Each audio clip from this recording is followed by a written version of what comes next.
can and can't use, period. Use the word retarded, don't want to be told not to use that word. And I think that if you want to take a step back, people don't want to be told what words they can and can't use, period. And you see this on Twitter. As soon as Elon Musk took over, I bet the usage of the N-word went up by 1,000%. No, that's not true. Probably 10,000%. Yeah, because, or the F word. I see, oh my God, people are really trying to bring back the homophobic F word. They're trying to bring it back in a big way. I can't even read Twitter without seeing it all the time. And do you want to know why? It's because people like me never stop saying it, ever. Because we're not bitch-made ass faggots. Don't want to be told what they can and can't say. Facts. They don't want to be given a list of words by some loser and be told, no, if you say this, we're going to try to systematically destroy your life. Because you know what happens? Whenever you tell that to enough people, they decide to systematically destroy your life instead. And that's exactly what happened with the election. That's exactly what happened. It's because if you try to antagonize people and tell them what to do, eventually they'll turn around and they'll start telling you what to do. Basin, I'll do it again. Yeah, and it's going to keep, this is what my opinion is. I think that we are going to move towards an overcorrection. Give me a second, Junjun. And I think that conservative... I remember telling some dude in my previous friend group that something he said was gay as a joke, but then he told me he really was gay and I offended him and his friends stuck up for him. It's kind of gay, you know? I don't know, personally, in my opinion, yes, you're sucking your thumb like a baby. I don't know why you're doing that. Yeah, but that's what babies do. Yeah, but personally, in my opinion, like, if you say something's gay to somebody, they're like, bro, I'm gay. It's like, okay. Did I say it to you as in you are literally gay as an insult? No, I said to you as a fun joke thing. Furthermore, you seem to be getting butthurt about being told that you're gay. If you're really gay, you should wear that with a badge of honor. You know what I mean? I mean, I'm not saying you should be gay, but if you're really gay, wouldn't you be wearing that with a badge of honor instead of being like, oh, you called me gay? What the fuck, bro? Like, I can't believe you do that. You're gay! Like, I don't know. In my opinion, that's the only thing that would actually make sense. Gay! Yes. Viewpoints and conservative, like, and I'm talking about, like, extreme conservative viewpoints will continue to get more and more traction as an overcorrection because people are tired of, like, being told what to do or what to think. Your phone's charging, remember? Hold up a second, I'll check it. Yeah, pendulum swings back. Yeah, and I think that people are swinging back. And the thing is, what's different about it this time, I think, is that people know it.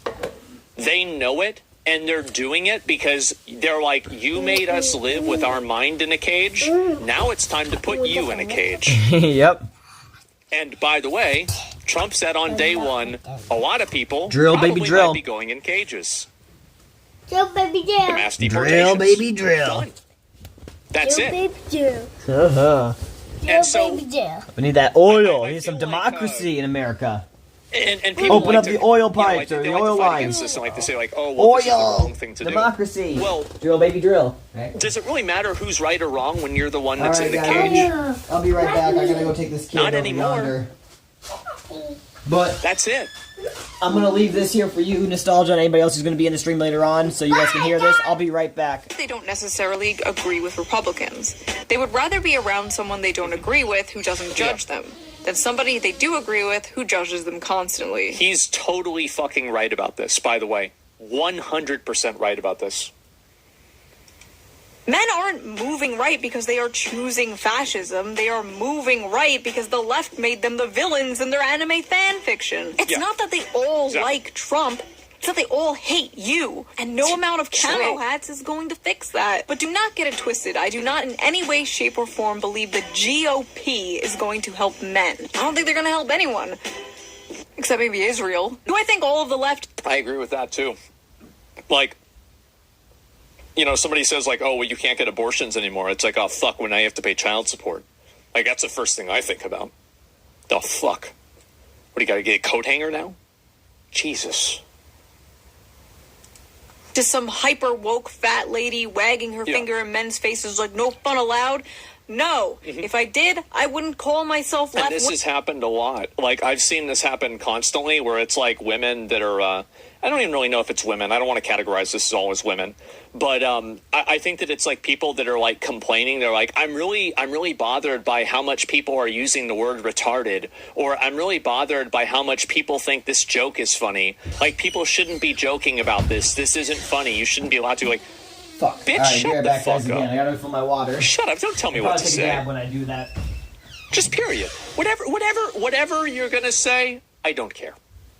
It doesn't matter what it is, what your problem is, it doesn't matter. I'm not a Democrat. I'm a shut up, retard independent. Yeah. But the Democratic Party is historically better on policy, and despite their messaging, even when it comes to helping men, healthcare, higher wages, paid family leave, labor protection, Social Security, things Republicans have always fought against. And I think that's why this is extra frustrating to me. I don't say this with any love for the Republican Party. In fact, if anything, I say it with love for the Democratic Party. I fucking hate them, but deep down, I wish they could be better. I'm doing this for your own good. Yep. This hurts me more than it hurts you. Go to sleep. I love you. Go to sleep.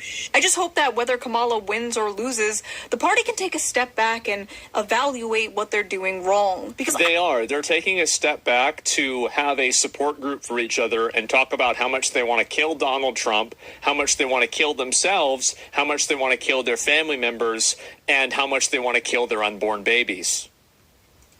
I don't think the Democratic Party should be the party for the gays and women.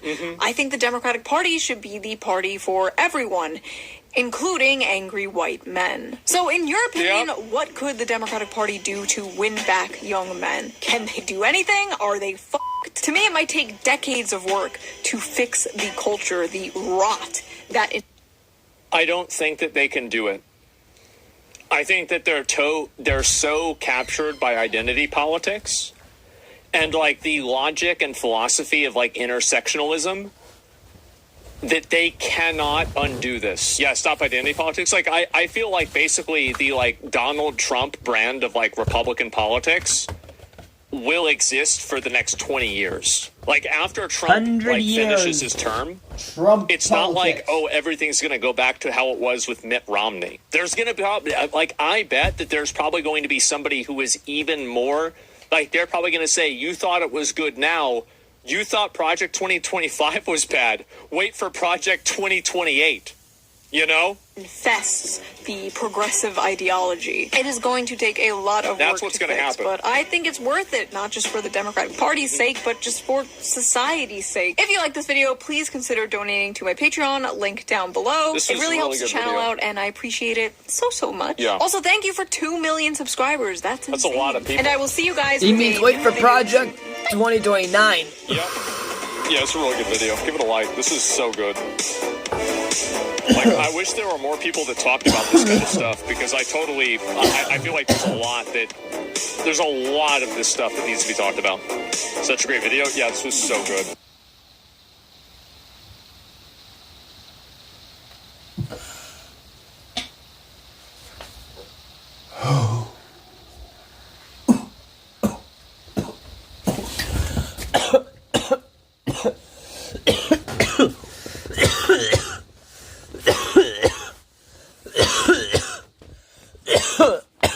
Yeah.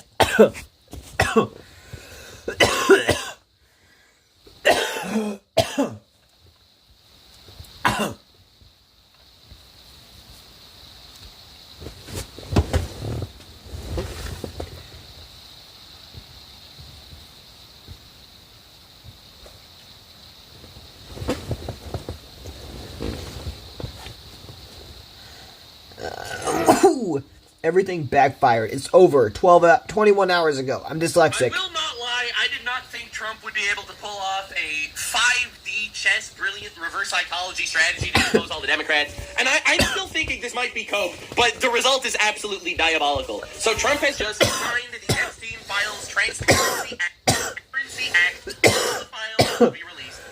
But the result is absolutely diabolical. So Trump has just signed the Epstein Files Transparency Act all the files will be released. So far, Oh, yeah. immediate news. Newly released campaign finance records show that from 1990 to 2018, Jeffrey Epstein directed about 89% of his political donations to the Democratic and progressive causes. He was a wokey that hated Trump, with notable individual recipients including Hillary Clinton, yeah, Bill Clinton, yeah, and Chuck Schumer, yeah. So this is one of the craziest 5D reverse chess plays I've ever seen in my entire life. This is crazy. Trump was out there saying, no, I don't want to release the files. So all the Democrats make their entire campaign releasing the files, and then Trump was like, okay, release the files. 89% of Epstein shit is pro-left. And I'm going to show you some of the craziest breakdowns possibly of it the internet is has ever pro-left. seen. Because they call Trump a pedophile. They call Trump a pedophile. I told you, for projections. being seen in a picture with Epstein. I am 10 a years prophet. ago, okay? These guys were all homies with him. Thank you guys 5 for years making ago. me and like besties. not So a prophet if like you you had go before, pedophile but for that, definitely then a these guys prophet are of whatever giga this is. I rapists. think maybe All right, so if lock I in, am. because we have a crazy I don't want to say I video am today. 100%, but So first, Trump made a tweet, and it's one of the tweets of all I say time. shit, it comes Jeffrey true. Epstein, It's like I just who was use charged by rational the Trump reasoning and it Justice works. Department in 2019 after Democrats was a lifelong Would- Democrat. could you imagine donated that? thousands of dollars to Democrat politicians. Was deeply associated with many well-known Democrat figures such as Bill Clinton, who traveled on his plane 26 times, Larry Summers, who just resigned. Remember, guys, I know this is the beginning of the stream, so I'm going to say it here real quick. The Bible says, if you confess with your mouth that Jesus Christ is Lord and believe that God raised him from the dead, you will be saved. And I know, we don't got any people here right now. There's 4, I guess, but yeah, just figure out, point that out real quick, guys. For anybody who's here right now and or anybody who comes in the future. So yeah, if you want to be saved and have eternal life with Jesus Christ, then all you have to do is confess with your mouth that He is your Lord and believe that He was raised, or that God raised him from the dead. Obviously, there's more than that too, but like that's the start of Christianity, if you will. And yeah, I mean, obviously John 3:16 says, "For God so loved the world that He sent His one and only Son, so whosoever believes in Him shall not perish but have eternal life." So yeah, guys, with that being said, though, let's get back on into this stream a little bit. Just figure out to point that out. From many boards, including Harvard, sleazebag political analyst Reid Hoffman, minority leader Hakeem Jeffries, who asked Epstein to donate to his campaign after Epstein was charged. We have evidence that Hakeem Jeffries asked Epstein for a donation after he was a charged pedophile. Hold up, I didn't see your comments, Nostalgia. I was laughing on the inside, but I apologize anyway, because we were the only people who would play because they were the only people who played Minecraft with me. LOL, I feel. Yeah, drill, baby, drill. Oil, yes. Sure, alright. Asmin, it's woman, mostly. Golan America? Yeah. I like how the Project 25 was said to happen and never did, which I knew wouldn't happen, which was probably a hoax, right? It do be. We're in the last days, Coke. Young men will see visions. Wait, you say that every stream? I don't know if I say that every stream. No, but I say that all the time. Basically, I'll say something or whatever. Like, I can't give an example. Like, I forgot what the last one was I was even talking about. I suck at examples, especially right off the top of my head. But I don't know. I'll say some shit or whatever. And then it's like, bro, a few weeks, a few months, if not, a few years later. Sometimes it's taken up to 5-10 years, but it seems like I say something and then in the future it ends up happening.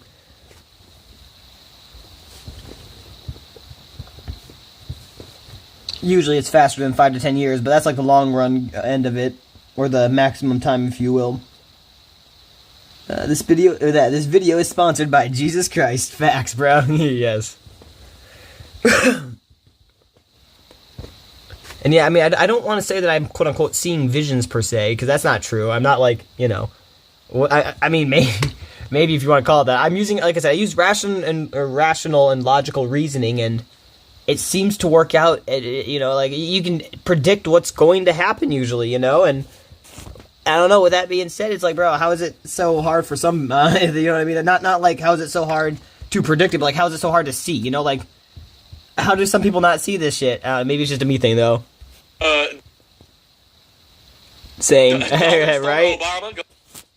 You know what I'm talking about, then. Hakeem Jeffries, Harvard, gotta give you a gift, shit. Thanks, homie. Minority leader Hakeem Jeffries, who asked Epstein to donate to his campaign after Epstein was charged. We have evidence that Hakeem Jeffries I'll try to use asked it for Epstein him. for a donation after he was a charged pedophile. Try being a keyword. I'm kind of an asshole. And he knows that. Maybe that's my weakness he gave me, though. Crazy. I don't know. Democrat Congresswoman Stacey Plaskett and many more. Perhaps the truth about these Democrats and their associate with Jeffrey Epstein will soon be revealed because I have just signed the bill to release all the Epstein files. As everyone knows, I've asked the Speaker of the House, Mike Johnson, and Senate Majority Leader John Thune to pass the bill in the House and the Senate, respectively. Because of this request, the votes were almost unanimous in favor of the passage. At my direction, the Department of Justice has already turned over close to 50,000 pages of documents. Do not forget, the Biden administration didn't turn over a single file or page related to Democrat Epstein. Bro, the way this flipped might be one of the craziest twists of all time. I think historically, this will be looked back at as one of the craziest. Trump still bashes on Biden.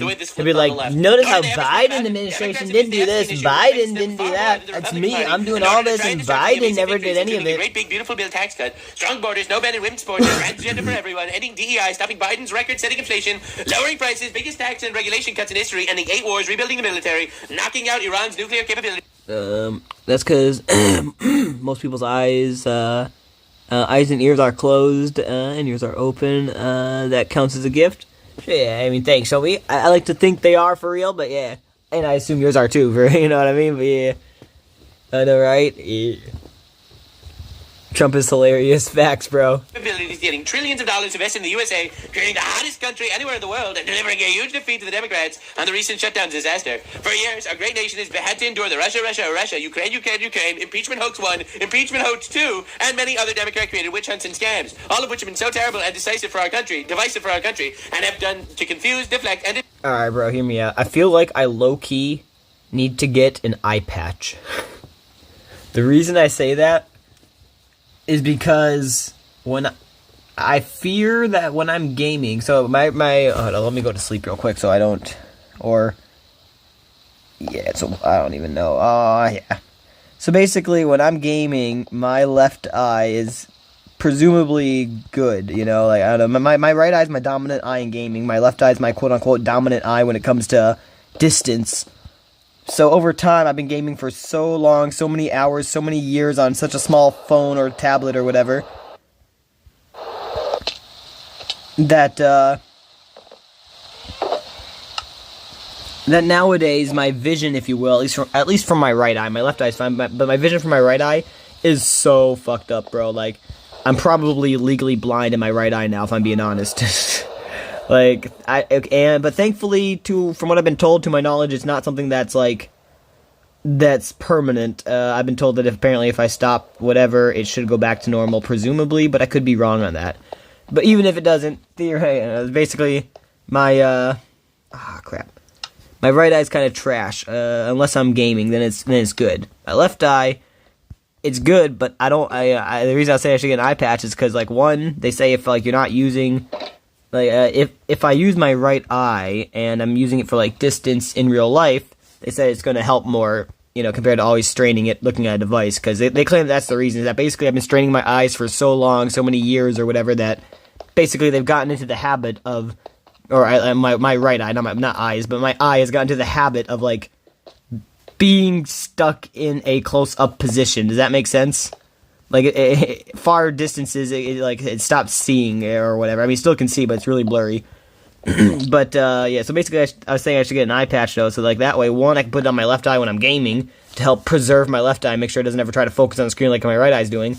But then later on, when I'm doing stuff in real life, I could swap them both around and then wear the eye patch on the left eye and have my stupid eye, or the one that's blind, if you will, from distances, be the one that I start using on everyday tasks to hopefully help me, you know, extend the vision. But yeah, I don't know, just a little thought that I was thinking of and figured I would mention it to you for no apparent reason at all. It's just because I thought of it. I think you need glasses specifically for your left eye or right eye. Do you drive? Yeah.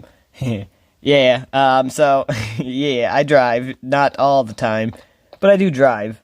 So when I went in for my test, I was told that I would need to get glasses if my right eye, or if I came in again and my right eye was 2 points worse than what it was. I would legally be required to wear glasses and drive. And I'm like, what the fuck? I don't want to be, yeah, fuck that shit. Miss me with that gay shit. So, yeah, but thankfully I did pass still. But that was a while ago, and I feel like my vision's maybe gotten a little worse. But with that being said, I still got my left eye, so, You know, like that eye is perfect. Like I can still see fucking everything. Like, I don't know, everything. Well, I guess I probably know what that says, but I can read a live, laugh, love fucking sticker on a cabinet that's in the kitchen from this room. And, that's at least, I don't even know, 30 feet away, give or take, 20, 30. And it's a pretty small sticker. But, like, right eye, bro, for my right eye, I know it's kind of hard for you to tell because this is a tablet, but, if I'm about 2 feet away from my tablet screen and I close my left eye, I barely can read what those words say. I can read what the polished Blackstone brick. I can read that if I squint, but if I just have my eye open normally, it looks way too blurry and I can't read it. Just shut one eye while you drive, right? I mean, no, bro, honestly, having both eyes open doesn't. I see fine. It's just if I if I would drive with my right eye only, that would be a bad day. At least in my opinion, for me and probably everybody else on the road. But yeah, so like, I don't know, I don't even know why I mentioned that, but the reason I was mentioning any of that was just to say, if I got an eye patch, I could wear it on my left eye. Well, I mean, I look like an idiot, but I could wear it on my left eye when I'm gaming to make sure my left eye never focuses really up close, like to the screen like my right eye does. And then when I'm going and doing stuff in real life, I could put it over my left eye and try to force my right eye to focus more when it comes to force my right eye to focus more when it comes to when it comes to actually seeing distance. There we go. The reason I was stopping there is because I said the left eye and then the left eye again, and I just noticed that. I'm like, wait a minute, I said the left eye twice. But either way, I guess use the eye patch for the left eye, not the right eye.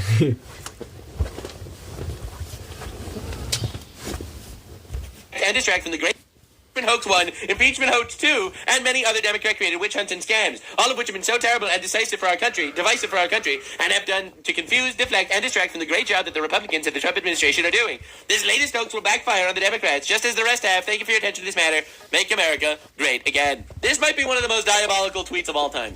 I'm not even going to be rude, not trying to be mean. This might be one of the most diabolical situations. Trump's like, why are we talking about Epstein? It's a hoax, it's not important, we got to talk about all this other stuff. Everyone's like, oh my god, that means Trump's a pedophile. Trump's like, all right, we will release all the Epstein stuff. The Democrats are forced to vote for it because they were just talking about releasing it forever. Yeah. I was playing Minecraft on the Switch with my bro the other day, and I genuinely can't see any of my inventory on the TV screen. Everything was too small, and I kept mistaking dirt for spruce planks. Damn, bro, that's basically me with my one eye. But that's no good. Forever. It gets voted on nearly unanimously, and it turns out all the Democrats are implicated with giant Epstein web of lies. This might be one of the biggest twists in the history of retards. That's right. As a man that loves retards getting shit handed to them, we are watching some of the greatest retard handing shit situations of all time. So this is how it passed. As you can see in the House, on motion to suspend the rules and pass, as you can see over here, you got a whole nice mix of things. Shit's happening. It's here. Breaking news. The Epstein Files Transparency Act. Mine was both eyes with glasses on. LOL. Damn, yeah, that do suck. Says resident libtard extraordinaire Brian Krasenstein. There's no Trump good, has my released G. the files, I responded. You did the opposite. Quiet, piggy. This is a tweet from Brian Krasenstein, for the record, from 7 months ago. Unpopular opinion. Releasing the Epstein's client list with a vast majority of names having likely no involvement in this heinous crimes would be a reckless act in today's climate of online mob justice. Would destroy the lives of innocent people based solely on guilt by association, offering no accountability, just a modern-day witch hunt fueled by speculation and outrage. So you are telling me that December 1st, 2024, when Trump was running his campaign and saying that I'm going to release the Epstein files, you were against releasing the Epstein files. Then, after Trump refused to release the Epstein files, huge L on Trump's part, you decided to call him a pedophile for the last 6 months. Now that he is releasing it, you're like he has to be scared, even though Trump directly said that he condones releasing the files and he literally signed it into law. So this is crazy. This might be some of the most insane situations of all time, like truly diabolical levels of retard. But that's not the end. Chuck Schumer made this tweet. The public is fed up with waiting around to get to the bottom of the Epstein files. Americans are fed up with Donald Trump's lies. They are fed up with the cover-ups. They are fed up with Republican leaders who keep siding with Donald Trump instead of siding with the American people who demand transparency when it comes to Jeffrey Epstein. There's only one right answer for the Senate. Pass this bill. The word transparency is one that I didn't hear people using. At least not back in 2016 or 2020. The only time I heard transparency start being a major thing was in 2024 when Trump was talking about being transparent when he was running for office and stuff. Now transparency seems to be a word that everybody uses, but I was using it back then. I don't know, it's just something I was calling out. I'm sure a lot of other people were probably doing the same thing, but... Schumer gets thousands in donations from Jeffrey Epstein. You can shut the fuck up. For the record, this is after he was a convicted pedophile. All right, let's get on the same page here. All right, I'm not gonna lie. This might be one of the craziest L's ever taken by the Democrats. The fact that the Democrats literally backed themselves into a corner so hard to get Trump to release the files, then it turns out that the files literally implicates all of them. Also, double ratio on Senator Chuck Schumer. Don't mind if he made transparency cool, right? We are fed up. I always knew it was cool, but people thought it was overrated or something, and then Trump made it cool again. Here on the left is a man that solicited money from Jeffrey Trump made transparency great again. after he was arrested for child prostitution. This photo is a man that claimed that the Republicans were running a pedophile protection program. Now, you might think that these are different people, but in reality, they're both Obama. Yep, that's where we're at. Yes, sir. True story. So, things are not doing well. When Epstein mentions Trump in an email, Democrats will call him the most vile pedophile to ever live. When they're the ones texting him, colluding with him, taking his money, he becomes just another Virgin Islands constituent exercising his civil rights. Amazing. So, Jasmine Crockett truly humiliated herself in potentially the greatest way, I think, ever in the history of politics. This was made to my attention. Someone brought this in my chat to my attention, and honestly, I thank you so much for showing this to me. This might be one of the funniest things of all time. Jasmine Crockett goes to the Senate to yell and screech about how the Republicans were taking money from Jeffrey Epstein. Folks who also took money from somebody named Jeffrey Epstein, as I had my team dig in very quickly: Mitt Romney, the NRCC, Lee Zeldin, George Bush, Win Red, McCain Palin, Rick Lazio. I just want to be clear. If this is the standard that we're going to make, just know we're going to expose it all. And just know that the FEC filings, they are available for everybody to review. This is absolutely ridiculous. So basically she goes out and she lists a whole bunch of people that were funded by Jeffrey Epstein on the Republican side. Now there is one twist. There's one twist. Someone in my chat said, okay, cool, put them in jail too. No, you fell for the hoax. Here's the twist. The twist is, that was a different man named Jeffrey Epstein. Unfortunately, she's too stupid to realize she was talking about Dr. Jeffrey Epstein, a small donor. Not Epstein, the generational pedophile. All right? So she went out there with a whole list of people that got donations from a random guy named Dr. Jeffrey Epstein. All right? And she basically, she goes out there to try to slander all of them for being in bed with pedophiles in defense of her party, who literally is in bed with pedophiles. This is the I told you, projection. Are we prophets or what? We deserve better dumbasses. They just project. Know that the FEC filings, they are available for everybody to review. Yes, we know. A swing and a miss. Now, obviously, they grill her on this because she basically goes out there and basically accuses all these Republicans for being in bed with a pedophile, and she just got picked the wrong Not the Jeffrey Nick Epstein. or Nick. Oh, wait, hold up. So anyway, not to nitpick, but that ghetto accent is so unprofessional and highly annoying. Yeah, I feel ya. The twist. Because she basically goes out there and basically accuses all these Republicans for being in bed with a pedophile, and she just got picked the wrong Jeffrey Epstein. Actual DEI hire. So anyway, the twist of all of this is that she ended up going onto Fox News. CNN, rather. She would never go onto Fox News. So this is CNN talking about this. You talked about Republicans taking money from a Jeffrey Epstein. Here's what you said. Who also took money from somebody named Jeffrey Epstein, as I had my team dig in very quickly. So I guess she didn't lie there. Notice how she worded it. Jeffrey Epstein. Here's what you said. Who also took money from somebody named Jeffrey Epstein, as I had... Who also took money from somebody named Jeffrey Epstein. So, like, she's not lying. Like, she's 100% telling the truth.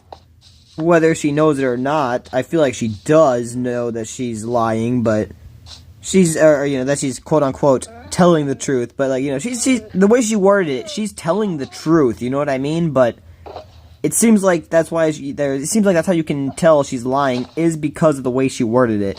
Like, she worded it so perfectly that she'd be like, no, I never said anything illegal. I just said that it was with somebody who was named Jeffrey Epstein, and if you look at it, he's also named Jeffrey Epstein, Like, I feel like she knows what she's doing, and that she knows that it's a lie, or basically the same thing that they're trying to do with Trump a little bit ago with those public files by saying that he was with a victim on Epstein's Island, So, like, I feel like they're trying to do the same thing here. They know it's false, but they're trying to use it to smear people. Had my team dig in very quickly. You talked about Republicans taking money from a Jeffrey Epstein. Here's what you said. Who also took money from somebody named Jeffrey Epstein, as I had my team dig in very quickly. Mitt Romney, the NRCC. Dude, like, why do I don't even need to do my job? They're just destroying themselves for me. Lee Zeldin, George Bush, Win Red, McCain Palin, Rick Lazio. I got my team to do some digging. Now, we have an IQ cap for my team. We will accept nobodies with an IQ over 79. That's right. That's the limit. You mentioned Lee Zeldin there. He's now a cabinet secretary. He responded and said it was actually Dr. Jeffrey Epstein, who's a doctor that doesn't have... Yes, Crockett, a physician named Dr. Jeffrey Epstein, who is a totally different person than the other Jeffrey Epstein, you know, the pedophile, donated to a prior campaign of mine. Oh, my God. Any relation to the convicted sex trafficker. Unfortunate for that doctor, but that is who donated to a prior campaign of his. Do you want to correct the record on the people that... I never said that it was that Jeffrey Epstein. I never said it was that See? Jeffrey Epstein. Notice her instant. I never said that it was that one. That it was just a Jeffrey Epstein. The way she worded it, I could tell there. Like I couldn't tell the first time I heard it, but the second time I heard it, I instantly picked it up. Should have been able to tell the first time. Dumbass brain, get better. But she has to say it in a roundabout way. Yeah, that do be so that way. Yeah, so that way she's legally not held accountable. The Dems know they're in a deep hole. They're just trying to use careful language to lessen the punishment. For real, bro. Slimy. Yep, I called it, bro. She literally voted, like, right there. She's like, I didn't say it was that one. Like, hold on, let's... 10 seconds. But that is who donated to a prior campaign of his. Do you want to correct the record on the people that... Do you want to correct the record? But I didn't... I never said that it was that Jeffrey. Oh, yeah, but I never said, I guess. Hold up, let's 10 more seconds. In relation to the convicted sex trafficker. Unfortunate for that doctor, but that is who donated to a prior campaign of his. Do you want to correct the record on the people that... I never said that it was that Jeffrey Epstein. I never said it was that Jeffrey Epstein. That's right. I just said it was someone named Jeffrey Epstein. I mean, yeah, it was in the context of all of my homies being literally besties with... you know, pedophile Jeffrey Epstein, and then I said it works both ways, and then I accused them of also being with Jeffrey Epstein, but I never said it was that Jeffrey Epstein. This is the greatest backpedal of all time. So, this is worse. It's not even backpedaling, though. I mean, it sounds like backpedaling, because it's like, oh yeah, you said one thing, but then you mean another. But no, this is what you call a Moat-Bailey fallacy. It's where you say something, and the fucked up part is, though, that she's saying it in a, like I said, a true way, or a true-ish way, so that way she can't be sued. But it's basically sued for slander. But it's called a Moat-Bailey fallacy, where you say something that's obviously controversial and hard to defend, and when that ends up, you know, being yeah, well, kind of. It's not even that, because yeah, I guess I'm butchering that. But a Moat-Bailey fallacy is where you say something that's controversial and hard to defend, and when somebody's like, "Bro, what are you even talking about?" You know, like, well, no, I can't defend that. Then you go to an easier thing to defend. Oh, actually, it is that then, yeah. So you go to an easier thing to defend and basically be like, well, what are you talking about? So, like, for instance, a good example that somebody gave before is, like, for Muslims, right? They're like, you know, imagine if a Muslim walks up to you and says, hey, are you a Muslim? You're like, no, I'm not a Muslim. Like, well, you should become a Muslim. You're like, no, I'm a Christian. I'm not a Muslim. And, you know, and they're like, well, Muslim is better than Christianity. They're like, no, Christianity is better. You give them a whole bunch of examples. And then they then they go and say, oh, well, being a Muslim simply means submission to God. So you're telling me you don't submit to God? It's like, no, that's not what I said. I submit to God. I'm just not a Muslim. You know, so like basically, you know, they come at you with something like that. You know, something that's a harder to defend position, which would be like, hey, you know, are you a Muslim? You're going to become a Muslim if you're a Christian, and then they would switch to something that's easier to defend, which would be like, you know, a Muslim means to submit to God. So you're telling me you don't submit to God? So, like, she's basically doing that same thing. She started off with basically being like, yeah, they're in bed with pedophiles. Look at this shit. The Republicans they're in bed with pedophiles, is what she made it sound like. And then when she's, you know, asked to, you know, you're going to correct yourself? She's like, no. I never said that. I just said that it was a Jeffrey Epstein and not that it was the Jeffrey Epstein. Yeah, you know? I never said that, you know?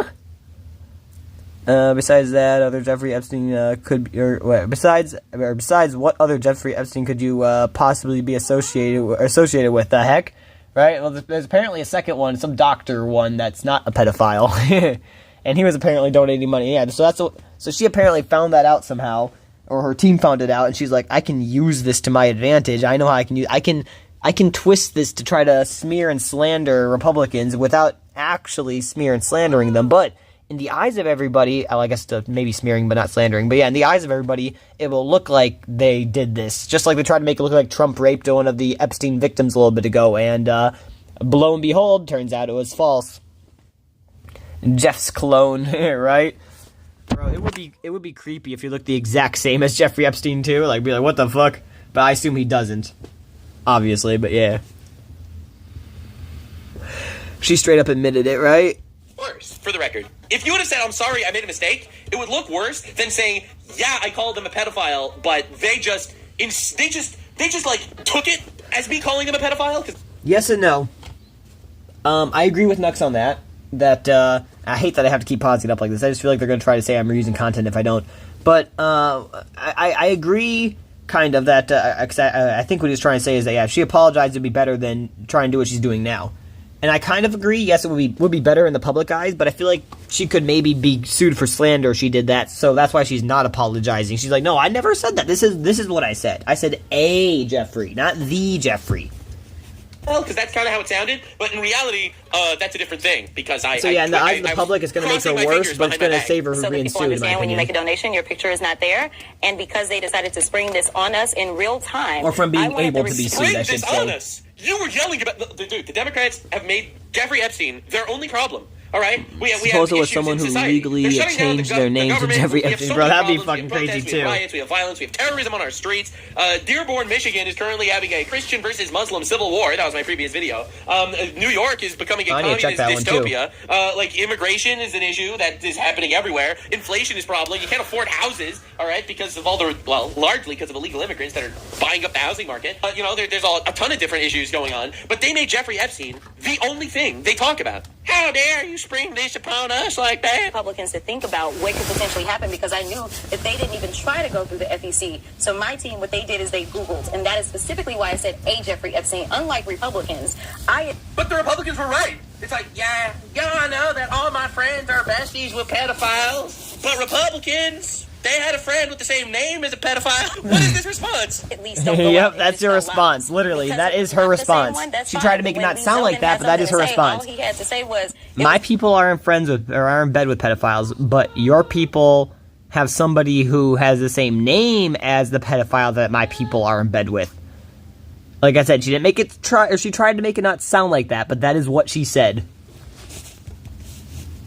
But the Republicans were right. It's like, yeah, I know that all my friends are besties with pedophiles, but Republicans, they had a friend with the same name as a pedophile. What is this response? At least don't go out and just tell lies. Because it was not the same one, that's fine. It's nuts, for real. I'm gonna go do my chores while my game takes 1,000 years to update. Hello. Alright, my homie, all good. That he did receive donations from a Jeffrey Epstein. So thanks for sticking by in the stream for so long. See, I wasn't trying to mislead See you in a few when you update, I assume. A guy named Jeffrey Epstein who has the same name as the other guy that's a pedophile. Lee Zeldin had something to say. All he had to say was it was a different Jeffrey Epstein. Yeah, that's a pretty good response. Admitted that he did receive donations from a Jeffrey Epstein, so at least I wasn't trying to mislead people. See, I wasn't trying to mislead people because he admitted that he did get funds from a guy named Jeffrey Epstein who has the same name as the other guy that's a pedophile that was donated to all my friends. That's right. Now, have I done... Quiet, piggy. Again, to find out who this doctor is, I have not. So why would you need to look up who this doctor is? It's a random guy, like, with a very unfortunate name. I will trust and take what he said. With a very unfortunate name. Facts. But I was not attempting to mislead anybody. You literally were trying to mislead everybody. What are you talking about? Why would you bring that guy up? Literally had maybe 20 minutes before I had to do that debate. Yeah, but people might then say, well, you're trying to make it sound like he took money from... I did not know. A registered sex offender. No, but I literally did not know. When you search... So, quiet, piggy. This is retarded. FEC files, and that's what I had my team to do. So you didn't know? So you literally thought it was that Jeffrey Epstein, and you literally lied and slandered everybody. Hold up, Nux. I gotta check something real quick. Sorry to just interrupt you like that, but...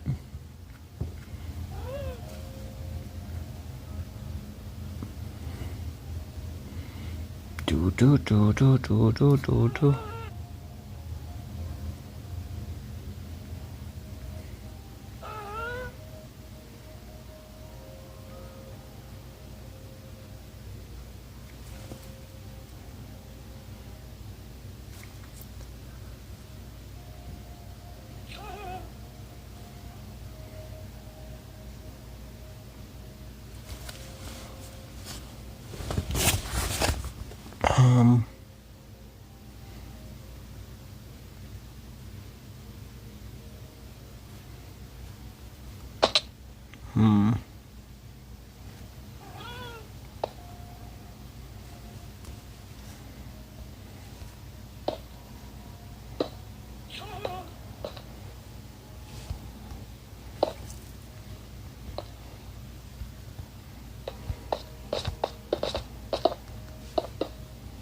That's why.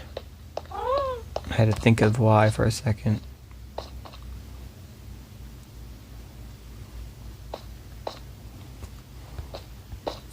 Should I make it this tall?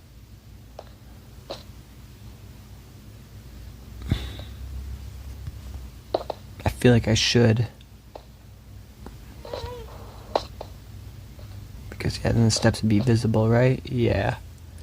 Alright, yes sir, that's the height.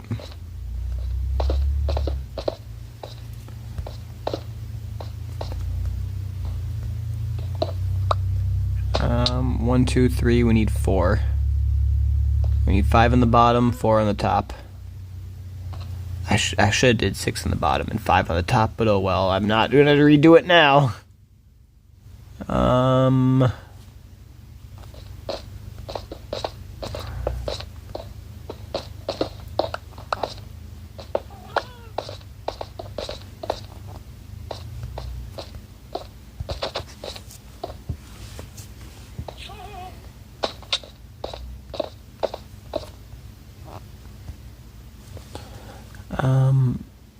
I wish I had a spyglass right now.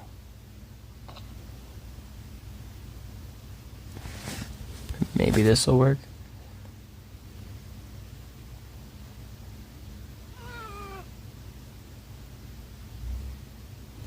Okay, that is how I did it. I thought so.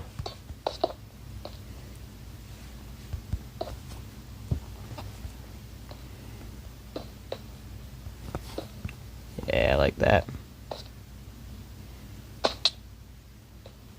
Oh, wait a minute. Fuck.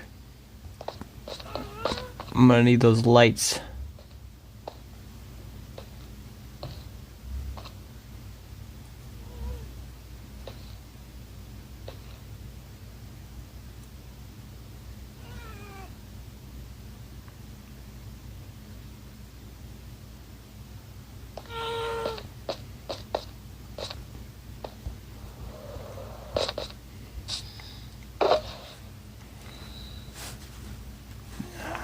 Finger fucked Friday. You know what?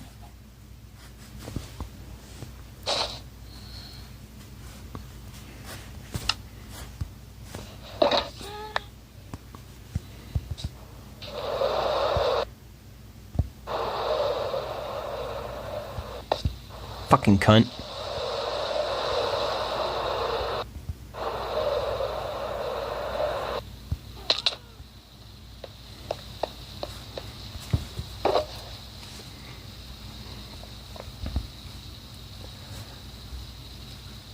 The problem is I need every block in my inventory. I guess I don't need so many stairs.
Hello, what's up, Kenzo Gaming?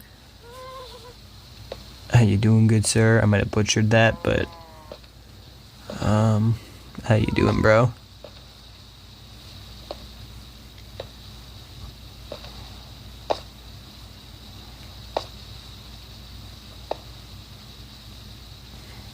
Okay, wait, it's a platform that I'm pro on Minecraft. Heck yeah, that's what's up.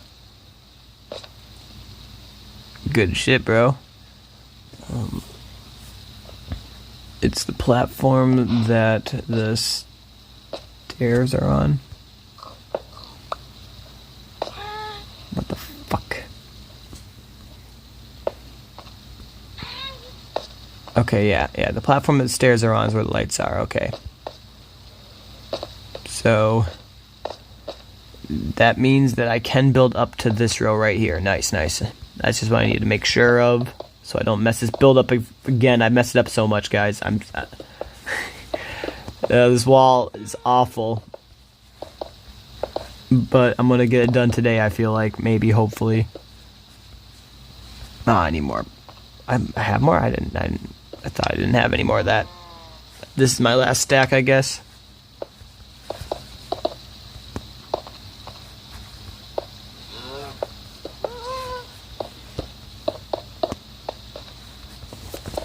Let me get some Nux back on real quick while I'm doing this.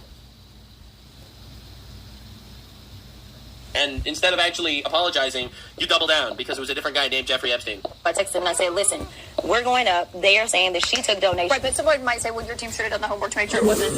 Yeah, some might say that, yeah. Within 20 minutes, you could not find that out, not from just... So then shut the fuck up. Like, the logic is, I didn't have time to research the slander claims before slandering people, so it's not my fault. Doing a quick search on FEC. So, number one, I made sure that... Please add me. You can add me if you want, bro. It's right here, good sir.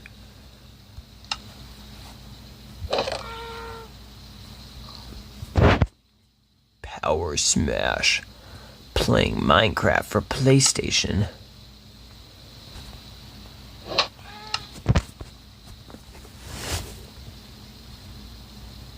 that I was clear that it was a Jeffrey Epstein, but I never said that it was specifically that Jeffrey Epstein. Again, how on earth do the leftists not want to kill themselves when they hear this is their politicians? Like, if I was a leftist, I would immediately find God after hearing this monster is an actually elected pundit. I didn't mislead people on purpose. I said it was Jeffrey Epstein, not the Jeffrey Epstein. And yeah, she got absolutely humiliated. What if I told you it got worse? Stacey didn't initiate that change. So Stacey, for the record, is someone that was, I showed this in a previous video, Stacey is a congresswoman, Democrat congresswoman, that was texting with Jeffrey Epstein in middle of a Trump deposition, literally getting advice from Epstein on how to cook Trump, all right? That's Stacey, all right? That's who we're referring to.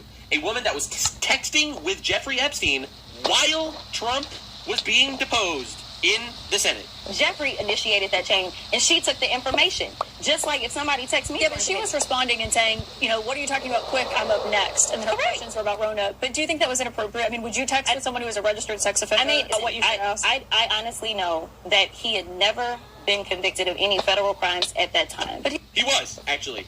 He was a registered pedophile. Convicted, jailed, registered pedophile. Like, she's on CNN. She is getting the most softball of softball interviews of all time. And she is drowning! So anyway. He had been in jail already. And then she's like, yeah, he actually was a pedophile. He's been in jail. He had been in jail. And my deal was this. The Republicans are constantly texting with a 34-count convicted felon. So if it's okay for them to text... Yeah, Trump got 34 counts of convictions from retard judges that were trying to get him on anything. That guy is a generational pedophile. Not the same, actually. Him at any point in time, then I'm not going to say that that's right or wrong, especially to the extent that you're talking about kicking someone off their committee. I'm not going to say it's right or wrong. Literally texting with a generational pedophile in the middle of deposition. Were they sexting? Was it a matter of her being involved in the pedophilia? No, it was... Remember how all these people were calling Trump... Can we just, put this into perspective? Do you remember how all these people were calling Trump a pedophile for the last 6 months? And now they're literally running defense for not literally sexting with Jeffrey Epstein? This is crazy. This is absolute insanity. It's like, I don't understand. Trump is in the Epstein files, so I see no moral failing with raping children if you're a Democrat. I feel like that's essentially the argument that we're actually going down, and it's insane. So this is Stacey Plaskett. From Jeffrey Epstein. This is the one that was actually caught texting with Jeffrey Epstein while she was doing the deposition. And I got a text from Jeffrey Epstein, who at the time was my constituent, who was not public knowledge at that time that he was under federal investigation. He was already a registered pedophile. He was already in jail 4 years, and then on house arrest 4 years. You've got to be kidding me. And who was sharing information with me. Yeah, very cool. Good defense. Good defense. But it gets even better, because she then went on CNN. Epstein had information. The funniest thing is they all go on CNN to, help their reputations, because CNN literally gives them the most softball interviews of all time. And they're all just getting humiliated, because how are you going to defend this? I believe that Jeffrey Epstein had information, and I was going to get information to get at the truth. Because you hate Trump. You hate Trump more than you hate a generational pedophile. Having a friendship with him is not something that I would deem to have. He literally called you pretty in the text messages, okay? You don't do that with someone that you don't have a relationship with at all. And so I'm just looking forward. I'm moving forward. And I think that that's what we as American people should do, is move forward. If individuals are not... We have to move forward. Yeah, we spent the last 6 months calling Trump a pedophile for appearing in a photo with Jeffrey Epstein 10 years ago, 20 years ago. But we need to move forward from the fact that I was literally just exposed chatting with Jeff Epstein literally in the middle of a deposition. We got to move forward, guys. Involved in illegal activity, extending his criminal enterprise or his financial enterprise, or all of those things. I think that we need to look at what people are doing moving forward. We need to look at moving forward. We should not be looking into people's pasts, except for Trump, who we're going to call a pedophile for 6 months for no reason with no evidence. Wait, let me... this is pretty good. So this is what she's saying. All right, so let's hear what the CNN reporter responds. Just better understand that. What is that point? Because at the time he wasn't Yeah, so what is that point about the whole moving forward thing? sex offender, and it had been detailed all the sexual abuse. Yeah, so at that point he was already a registered pedophile, child prostitution guy. He's already been in prison. Yeah, so at what point are you supposed to start asking yourself, maybe we should not be in great rapport with him? A lot of people who have done a lot of crimes, and as a prosecutor, you get information from people where you can. So her response is, well, lots of people do lots of crimes, so yeah, he's a generational pedophile, but whatever. That wasn't a turnoff because, everyone does crimes. I mean, he was literally lying to me in the text messages, when he called me pretty, for example. But this is crazy! Are we the baddies? Are we the baddies? Bro. This is humiliating. This is absolutely humiliating. I've never seen a downfall quite this glorious in my entire life. And for the record, it's all of them. One thing he's clearly doing is changing the subject from a different form of crime, which is child sex trafficking, which Jeffrey Epstein was a mastermind of. Donald Trump's name apparently appears throughout the Epstein file. They've arraigned a Democratic member for taking a phone call from her constituent, Jeffrey Epstein, in the middle of a hearing. I still don't see what the charge is. Where is the ethical transgression? And it's every single one of them. You'll have dude will go out there, Trump knew a guy, and the guy was a pedophile, we should kill Trump. And then you get the other guy, and then you get him today. What's wrong with being besties with a generational pedophile? It was just his constituent. It was your constituent, guys. And it's all of them. It's every single one. Now, Hakeem Jeffries, right, the one that's been calling Trump a pedophile for like the last 6 months, apparently invited Epstein over for dinner multiple times. But now the bill to release the Epstein files is headed to Trump's desk. It's passing through the House and Senate. The Epstein release has been a roller coaster. Is the ride over? We don't know. We know Democrats think it'll damage the president, but now it's backfiring on them big time. Yeah, it's pretty bad. Remember, Epstein was a Democrat. He was a Democrat donor, and he hung out with Democrats and the liberal media at all of his homes. True.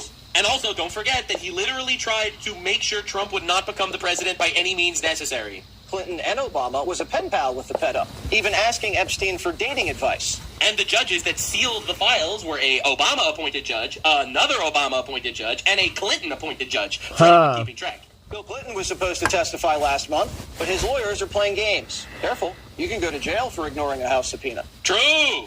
Pretty sure that happened to Bannon. Pretty sure Bannon went to jail. House Democrat Stacey Plaskett's also getting Epstein. She took thousands in donations from the predator, and he fed her questions during a congressional hearing. Raskin says it was a perfect phone call. They've arraigned a Democratic member for taking a phone call from her constituent, Jeffrey Epstein, in the middle of a hearing. And of course, I don't think there's any rule here against taking phone calls in a hearing. But all these That's Epstein pretty crazy. But I thought any person that had a relationship with Jeffrey Epstein was a pedophile. But all these Epstein revelations are suddenly making hips clam up. Do you just talking to a sex trafficker during a hearing? I haven't had a conversation with Stacey Plaskett. But is that trouble? I have not had a conversation with Stacey Plaskett. Well, we just found out why Hakeem doesn't want to answer any questions. Weird. Another email shows Democrat fundraisers invited Epstein to an event or to meet privately with Hakeem Jeffries. Oh, no! As part of their 2013 Get the sombrero! To win a majority. So Hakeem Jeffries' campaign solicited money from Jeffrey Epstein. I can't invite you, bro. It's not my realm. It's my friends. I had someone in my chat say that I'm acting like a leftist by calling him out for just being in contact with him. It doesn't prove anything. I think you misunderstand everything that's going on. But in a few weeks, we should open an Anarchy server, and you can play then. I'll be more than happy to have you and other people jump on that Anarchy realm soon. In fact, there's another Anarchy realm. If you want to jump on, I'm going to try to hit it up later and mess it up. So if you want to play with me on that realm later on, we definitely could. I have the surprise. The Wither. I want a Wither. Give me a Wither. In the Anarchy realm.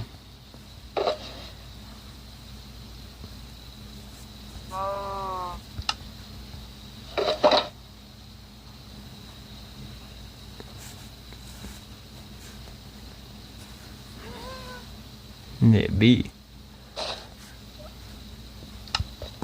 I'm gonna need some polished blackstone. Are you polished blackstone? No. Are you? No. Or blackstone, polished blackstone bricks, whatever you want to call them. Yeah.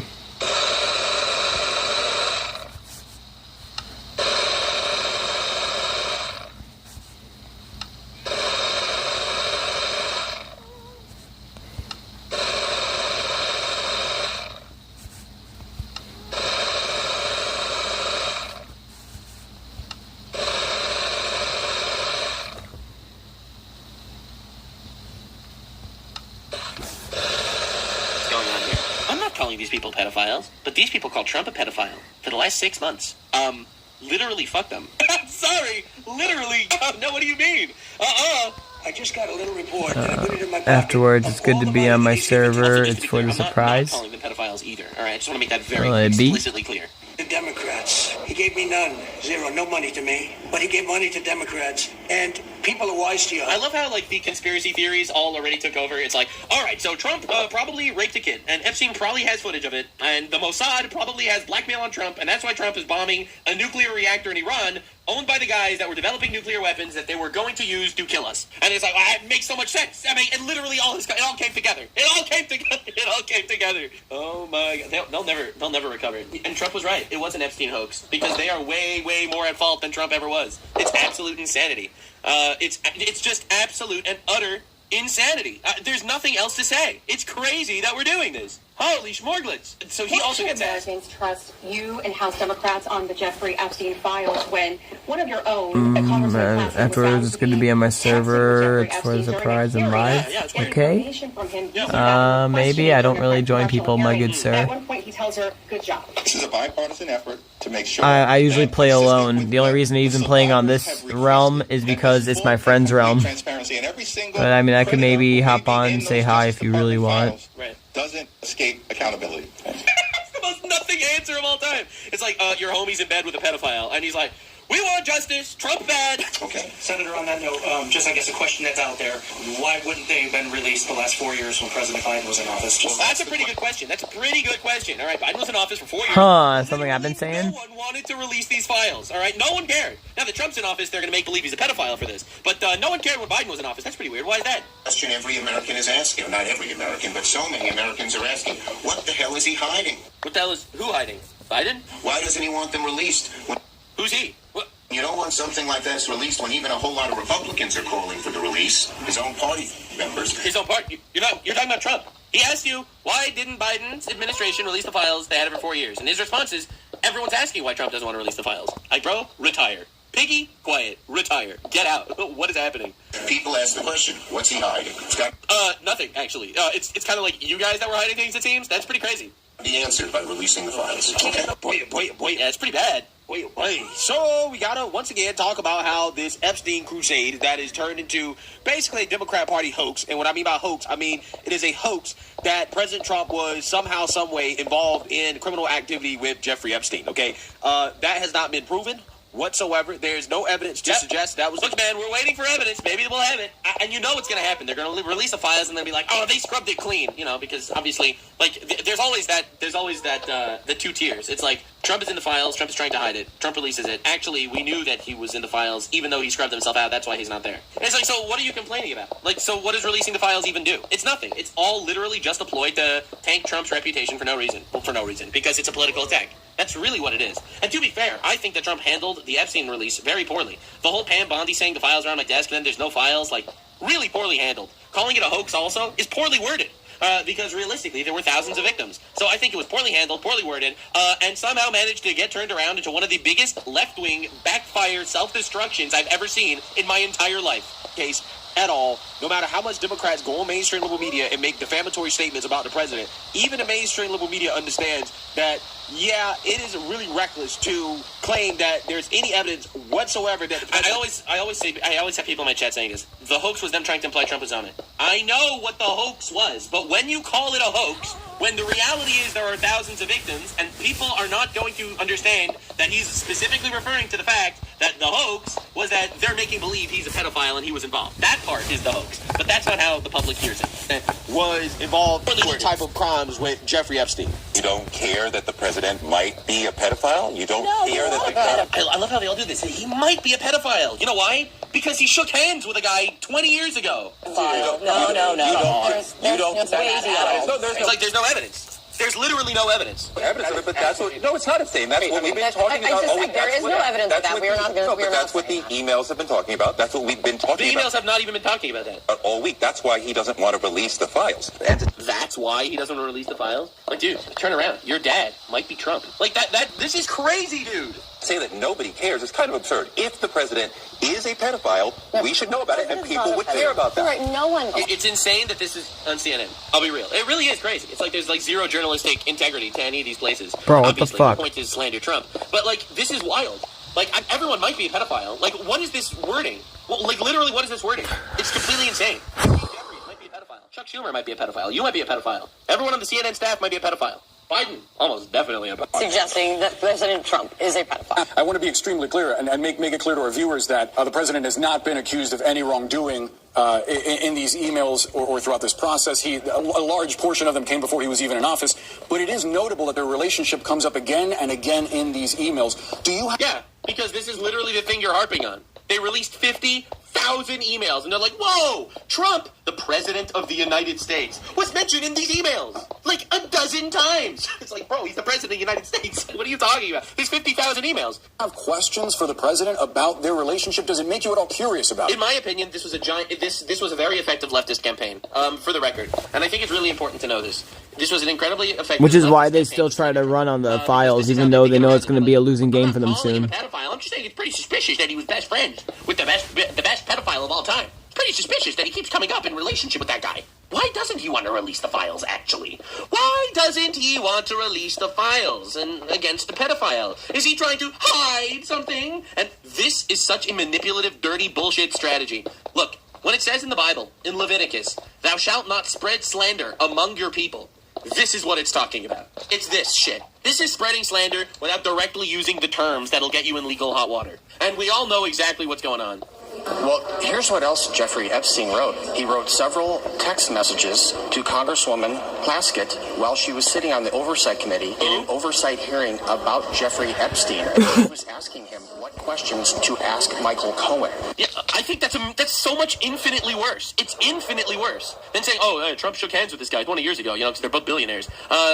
Meanwhile, Trump ratted on him in 2006. Yeah, so we're not learning that the president of the United States is a pedophile. How's she not arrested? Because the Democrats voted to not have her arrested. Right? That's not what we're learning. In fact, what we're learning from these document releases is that Jeffrey Epstein, just like Democrats, hated Trump. And Democrats and Jeffrey Epstein actually have a lot in common. They have a history of working together against Trump. And then they turned that into some giant, trick that essentially gets people calling Trump a pedophile on Twitter and getting 200,000 likes because it's literally that easy. I think it's evil. It's so unbelievably evil. Okay, because while President Trump was distancing himself from Epstein after learning of Epstein recruiting girls from his estate to do creepy stuff that he didn't want to be involved in, as Trump was like, Trump threw him out of his house. On that, right? I don't want to be involved in that type of stuff. Get away from me, right?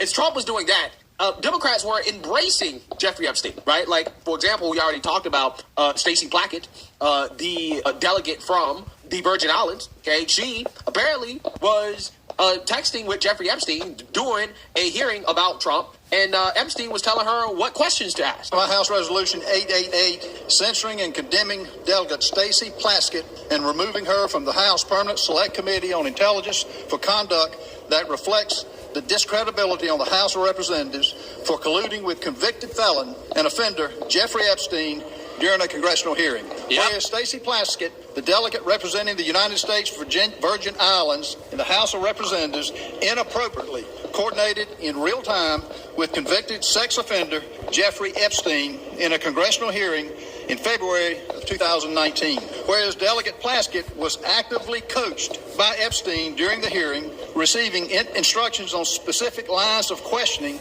and was congratulated after the message by Mr. Epstein. Good work. I'm not calling her a pedophile. I'm just saying that we should be looking into every part of her life because she was besties with a pedophile. Now, I'm not calling her a pedophile or anything. I'm just saying pretty weird and odd. We need a full audit of all of her accounts, please. We need to put this. We need to put her under the microscope. Whereas Jeffrey Epstein, the Speaker of the House, is not in order. The gentleman's recognized. And I rise in opposition to this resolution.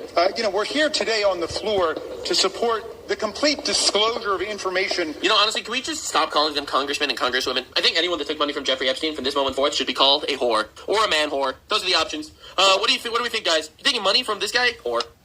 Related to Jeffrey Epstein and his billion-dollar international child sex trafficking ring. And our side of the aisle at least supports the release of information relating to anybody who had anything to do with it, whether they're a Republican, a Democrat, an independent, or what have you, period. We insist on complete full disclosure. This resolution has nothing to do with that. This seems to me to be one more pathetic effort to distract and divert attention from the fact that the president's name appeared more than 1,000 times already in the small fraction of material released on Epstein. Yes. Criticizing someone for literally being Jeffrey Epstein's mouthpiece during congressional hearings is a distraction from Trump being mentioned 1,000 times over the course of 50,000 emails while he was the president of the United States, and many of those emails, for the record, were condemning him. There were emails saying that Epstein hated Trump. But of course, that just can't. He's not going to say that. He's just going to say that. Well, actually, there were lots of talk of Trump. And from the failure of the majority to move to disclose this information. Having email exchanges does not mean that they did something Like criminal. Larry Summers. Okay, but or Stacey Plaskett. Yes. The fact that they're having exchanges exactly. with Epstein. That may not be criminal. I do think it is wrong. I mean, people like Deepak Chopra.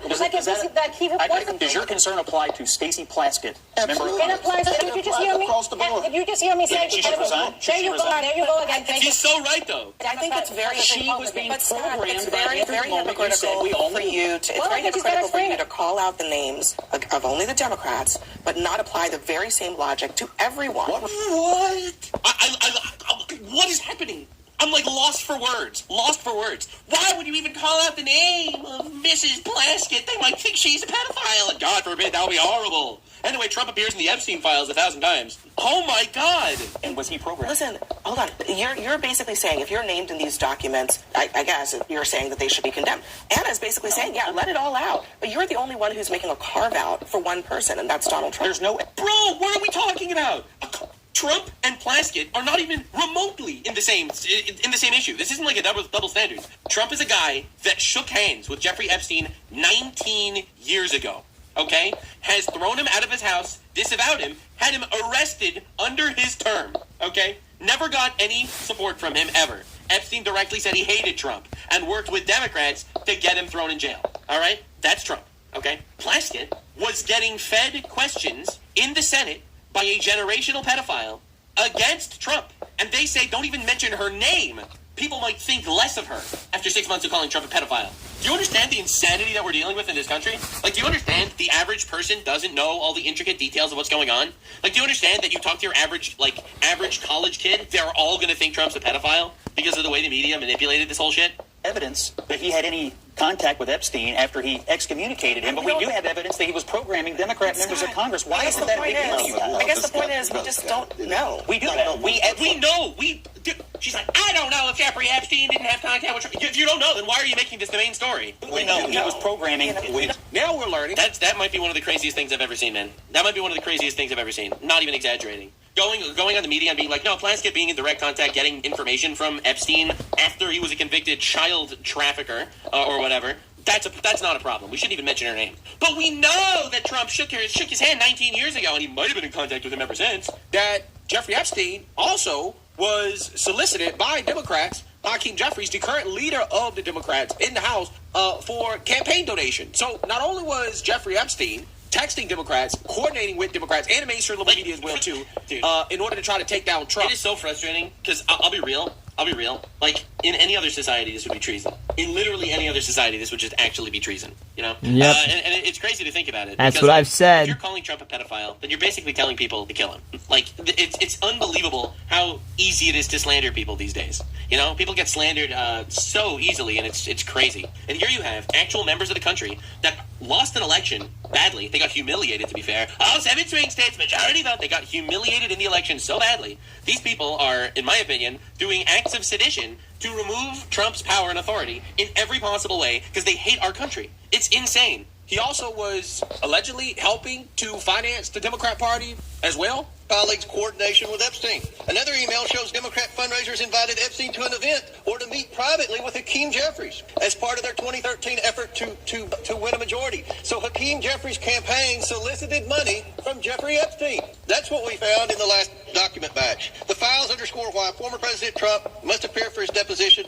We've subpoenaed him. To date, the Democrats have done nothing to help us secure his appearance. I support full transparency. The Oversight Committee will continue to work to get the truth to the American people and to get justice for the victims. That's our goal of this investigation. Let's With go. that, I yield back. The gentleman yields back. Yeah, Mr. Speaker, we reserve. The gentleman reserves. The gentleman from Maryland is recognized. Yeah. So, fascinating. Absolutely fascinating. We're not learning what Democrats are going on television and making defamatory statements claiming about the President of the United States. But we are learning that it was actually Democrats who were in bed with Jeffrey Epstein. Again, Hakeem Jeffries here. This is an email that was sent to Epstein where they say, hey, dear Jeffrey, we are thrilled to announce that we are working with Congressman Hakeem Jeffries, one of the rising stars in the New York congressional delegation, sometimes referred to as, quote, Brooklyn's Barack, a.k.a. Discount Obama, a.k.a. Dollars for Obama, right? right, okay, a.k.a. no swag Obama, a.k.a. no Riz Obama. He is a staunch supporter of President Obama and a progressive voice for the people of New York City. Yeah, so they go on to say that if you would like to get involved with the dinner or would like to get an opportunity to get to know Hakeem better, he is an impressive guy and will be a progressive voice in New York politics for years to come. Again, fascinating. Absolutely fascinating. The same people who are obsessed with President Trump's relationship with Jeffrey Epstein. Again, a relationship that I think is very clear. That President Trump cut off ties with Epstein. Dude, if this happened and there are like victims out there that were raped by Trump and they're just wandering around, like, you don't think that any of them would have come forward and said that the president of the United States raped me? Like, you really don't think that would have happened? It's such an insane situation, man. When it became clear that, hey, this guy's into some creepy stuff that the president doesn't want to be involved in, right? He cut off ties with Jeffrey Epstein. Jeffrey Epstein hated the president for doing that, okay? And that's mainly what you see in these emails. But while they're worried about that, Democrats were actively trying to get in bed with Jeffrey Epstein, right? The Democrats were going back and forth, texting with Jeffrey Epstein, trying to raise money from the guy, trying to blackmail the president with Jeffrey Epstein. It seems to me that Democrats were the ones that were in bed with that did everything. And for example, this is just like kind of a crazy thought. Not trying to be rude here or anything. I'm just saying it's kind of weird if you think about it. Again, not trying to go too far over here. I'm just saying it's a little bit weird. The Biden administration didn't release any of these files. Why is it that the Biden administration didn't release any of the Epstein files? It's actually pretty obvious if you think about it. The pedo party, the ones that are pushing, transing the kids, turns out the pedo party was in bed with a pedophile. Well, color me shocked at the prize. Okay, ain't it funny how that works? All of this is really starting to backfire, which I guess is why, if you're black and you are a Democrat Party supporter, you're not supposed to ask questions about why is it that Democrats did not release the bombshell information that would prove that President Trump was involved in some type of crime with Jeffrey Epstein. Why didn't they release this information when they were in power for the last 4 years? Because we all know that if they actually had anything on the president, they would have released it by now. But apparently you're not supposed to ask this question. Yeah, well, the plantation overseer, people like Roland Martin, for example, Roland Martin, they're going to jump in his ass. You gotta push back immediately. Jump in his ass. You were there for 4 years. How come you didn't open it as a Democratic Party then? True. What am I missing? True. I'm not saying I know. It's a legitimate question. Bro, dude, the black community is turning on them. No. Maybe I don't remember the answer. Maybe my extraordinary producers should be able to help me during the commercial break. But from my understanding, the same files that were open or being open now with the 220 pages of documents or whatever it is, with various emails, that could have been done when Biden was in office. True. Well, why didn't you? I'm just thinking of that right now. Wait a second, you're so right. Well, color me surprised. Do it. Oh my God. If it's so important now, what were the Democrats doing at that particular moment in time? They were probably raping children. No, but I'm not trying to slander anyone here, obviously. Calling someone a pedophile for defending pedophiles actually is in bad taste, right? How about you do the damn research before you go on the air on an epic rant, Stephen A? Like, I don't understand why black people or other folks with shows don't know how to do research before they open their mouths. What you just heard is misinformation and disinformation. Oh my God. As for why Biden and the Democrats didn't release the criminal case file. Okay, I'm ready. Maxwell, as Ghislaine Maxwell, the associate of Jeffrey Epstein, Maxwell's criminal case was still open during the Biden administration. It was closed in 2021. What were they doing from 2021 to 2024? Oh my God, Lord, save me from these damn idiots. This is crazy. She wasn't convicted until late 2021. And then Biden was president for 3 more years. Well, what? Oh my God, these people are retarded. Is this what the Democrats have to do? Is this how they defend themselves? Yep. And then she appealed her conviction. 100% how they do it. It's not a good idea to open your evidence files when a criminal case is ongoing. Oh my God. We also don't know whether the FBI was still investigating other possible suspects who helped Epstein or participated in his crimes. If you are still targeting suspects, you don't want them to know you are zeroing in on them. Right, so the Biden not releasing the files, that's zeroing in on suspects. Trump not releasing the files, well, that means that everyone in the Trump administration must be defending pedophiles. This is what I keep trying to tell these people who are in media. When you have a mega microphone, you need to be... I do my own research. Proceeds to read a tweet. I can't stand it anymore, man. I'm so done with these retards, bro. Judicious with how you use it. You need to be careful with what you say and how you say it, and you need to have your facts That's right. Yeah. Like that time when... Yeah, look, I mean, before we even move on, bro, you don't even have a neck. All right, moving on. Roland Martin falsely claimed that DHS AI doctored a video to make it seem like a black teenager threatened ICE when DHS did not. AI. Oh yeah, I remember that whole scandal. All right, so he's dealing with other scandals at this point. Now, before wrapping up the Epstein saga here, at least this video, I'm sure we're going to talk about this more as more Democrats get exposed, because it turns out the pedo party is actually in bed with pedophiles. No one saw this coming. What? You mean the party that's, selectively and stealthily installing pedophile teachers in every school in America is actually involved with pedophiles? Well, I'm shocked. Well, it turns out they were also involved in a giant sex trafficking ring of children. A lot more directly than you might think. Just this week, Joint Task Force Alpha took 4 major enforcement actions. Right here in Tampa, we unsealed the indictment charging 12 defendants operating right here in Tampa, a massive illegal smuggling ring. The defendants engaged in a conspiracy to bring illegal aliens from Cuba to the U.S. for profit. They coached their clients, including children, who came to airports alone, came to our country alone, were put on planes for connecting flights, lied to Border Patrol agents, coaching, and law enforcement. They charged up to $40,000 per victim. They used Zelle to transfer over $7 million over the course of this scheme, and I believe had profits, cash of over $18 million. So it seems like, under Biden, that the Biden administration funneled $7 million into a child smuggling network ran by a trafficker who made $18 million bringing kids illegally across our borders. It seems like the government was literally funding child trafficking with the open border policies. So remind me, who's the pedophile party? Like, subscribe, and this video is streamed live on kick.com/Nuxanor. See you there. Stay weird, fans. Alright guys, we'll be right back.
So I was doing the math on that, and let me just use my calculator real quick. So 3,023 days played times 20 minutes equals 60,460 minutes if we've never slept at all. Obviously we slept, but that's if we never slept at all. So then we take 60,460 and divide that by 60 minutes to see how many hours we've been playing in this realm, or at max. And there is 1,007.66 hours. So that means there's over 1,000 hours played in this realm. How many days? But is then that? if we take those 1,000 hours and divide that by 24 hours in a day, that's 41 days played. 41.9. So yeah, almost 42 days. Wow. Yeah. So I was pretty close with 44 days. Yes, sir. Fuck yeah. That's some good shit. Happy 1,000 plus hours in the realm. Hopefully, I mean, assuming that we were there, but I don't know. Close enough, give or take.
I gotta say really quick though, guys, this fucking update sucks.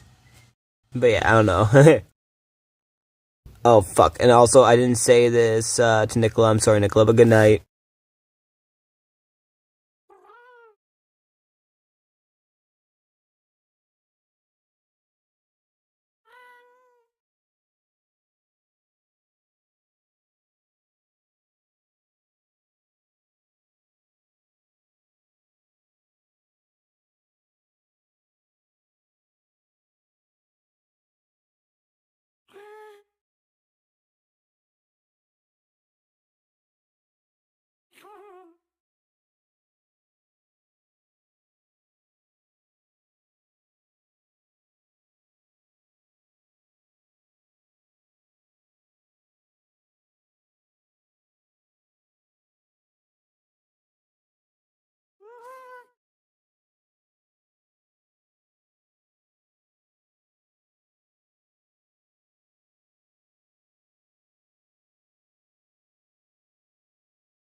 Happy days played 30-30, guys. At the 6-hour mark of the video.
We're gonna try to do some audio. I don't know if it's gonna work. Hey guys, it's me, and today I want to answer a question that a lot of people have been asking me my whole life, and more importantly, they've been asking me a lot recently, especially online. And that question comes in many forms, but it always distilled down to the same thing, which is, in one form or another, why are you like this? Whether it's the dead rat alarm clock, the barbecue puke shower curtain, dead animals in the house, or any other one of the stories that are just an indicator of me living like a complete fucking animal, people always wonder, why would a person live like this? Why would a person be like this? Why am I like this? And I think that honestly, there's a lot of answers for this. I really don't want to make this like a super long video, so hopefully I can distill it down to some main points and not really go off on too many tangents, although I think that I probably will, because there's a lot of like history with it and everything like that. And so basically the first thing you need to know about me is that I actually, if you can believe this, I know this might sound shocking, is that I actually have not always been like this. This is a relatively new thing for me. And I think that it really kind of started a lot when I would say at high school, and then later on it kind of entered phase 2, and that was probably somewhere around 21 or 23, somewhere around there in those age groups. And that's whenever the degeneracy really kind of went, it ratcheted up to the next level. I leveled up, new expansion release, DLC, etc., right?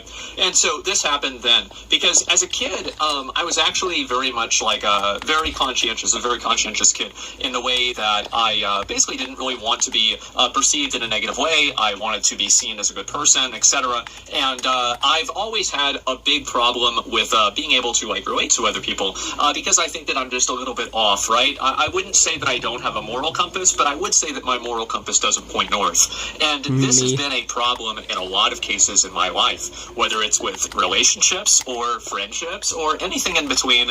I've had a lot of problems because of that. And in the process of this, I've learned a lot of things about myself. And the main thing is that my take and my view on moral issues is not really what I would say a normal person thinks. And this has caused me a lot of problems. Yeah. And especially like as a young kid, being able to like interact and fit in with people, it's a weird dichotomy, because the truth is I actually always did have a lot of friends, and I never had problems making friends, but at the same time I always felt like I was very different from a lot of other people because of the way that I felt. I used to have, for a comparison, just a point of reference, I guess you could say, I used to have my mom read me all of the different like sins in the Bible and everything, because I understood, even as a little kid, I'm like, there's something wrong with you. You better... Yeah, same as a little kid, but not the Bible's thing, but I knew them as a kid too. Learn this, so that way there aren't any problems in the future. And so I would have her read all of these to me. That way I would understand how to behave, right? Because it just never came naturally to me. Things that come naturally to other people were not natural and are not natural. It's not like things have changed. If anything, they've probably gotten worse as I've gotten older. And so I've always had a big problem being able to understand where, how you should act, how you should treat people, what you should do, how you should say things, etc. So almost everything that I do is a learned performance rather than an innate social, instinct, if that makes sense. Yep. And hopefully the performance is good. I consider myself kind of a good actor, at least, right? But of course there are going to be cracks and outtakes as well. And so those are usually in the form of the Twitter clips with 100,000 likes. And so anyway, as a kid, I was always treated this way, and people thought that I was a little bit off, a little bit weird. One time, for example, there was a kid that I was playing baseball with him, and he was annoying me, making me mad. And so I hit the ball, and I hit it with the explicit intention of hitting him in the face with the ball, and I did. And so I remember there was blood all over the kid's face. He broke his tooth and everything, and everybody was standing around like what the fuck? This is terrible. And I remember walking up. This was the best day of my fucking life. This happened, and I was so happy. And I could see that other people were made very uncomfortable around this. And that's whenever I started trying to really kind of mask my emotions and how I felt about things, because it was very evident to me that I was not really normal. And this has been again a huge problem my whole life. But that was pretty much the first, at least the time that I can remember in my mind, the first time that I can remember that. And see that, wow, this didn't go over the way that I thought it would go over, because I was so happy and nobody else is happy and they think I'm a bad person. But it's from my perspective, that's not how I saw it. And, from my perspective, rip bozo. So This is a big problem. And this happens in middle school as well. I cared a lot about how I looked, how I dressed, etc. in middle school. Really, who doesn't? And I didn't. I really tried to take myself seriously, and I tried to have a good impression, etc. Do the right things, say the right things, wear the right things, be the right kind of person. And going into high school, I kind of got there's a weird thing where I ended up going to one high school that I didn't want to go to, and then I ended up going to another high school after that. After I told my parents that if they didn't change me over, I would kill myself and fail every single class. Which, to be I was halfway followed through with that, because my first semester in that high school, I had a GPA of a .08. It was actually impressive. It was hard to do. I had to go out of my way for this. And so then I ended up getting transferred over, and I went to the school where my friends were. How did I just find out of Asmongold when I was at 26 years old? A much more superficial, much more a higher class high school, because my dad wanted me to go there because he wanted me to go to school to get an education. Imagine that. I wanted to go to school to hang out with my friends, so there was a bit of a disconnect there. And so I go over to the other school, and I realized that I need to stop caring about what people think about me, because I saw the people that were in that other school, and I realized that's not the kind of person that I wanted to be, because they were the more extreme version of the person that I was trying to be. And at that point, I realized that I didn't really want to be like other people, and I had to develop, my own identity. And this was at I would say 14 or 15. And that happened, and that continued all the way through high school. And, I was always I never really had a girlfriend, right, in high school or anything like that. Maybe, I talked to a girl, but not really, okay? And so I was never really treated very well by, a lot of girls or anything like that. And big surprise, imagine that. And so, anyway, this happened, and, I kind of got used to this, and it was normal. So I would try to improve myself and, make myself look better and try to do this, and it would just be met with the same outcome, which was a massive failure. Big surprise. Being a level 60 warrior isn't as attractive to women as it is to other 16-year-old guys. And so anyway, I had this happen, and, I eventually kind of got to the point where I was more comfortable with that, and I stopped really caring as much about what, people would think about me, and, in general, just, people's perception of me.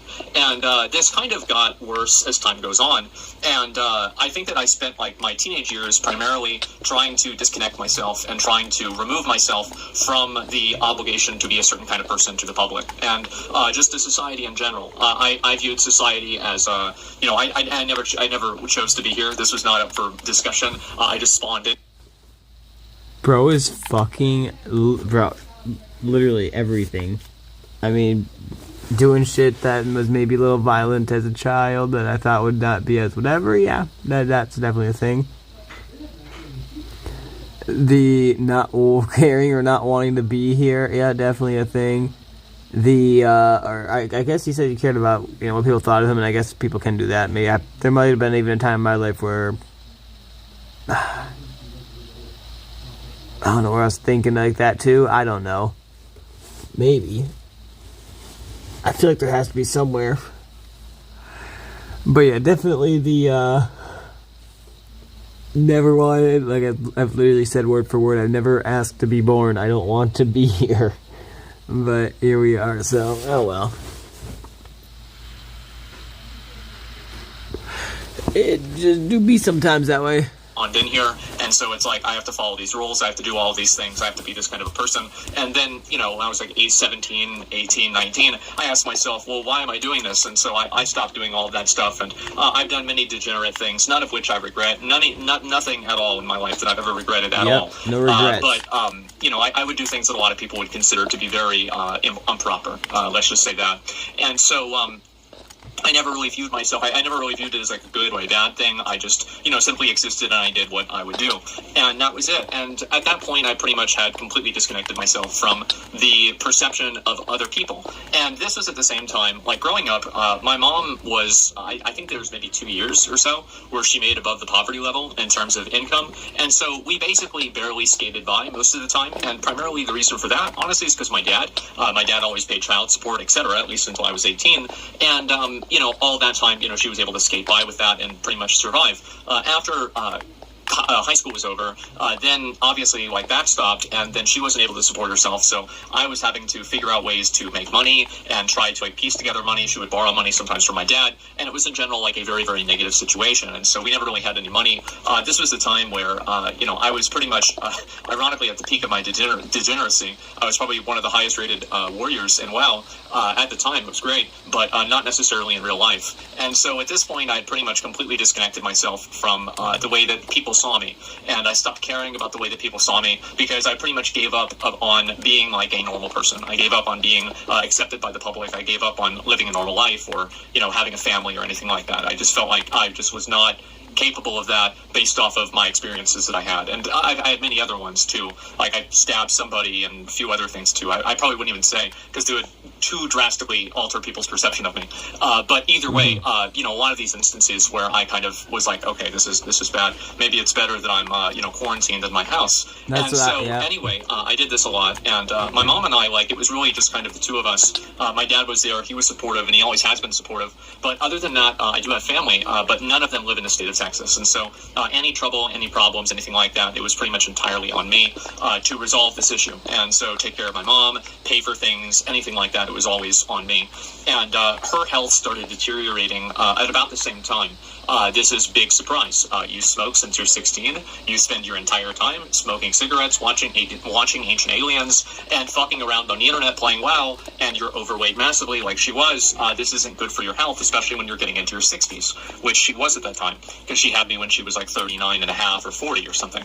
And so at this point, you know, her health was deteriorating, and I remember like she had like a number of instances where like I would like wake up and I hear her like screaming because she would like I don't even really know what the fuck was wrong with her. I don't know. It was like a weird thing where like she couldn't see out of her eye, and then she had like some kind of like I think like a bleed in her eye, and then she had like I think it wasn't really a heart attack. It was like some sort of like variation of that.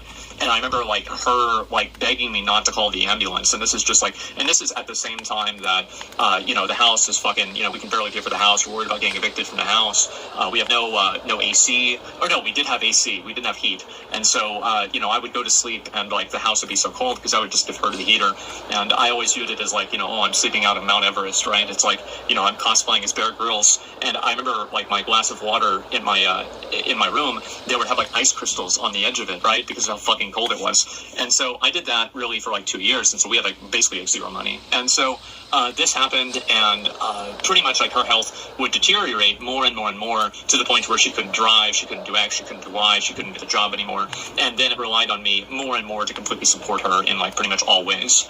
And so, and I remember she would like beg, like she was like on the ground like crying, begging me not to call an ambulance. And so this was very upsetting for me, by the way. Like I got to the point where like at this time period I would wake up like every 2 hours or so with like a weird thing where I would hear her screaming my name. And this went on for maybe like 6 months to a year.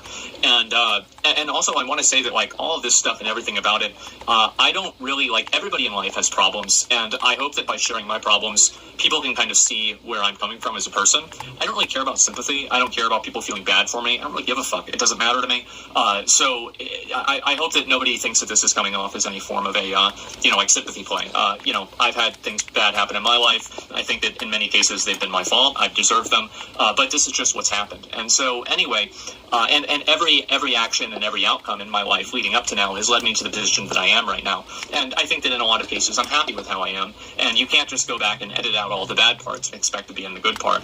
And so at the same time this was happening, like a lot of my friends were obviously going through college, finishing college, you know, having girlfriends, like moving in and everything. And I was worried about, you know, number one, my mom dying, number two, my, you know, being homeless, and number three, at that point, I had always assumed that I would kill myself after high school. Like, that was my plan. And, you know, Wrath of the Lich King came out, and I just got distracted. I forgot. And so I ended up not doing that. And because of that, I never brushed my teeth in high school. Never really gave a fuck about it. Never cared. And this caused, guess what that causes? It causes your teeth to rot out. And so a lot of my teeth had to be, you know, I had to get fillings and everything as a teenager. And my dad paid for a lot of it, which he was very, very unhappy about. And so these fillings would come out. This is what happens with fillings or anything like that.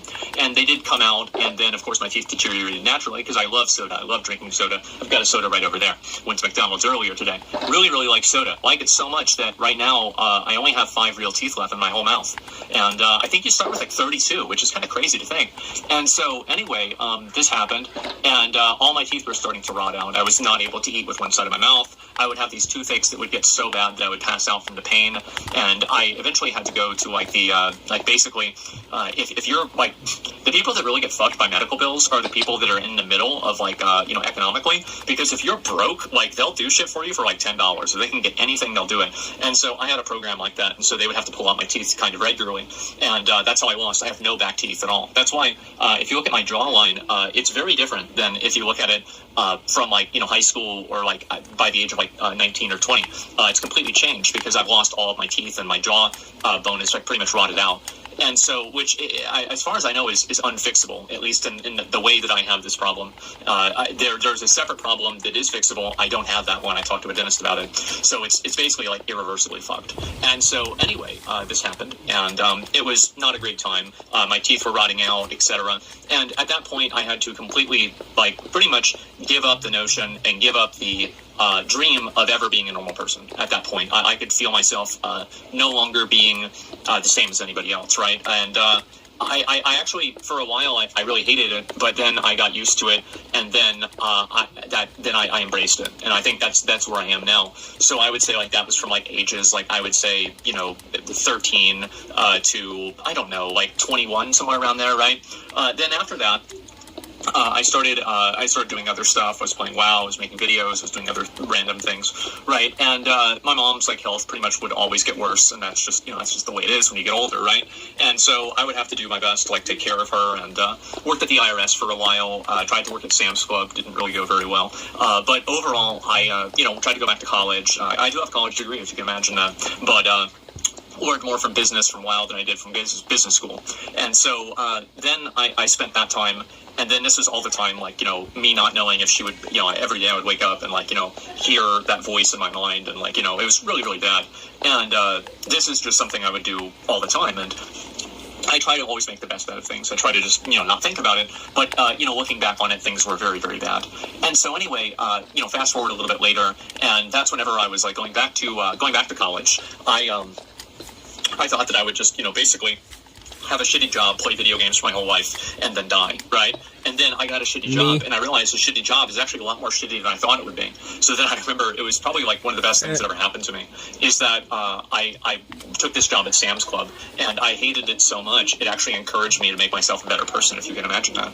And so I signed up to go back to university and finish another degree that I was working on so I could go to law school. Actually, I wanted to be a lawyer, basically because I had a friend in high school. We would always play Magic the Gathering, and I could see him. He would always manipulate the rules to come out ahead and win different like arguments in Magic the Gathering. And I was like, I bet lawyers do that in real life. I should do that myself. And so that was always my motivation.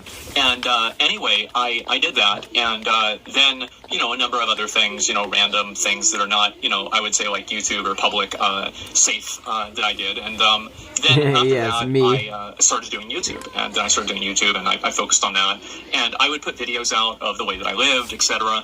And people would always find it to be very funny or like weird, and everybody would like really like. There were a lot of people, and this is true even now, people that like hate me for living the way that I do. And I think that really, people look at a person like me and they see a person who has a number of things in their life that they wish they had, but I've done basically. If you look at it from like, what do they tell you to do when you're growing up? I used every single thing to do as a checklist of what not to do, right? And so, I think that a lot of people can be a little bit, annoyed by that. And so I can see why, et cetera. And it is disgusting, by the way. And so, missing half your teeth and, living I got all my teeth, thankfully. With a dead rat alarm clock, you don't know if your mom's going to be alive that day. For a long time. You've got no money, maybe I should do that. She's never going to be able to support herself. And things are just basically slowly getting worse and worse. It was like 2-3 years, if not longer. I didn't brush my teeth for it. I'm not gonna lie. I started stopped giving a fuck. Things were doing better then. I went to get my teeth fixed because if you look at my old videos, a lot of my old videos, you'd notice that I smile. When I smile, I cover my mouth when I smile. The reason for that is just in Saikuno, where I don't like my smile. Yeah, well, I don't like my smile. It's not because I think it's ugly. It's because I didn't have any fucking teeth, and I didn't want people to see that. And so that's why I would cover my mouth a lot whenever I first started streaming. And so this happened to me for a long time. I go to the dentist, and they tell me it's going to be like around $50,000 to get all my teeth fixed. and everything taken care of. Then I thought, maybe, because it was the first time at that point where I kind of like, it really hit me that I had like irreversibly and irreparably damaged my life in a way that I couldn't just immediately like undo. Because like, as a kid, you know, usually you make a mistake where it's like you scrape your knee and then, well, you put a bandage on and it gets better. But with this, it never was going to get better, and it's only going to get worse, and it certainly has, by the way. And so anyway, I did want to kill myself, but I decided instead of killing myself, I'd do something even worse. I'd start streaming. And I started streaming because I wasn't really making enough money, and everybody says, oh, well, I started streaming because, you know, I like interacting with people. It's because I was lonely. I don't like it. I started streaming for money. I needed some fucking money. And Okay. Well, I like to do the money thing. The reason I started streaming was for the passion of the game. I like to play the games, and it was fun to just show it off or what I was doing. That's the main reason I started streaming. I mean, I always thought in the end, hopefully I'll make some money from it. But the main reason that I did streaming is just because I love doing it. I love playing games. And honestly, or I love playing games and showing you guys or showing the world what I'm doing. And honestly, nowadays, I don't even like playing games that much anymore, if you can even imagine that. I simply, I like to, it's like, the guy who just spent 30-some hours playing Minecraft doesn't like to play video games. Shut the fuck up. But now, like, for real, though, like, when it comes to me actually playing games that's not, like, being recorded or streamed or something like that, I don't even find enjoyment in it anymore. Like, the only reason I find enjoyment in gaming is because I can stream it or record it. But yeah, I do hope I can actually get some fucking money from this YouTube demonetizing me for quote-unquote reusing content or reused content, whatever you want to call it. And so that's what I did. And I was like, guys, we've got a donation goal of $100. And, you know, if we get $100, I'm going to go to Wendy's tomorrow. And I would always meme it up, you know, $1 equals one donut. And it's like, you know, I would make a bunch of money. And it was great. And things actually did go very well. I streamed every single night. I was very dedicated. I tried to make things as entertaining as possible. And, you know, I did what I tried to do best, right? And things kind of got better and improved. This happened just at pretty much the same time. A lot of my friends were kind of evolving and going past, like college, like they were getting careers, getting married, having kids. And like now I'm pretty sure, I'm thinking to myself, I'm pretty sure every single friend that I have is either married or has a kid. Which is kind of crazy, considering that, I'm sitting here doing what I'm doing. But it is kind of weird. I'm 34 now, which is, honestly, a fucking shock. Like, I can't Bro, I'm believe 26 and I 34. can't fucking I feel believe like it. I'm still 16. Yep. But I look in the mirror, I see my hairline, and I think to myself, oh my god, wait a minute, I think I'm actually 34. And if Thank I'm really God I not don't sure, got that I yet, talk but I'm to only somebody who's 26. 16, and then I realize, hold up, wait a minute, no, actually I am 34. Because there's no better way to realize that you're actually older until you talk to somebody who's actually younger. At least it is for me. Facts, so though. anyway, my This stream was younger doing very well. generation be all fucked my up social these life really, days. I pretty much like stopped I'm interacting only with a lot of friends of 26. mine because I focused pretty much just on streaming and on making this as much as possible. And also, I'm a very introverted person in a lot of ways. I like being alone. I don't like people talking to me a whole lot. I don't like phone calls. I don't like interacting with people. I don't like going out. If you guys might I notice can this, stand right? it, If and I it's, do it for people, a but mystery, a secret. And so, and when it comes big to surprise, that's how it was. When it comes to the YouTube stuff, I don't mind talking to people. But why do you think I've been doing it for 10 fucking years with only 1,000 subscribers? I mean, honestly, if I had a lot of people here talking, I would probably still respond to people too, just for this whole fact that, yeah, you're here, you're supporting my stream and shit.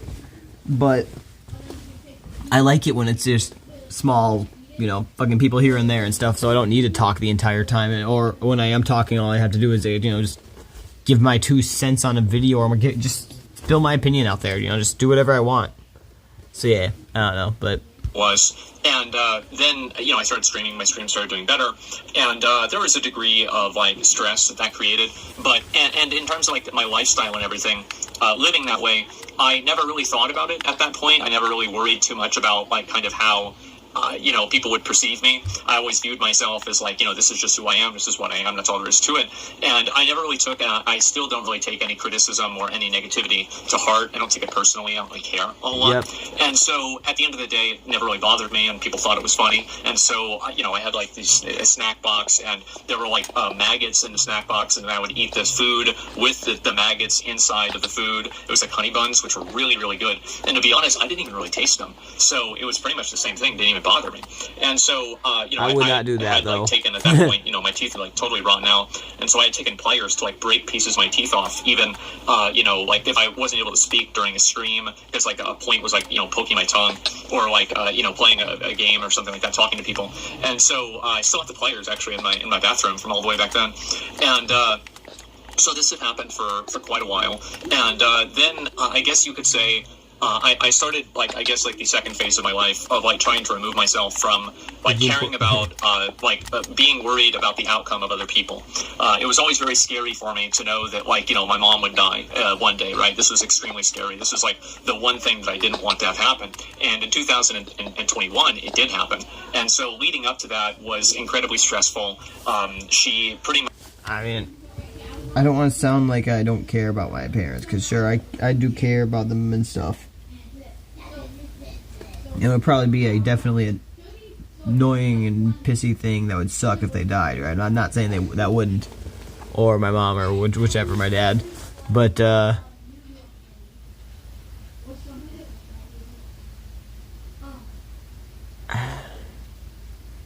I guess I was gonna say in the moment, yeah, maybe you might be like, damn, I might dread it or something. I feel like at this exact moment, I can't feel anything for it, but that's just because I'm a fucking weirdo or something. I don't know, maybe not.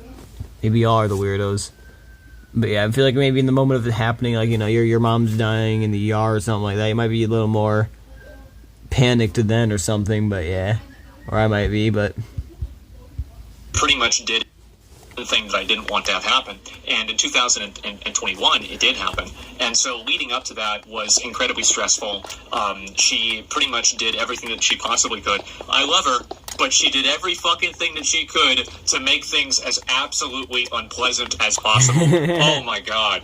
And so, yes. It was very frustrating to deal with somebody like that, bro. But, she was 70 at the time. And so it really, really, really hurt. And it's like, she was the main person in my life that I was, like, most connected to, and, like, this is the person that I had, like, the deepest emotional connection with. That makes sense. And to just lose them, and it was kind of random, by the way. Like, things got worse over time, but it was nothing like at the very end there. It just kind of went off a fucking cliff. And so this happened, and then at about the same time, a little bit after that, I also broke up with a long-term girlfriend at the time, and then at the same time, my dad got so fucking sick that we were, like, talking about writing his will, like, and he's still setting all that up because he doesn't know if this shit's going to happen again, right? What's going to be? And he's 77 too, so it's rough, right? It's bad. And he went through pneumonia 4 fucking times in a year, and so and he's still getting around, going to the store, etc. But I got to help him every once in a while too, right? And it is what it is. And so again, yes, sir. I know what Abigail's going through. I'm literally helping babysit as we speak for my dad. There's one person who's responsible for that, and that's me. And so that's a lot of stress. It's a lot of pressure, right? And I had all three of these things happen to me within pretty much 1 year of each other, maybe 2 years with the thing with my dad. And so at that point, I began the second part of, I think that, like, my, abstraction of reality is that I've tried my best to remove myself from caring about other people as much as I can, and not caring about them in terms of, like, being friendly. Of course, I'm friendly with people, but being emotionally attached to having them in my life, being emotionally attached to... I don't need to try that, in my personal opinion. I'm born with it. I need to try to have emotional attachments to people. And some people think I'm cold for feeling like that or saying that, but why would I lie if it's facts, you know what I mean? There's no reason to lie about it. To the way that they feel about me and how they're doing. It's been very hard for me to actually have any sort of feelings towards people when it seems like everybody that was important to me is fucking dying. And so this, or leaving me, right? Or breaking up with me. So at a certain point, you just kind of get away from that. And then after that, we entered into, I would say, the third phase, which is the point where I lose the connection with myself. And I think that whenever I finally do that, I think that maybe one day I might be happy again. And what I mean by that is that I always worry about, like, dying and, all this stuff and, like, how I'm, like, where do you go, what happens, right? And it would be very, very stressful for me. And I usually reassure myself by reminding myself that I'm just a hyper-intelligent monkey that probably evolved too fast. And I think that we all are, by the way. It's not like I'm special. And that usually is oddly reassuring. But otherwise, it was very stressful for me. And I did think that I was farther along. I thought I would be okay with dying until I thought that I was dying. And then I realized that I wasn't as far along as I thought I was. recently whenever I had a blood pressure reading of 194, which my is blood pressure is perfect, which is so fucked far. up with how my And videos so, are. things But have been improving since then, by the way. But anyway, this has been, my life, and I stopped really caring about anything. I stopped caring about what happens to me. I stopped caring about what happens to other people. I stopped caring about. I never cared what happened to me or other people or what people think of me. That I have the more that I've cared about things, the more unhappy I've been as a person. And I think that this is true on like a base level. Is this some sort of pathological problem for me? I think it probably is. But at the end of the day, this is the best way that I know to cope with it, right? Yep. And so for me, the way that I live and everything is a manifestation of that. Bro, it's literally... it's always been this way for me. Bro, okay, so my brothers and stuff were like, bro, why don't you ever bulk out and stuff? Like, why don't you ever, gain more muscle? Like, you're decent in muscle, but like you should get more, right? And my thing I've said before to them every single time is I want to, but I'm afraid that I'm an asshole sometimes and that I might do something that I would regret if I bulked out, if you will. So that's why I don't, but I might need to before I turn 30 for the sole fact that I've been told it's harder to gain muscle before or after you turn 30, and I'm 25, so yeah. Me, my mom, like growing up, things were pretty messy, etc. But then even now, things are worse than they ever have been in terms of like being messy. But I never really think about it or worry about it because I'm just never really. It doesn't even cross my mind. I'm thinking about things that I want to think about. I'm doing things that I want to do, and I never think about what other people think about me. I don't think about how it affects other people. I don't think about how they feel or anything like that. And it might sound like a bad thing, but it's made an me amazing a happier thing. and more fulfilled person. Not worrying about anybody else, really, other than myself, unless I have to. And it's been very weird for me getting older. Especially, like having. I don't worry about anything or about people, I feel like, or whatever, but if somebody is shit-talking my friends or whatever, I stand on principle that, no, I'm gonna shit-talk you now, what the fuck, bro? But yeah. Like priorities change in your life and, having different things happen to you. And so I wanted to make this video and kind of explain kind of how I got to be this way. And hopefully a little bit of this can explain why do I behave this way? Why am I like this? Why do I have no shame with things, right? It's because I've lived a life where I've tried desperately to hold on to any degree of dignity that I've had and anything that I've had, and it's just slowly been taken away from me. Whether it's myself, pieces of myself, other people, or the way that the world sees me. I think that the more that I've kind of just, let things flow freely and not care about it, the more happy and content that I've been.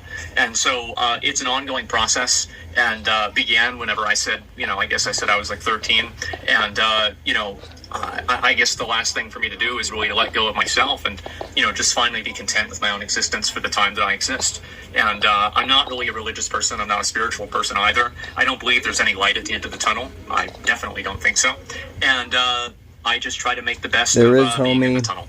And so trust me, I literally didn't think so either. And that, even after I became a Christian, I still didn't believe it fully in my head. The only way I can describe it is one day it just all clicked, if you will, and I'm like, bro, this shit's real? You know what I mean? I don't know. For me personally, it's damn. Well, we're going to bed. That's why I live the way that I do. That's why I do the things that I do. That's why I say the things that I do. That's why a lot of criticism and things like this, of course I don't like it. Of course I don't like it. But it doesn't really emotionally affect me in the same way that I think it does for other people. Facts. And it used to affect me a lot more, but I've, gotten a little bit better, at least, at dealing with it. And so hopefully this can answer some questions and kind of give people a little bit more insight into my life and the kind of person I am. And that's pretty much about it. I'm trying to think if there's anything else I have to cover. 30-minute video. Actually, I was expecting it to be longer. So, that's my life story. That's what's happened to me in general. And that's why I am the way I am. And will I ever change? Maybe, maybe not, right? I mean, I honestly, making a lot of money on Twitch and, the notoriety and everything, people recognize you. I mean, I guess it's nice, right? And I mean, sometimes having money is way better than not having money. But in terms of having a lot of wealth, I live in my same house. I use my same desk. I, for a very long time drove my same car. I eat in the same places. I do the same things. I really haven't changed at all, honestly, ever since I was younger, ever since my stream got popular. And maybe one day I will, maybe one day I won't. At the end of the day, I think that one thing that I've always really kind of focused on and thought about a lot is that I have complete and absolute agency over my own life. I can do anything that I want to do, and I can not do anything that I don't want to do. And I think that's been a very comforting fact. And so people ask me, are you ever going to do this? It's not something I'm really thinking about changing right now, but in the future, I might change my mind. I just don't know yet.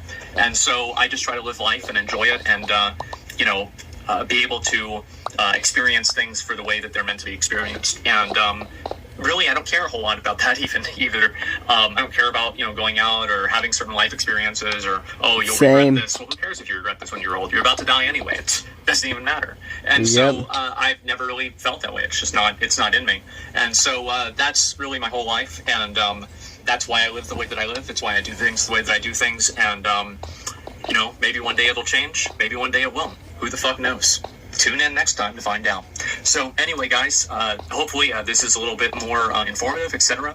And I got an early end for the day. We had to record something early, so I came home. I figured I'd record this, and it's only 6 p.m., and so I don't know what the hell to do with myself now. I'm not streaming. I'm going to go walk around my house like an NPC. And so I don't know what to do. I'm probably going to go play video games. So anyway, guys, thank you all very much for watching. Thanks for listening if you've gotten this far. And things have been going great for me recently. And I want to say thank you to everybody who's been so supportive and everything. And, my best way that I can say thank you is by doing more of it. So I'll see you guys tomorrow. And that's about it. Peace.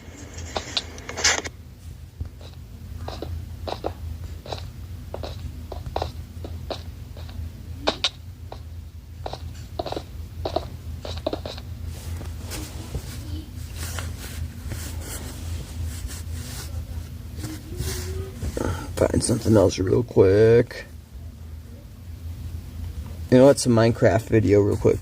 A brand new Minecraft update is out right now for all Bedrock platforms called 1.21.124. This is here to address issues discovered in recent releases, and it has a big note from Mojang explaining exactly why it is that they had to put this out, explaining the feedback they've been getting around game quality. Let's talk about exactly the bugs are fucking bad right now. Why Mojang feels the need to comment and what that note is, as well as does this fix the issues of Bedrock being broken. You're going to be surprised, or maybe not at the last one there, but hello, I'm ExtraCat, and welcome back to another update news video. Let's get started with what this update is. It doesn't fix anything for PCs. For Minecraft Bedrock. You can tell it's going to fix. Fuck me. Just back to another update news video. Let's get started with what this update is. It's a brand new hotfix update for Minecraft Bedrock. You can tell it's a hotfix update because it goes into triple digits, which means it's here to fix the 1.21.120 update, which was very broken. So seeing a fourth one of these is great. But what exactly is inside of it? Well, simply put, there are 5 major listed changes. The first of which is fixing various crashes. The second one is fixing texture memory leaks that could occur where users were on a server with multiple users joining and disconnecting.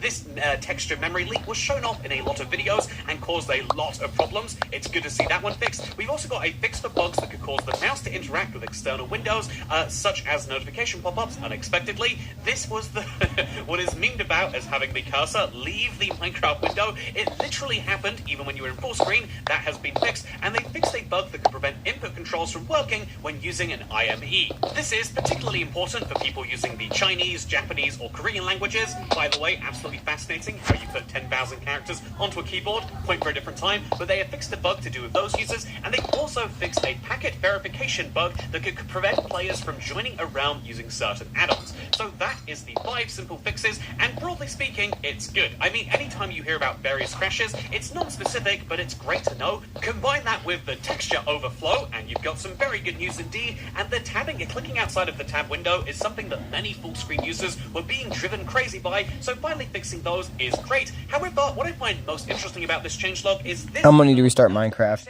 We want to thank everyone again for keeping the feedback coming around game issues that have been identified. These these changelogs are still the best place to stay updated on further improvements and keep your bug reports coming in through bugs.mojang.com. Thank you. So I first of all need to be a bit cynical here and remind you that bugs.mojang.com itself is not working very well right now. There is a giant message at the top of your screen reminding you that, yeah, a lot of users are having trouble actually loading in the bugs to look at them, and so if you can't even track the Minecraft bugs, how are you ever going to fix them? And second of all, I'd like to say that this is a very corporate statement, but I'm glad that they can specifically call out game quality. Minecraft Bedrock is having serious issues with game quality, and as long as we can at least acknowledge that Mojang understands that it's not just a bug here or there, it's literally been unplayable for many people. Yeah, did you see this?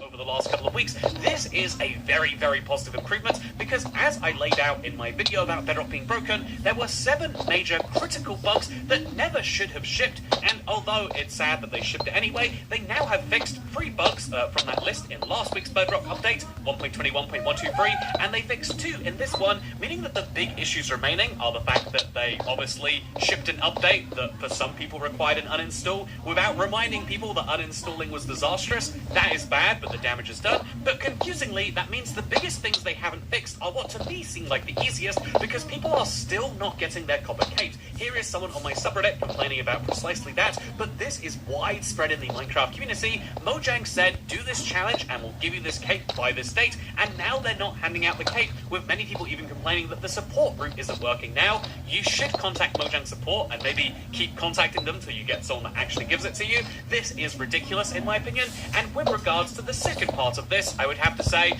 I don't understand why Minecraft's GDK isn't easily fixable. Things like not being able to import worlds or not being able to import add-ons unless Minecraft is closed. There are so many weird issues of the game that you just would have figured would have been tested by someone somewhere, because everyone in the community was saying this is broken, and it went through an entire bug fix cycle without being fixed. And that's why I want to move into this last point about this bug fix update. So just to remind you, I know some people do get confused by this, this is a bug fix update that is out right now. Your main Minecraft on every device will have that, from Switch to your phone to Android. This isn't a preview. Previews are the process where they test things and make sure they're working, whereas this is a bug fix, a hotfix update that they got out near immediately, but in exchange it doesn't change very much. It's just meant to, kind of patch things over as best they can. And so does this update fix things? Well, I actually think that it has fixed the biggest of issues. Bedrock went from being an unplayable mess to being back to its normal Bedrock levels of buggy. However, I will say that it has started a conversation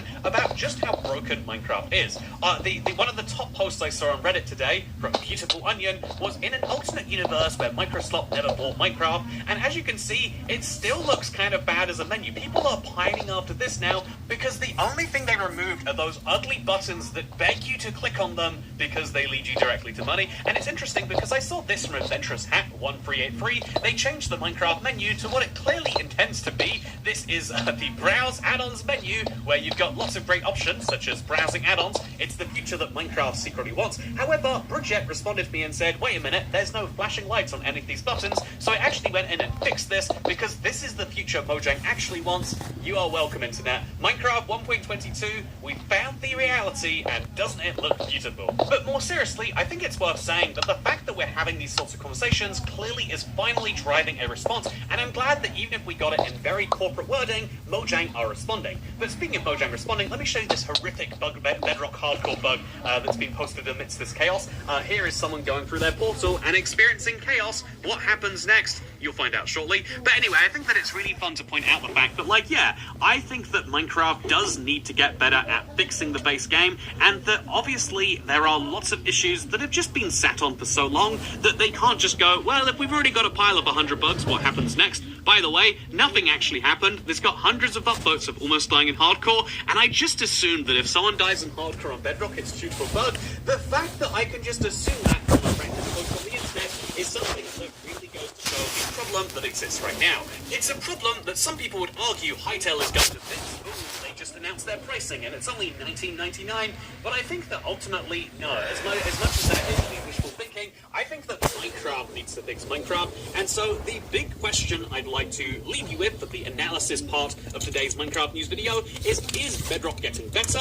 And the answer is, it's kind of tricky, because ultimately, when it comes to the actual game, Minecraft is factually fixing bugs. This is very good news, and the game is better than where it was 4 weeks ago, that's for sure. However, you can also say the same is true for communication, even if it's gone to only having now a developer note that's written in italics and is not from any particular person and sounds like it's gone through several strings of lawyers, or at least corporate to speak, before it gets out there. But that is better. And indeed, even though the Minecraft Twitter is posting this super impersonally, literally last week when another important hotfix came out, they were posting about how you should download Pigstep or get their Christmas gifting guide. I think that seeing this slow move in the right direction is good.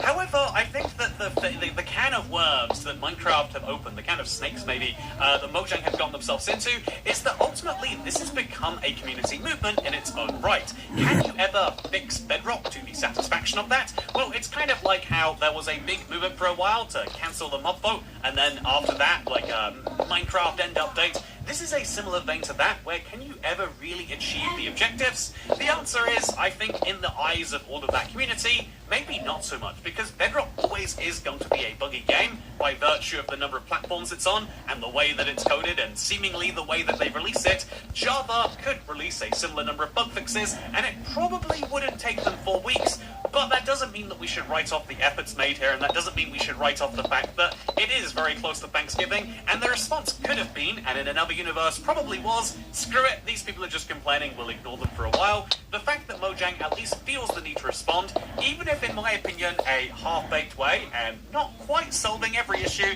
I would say it's better to have good than nothing, but what do you have to say? I'd love to hear it in the comments down below, yeah, thank you for watching this video. You've helped me buy a lobster roll.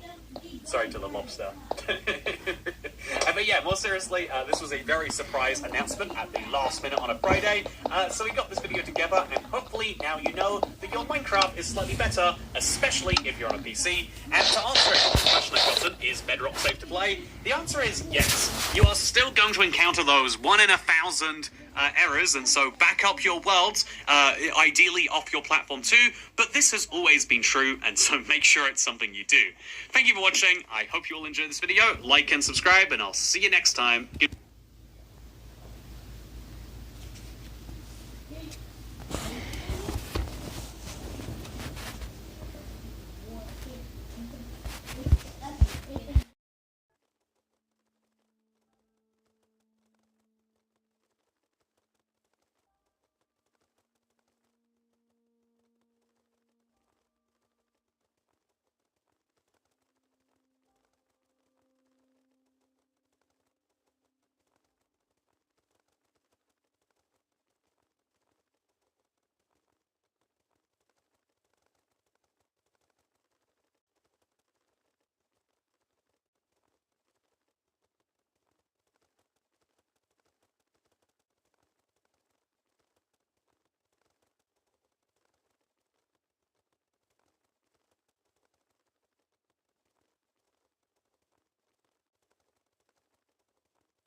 Hey, nostalgia.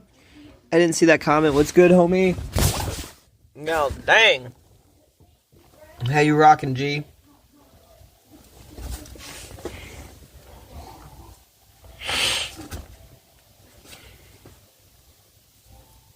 Donald J. Trump, President of the United States of America, 45th and 47th, he decided to show up. He woke up. Some might say even the unelected 46th President of the United States via the actual votes, but not the rigged vote. And chose violence, and he made this tweet that took the world by storm.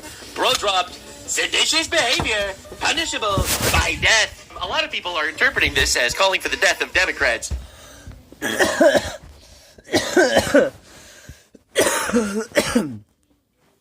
Trump finally says what I was saying. If it's treason, it's worthy of the death sentence, basically. Which it is. Let's not get confused. It is. However, this is talking about legal, just, after a trial, death penalty for treason. Turns out treason is I'm doing all right. How about you? I'm doing good. So what this this morning? So glad this is fine, or this is happening finally. Yes, sir. Anyway, this was in response to this little medley that was made up by the Democrats. They decided to release this. They thought they were so cool how they're going to push back against the power.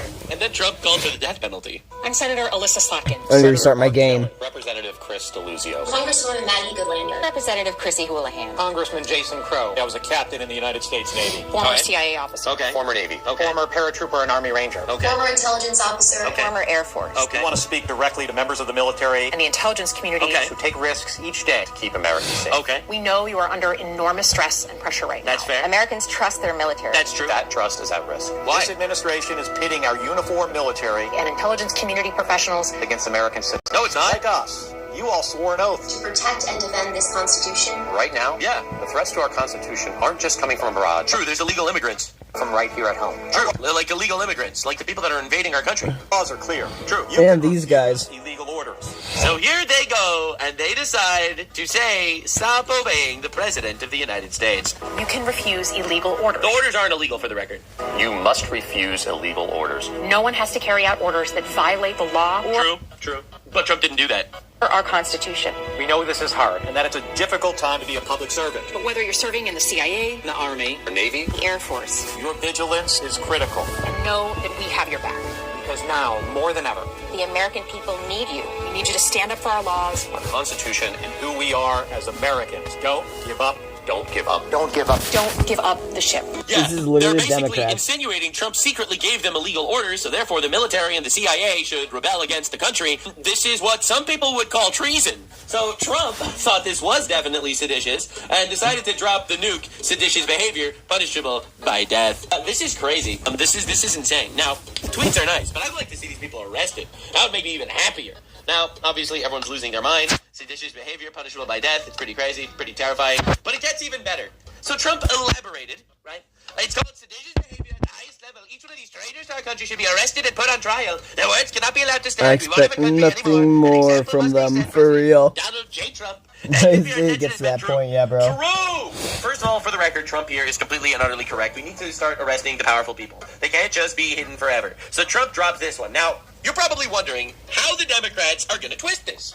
Are they going to say it's rude for him to say things like this? Well, nope. They're saying it turns out America is the party of political violence, or rather the Republicans are their party of political violence, and they feel unsafe now because Trump is calling for public murder and political violence, which is not what he said at all. So this is a clip from Also, that's what they were doing Senator Chris Murphy while bitching about it. Trump wants to arrest him for treason. The President of the United States just called for Democratic members of Congress to be executed. I mean, if they're treasonous or, generational rapists, or perhaps what if they're murderers? Does having the position in Congress protect them?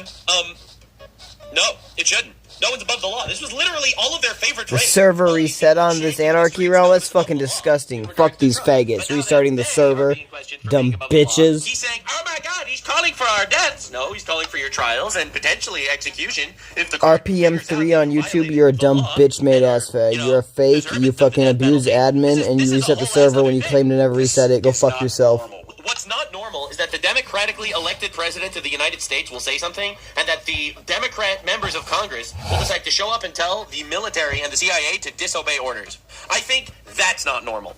Cannot allow this Projection once again. And they're so repetitive, it's boring. For real, bro. For your death. He wants a lawful trial and potentially the death penalty. This is like no one is above the law unless you're a Democrat that's committing treason. In the history of the country. Yeah, I don't think we've ever had a point in the history of the country where the democratically elected president of the United States was being attacked constantly by everyone for everything and even for things that he never did. In my opinion, this has never happened in the history of America. This is one of the biggest scandals of all time. The fact that Biden, who ran the country for 4 years, the election has unbelievable amounts of suspicion to it, the 2020 election. We know that Obama was directly interfering with making believe that Trump was controlled by Russia, which is proven to be false. We know that everyone is trying to make believe that Trump is being controlled by Israel through the Epstein files, and now it turns out that no, actually, there was literally nothing on Trump in the Epstein files at all, and it was all on Democrats. I'm not trying to be rude here, but you guys are doing something that really doesn't feel normal. It really feels like a war between the deep state and the people. Every Democratic member of the Senate and the House, their life is in jeopardy. Not a single one of them's lives are in jeopardy unless they go through a court case. And unlike Republicans, whose lives are in jeopardy because you people are inciting violence and death upon us. Okay? All right? This is what proves Trump was elected by God, because of how many people hate him. For real, G. That's facts. I never even thought of it like that, but that's facts. If you're saying that everyone's life is in jeopardy because Trump wants to try them for treason, then you're basically saying that everyone's committing treason. Right now, especially those that were specifically targeted. If Trump was truly evil, the world would love him. Facts. That's facts, bro. We're simply saying that no member of the military should act illegally. We were simply saying you shouldn't break the law, guys. Why would this happen? Well, then you have nothing to worry about. He's literally saying he wants the death penalty for people that commit treason. If you didn't commit treason, you have no issue. No problem. You only have a problem if you committed treason. But it looks like you're sweating over there, little piggy. It looks like you're sweating. Did you perhaps commit treason? Or in violation of the Constitution. The President of the United States just called for members of Congress to be executed. Yeah, lawfully if they committed treason against the country. Based. I don't see the issue.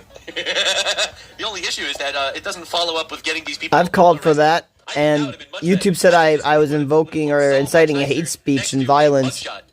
Or cyberbullying / hate speech. My bad. It's time to pick a fucking side. Oh my God! He said the F word. It's over. It's over. He's going dark woke, guys. He's going dark woke. He said the F word. Yeah.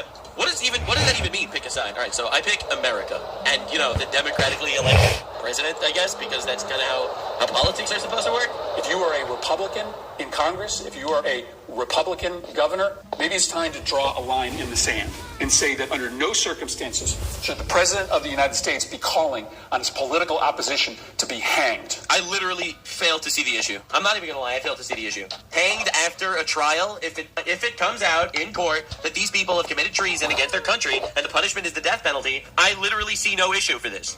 Dude, you had the entire left calling Trump a pedophile with zero evidence for 6 months. The last 6 months have been the leftists calling Trump a pedophile. All right? Yep. Zero repercussions. All right? And again, this is coming from the pedo party. 89% of Epstein donations went to the Democrats. And they have decided to go... 89%. They're installing groomers in every possible school that they possibly can. Right? This is crazy. And so these guys, the pedocrats, they decide to show up. They call Trump a pedophile for 6 months. They essentially say that he's Hitler and not a Nazi and a fascist and trying to take our country back and trying to steal our country. And there's a Nazi uprising. He's telling people to fight back against ICE agents and police officers that are just doing their job legally.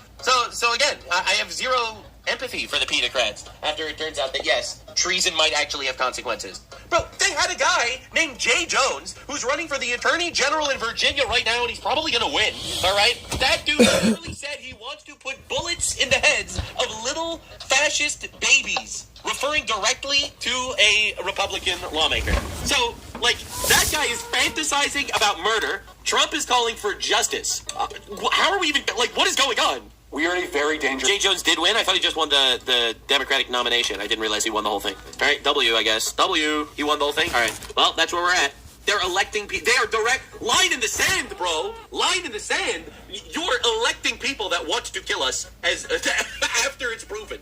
right? Line in the sand, where are you? This moment right now. The president is engaged in the wholesale incitement, endorsement, and rationalization of political violence. This is not an endorsement of political violence. Like, again, these people, like, this is the leftist hive mind. The leftist hive mind will come together and be like, so I'm going to take this thing that he said, and I'm going to make believe he said something else, and then I am going to be the victim of the thing that he didn't say that I'm making believe he said. And then, start crying on camera. He never incited any form of violence. He's calling for a legal and lawful death penalty after a trial. How are we even remotely like, dude, you guys have been talking about firebombing Teslas and fighting against ICE agents for the last 6 months. And honestly, the biggest issue I have with the Trump administration so far, bar none, is the fact that he is not arresting political officials that are breaking the law. That is probably my biggest complaint about the Trump administration. I want to see more of these leftoids that are out there being like, well, actually, you should fight against ICE agents. I want to see that guy in jail. Yep, that's my opinion. In this country. This is a very slippery slope that we are on. This is a moment. Yeah, so these guys will kill Charlie Kirk and be like, well, he was a racist anyway. And then Trump will say, I actually want a trial for treason. And then be like, this is a slippery slope. Are we on the same page? For people to step up, for Republicans to step up, for business leaders to step up. Anybody who has a voice or a soapbox in this country needs to draw a line in the sand and say that it is not acceptable for the president. Oh, but only for the president. The United States to call on the murder. Murder? Murder? Show me where he said murder. Can we sue this guy for slander? If he doesn't go to jail for treason, can we at least get him for slander? Bro, murder? Murder is a word with a definition. Murder means the unlawful killing of somebody. That is what murder means. Because, words have definitions. Treason is punishable by death. When he calls for a lawful death penalty for treason, that is not calling for murder. The only people that are amplifying these incitement claims are the leftoids of his political opposition. Yeah, death penalty is not murder. Death penalty is justice. I'm not saying you deserve it. Obviously, I personally don't think that video is actually worthy of the death penalty. I think a simple getting thrown out of Congress and not being allowed to ever take place in politics and maybe 6 months in jail, I think that would be appropriate, to be honest. I personally think that if I were the benevolent overlord of the judicial system in America, I would say that for that video saying to disobey unlawful orders or whatever, immediate kick out of government. Should not be able to hold office in the country by telling people to disobey their commanding officers or the president of the United States. So that's my opinion. I don't think they should be allowed to hold office. I don't think that's actually firing squad worthy per se. However, calling for the death of people for committing treason is actually based as fuck. And by you crying about it, it just means that you're scared because you committed treason. So anyway, he's not the only person that had a giant meltdown. The meltdowns continue because this is the new thing, right? So this is the best part. It turns out they were spending the last 6 months on Jeffrey Epstein, right? The last 6 months was Jeffrey Epstein. But now the Epstein files come out. It turns out 89% of Epstein donations were to Democrats. Turns out Epstein hated Trump and had nothing on him. And so now they're basically completely shifting. And it's like, actually, treason is good. This is the new Democrat stance. Actually, treason shouldn't be punished. The Republicans are clearly a party of violence. Because we killed Charlie Kirk and they held peaceful vigils. Mostly peaceful vigils. They weren't completely peaceful because some leftists attacked the Republicans at those vigils. So they weren't completely peaceful vigils, but mostly peaceful vigils. Lesson learned. We should kill more of them. That's kind of what they're saying. All right, anyway, let's see what the next crash out is. Chris Deluzio here. Today, Donald Trump called... Hi, Chris Deluzio. I appreciate you stating your name because literally no one ever heard of you.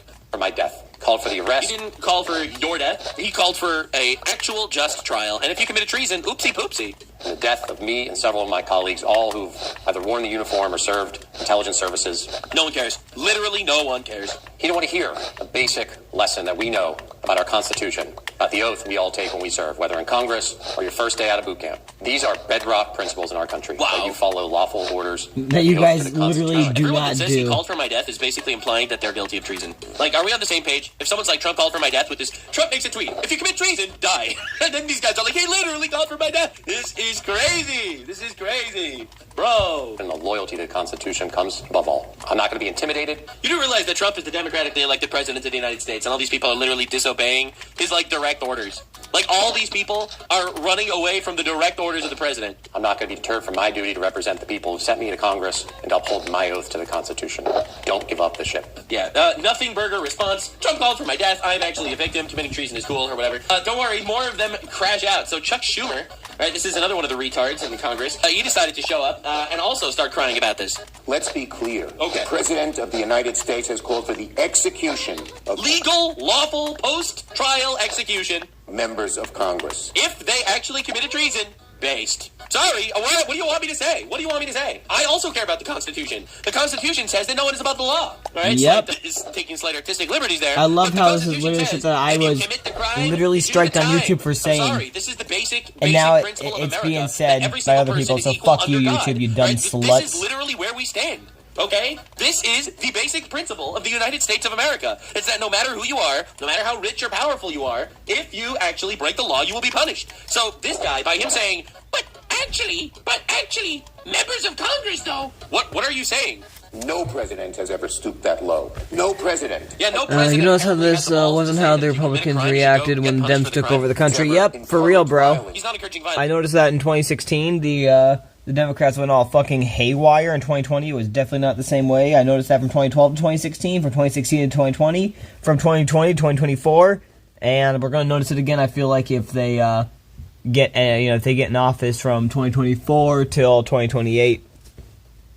Like, these people are all But retarded. yeah, it's facts. The death penalty is not like violence and murder. The death penalty is justice. Like, these people are all retarded. Again, so this is the classic Democrat strategy. The Democrat strategy is take the words that Trump said, throw them away, make something up, and then fight that straw man that you have created of them in your head. And now you just shadowbox against this fake statement that was never made. The way this president has. Literally said trial. You manipulative fuck. Oh, Chuck Schumer, the first ever Palestinian Jew. No, that's crazy. Every office holder and where the woke Jews, man, it's every time. The hell are the Republicans should speak out against what he has done now. Yeah, what did he do? What did he do? Call for law and order? That's crazy. No one's ever done that before in this country. So Chuck Schumer makes this tweet.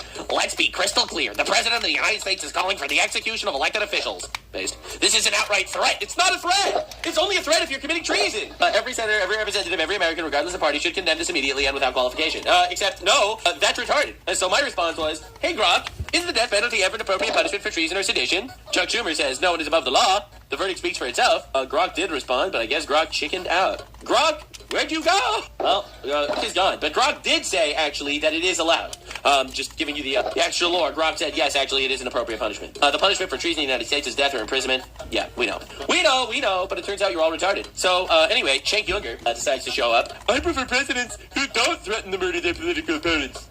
So, of course, I responded, calling for the death penalty for sedition is not a death threat. You support the Houthis who murdered half the Yemen government and contributed to the death of 377,000 people. You named your show the Young Turks after a terrorist organization that genocided Armenians. Also, you're a fat retard. He's also inbred, but I didn't want to include that in the tweet for obvious reasons. I didn't want to, hit too close to home, you know what I'm saying? So, I responded with that one, and we ratioed the fuck out of this fat ass. It's crazy. It's not easy to be Cenk Uygur because his parents are first cousins. So, it's rough. It's brutal. So anyway, Caroline Leavitt did a press briefing, and they immediately asked her, of course, because this is the biggest story in America right now. Biggest story in America. That's crazy. Hello, welcome to the biggest story in America. Trump called for law and order. This morning, President Trump accused 6 Democratic lawmakers of seditious behavior punishable by death. Just to be clear, does the president want to execute members of Congress? No. Boo! Boo! I mean, only if they deserve it, to be fair. Again, I want to make my stance very clear here. I don't think that video that they made warrants the death penalty. I think that there's obviously a sliding scale when you say sedition or treason. I don't think that level of sedition actually warrants the death penalty. That's my opinion. I do think it warrants him getting kicked out of public office and maybe jail and a fine. That I think it does warrant, but I don't think it warrants the death penalty. What Trump said was perfectly legal and lawful justice. He thinks that level of sedition did warrant the death penalty, I guess. And I guess that's why we have judges to decide these things, and juries. So, I guess, anyway, flip-flop. Be clear about what the president is responding to, because many in this room want to talk about the president's response. Every nation and empire for the last 10,000 years enforced death for treason. Yeah, I'm aware. I don't believe that. So, but again, I believe there's a sliding scale when it comes to treason. I think being nebulous and making a video saying, you should only obey lawful orders. I don't think that is treason on the level of execution. And the reason for that is because, for multiple reasons. But I feel like that could be misused and abused at that point. You know, I don't want disagreements per se, disagreements to be treated as treason when it's freedom of speech. I feel like this could swing the other way. You know, I don't want someone to say, actually, the COVID vaccine probably has problems, and they'll be like, treason, kill him. All right, so obviously there is a sliding scale to this kind of thing. That said, I do think this is seditious behavior. in my opinion, and they are telling the CIA and the military to disobey lawful orders, just like Candace Owens did, by the way. She also did that. I think that hers was even worse, for the record, and I do think that these people should be held accountable for it, because it's a really big deal, actually. But not what brought the president to responding in this way. You have sitting members of the United States Congress who conspired together to orchestrate a video message to members of the United States military, to active duty service members, to members of the national security apparatus, encouraging them to defy the president's lawful orders. The sanctity of our military rests on the chain of command. And if that chain of command is broken, it can lead to people getting killed. It can lead to chaos. And that's what these members of Congress, who swore an oath to abide by the Constitution, are essentially encouraging. We have 1.3 active duty service members in this country. And if they hear this radical message from sitting members of Congress, that could inspire chaos, and it could incite violence, and it certainly could disrupt the chain of command. These 3 members of Congress, I will also add, knew exactly what they were doing. You look at Alyssa Slotkin. She's a former member of sorry, bro. I was trying to help my sister with some stuff really quick. Wonder how many times. Hold up. I got those.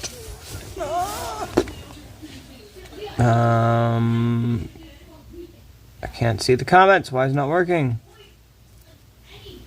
Oh my gosh, the comments are not loading, so hold up, I gotta restart the stream, I feel like. On, not the stream on this end, but the other one. If Trump was true, the evil, the world would hate him. You notice how this was and how Republicans, alright. I disagree, Nux. They did this more times than once. Wait, when? What was Nux saying there? I'm sorry, I didn't hear it. I had my sister come in and then my brother come in, and I was like, bruh. They did this more times than once, plus the small video can cause so much more damage, so I actually think that's deserving of the penalty. I feel you.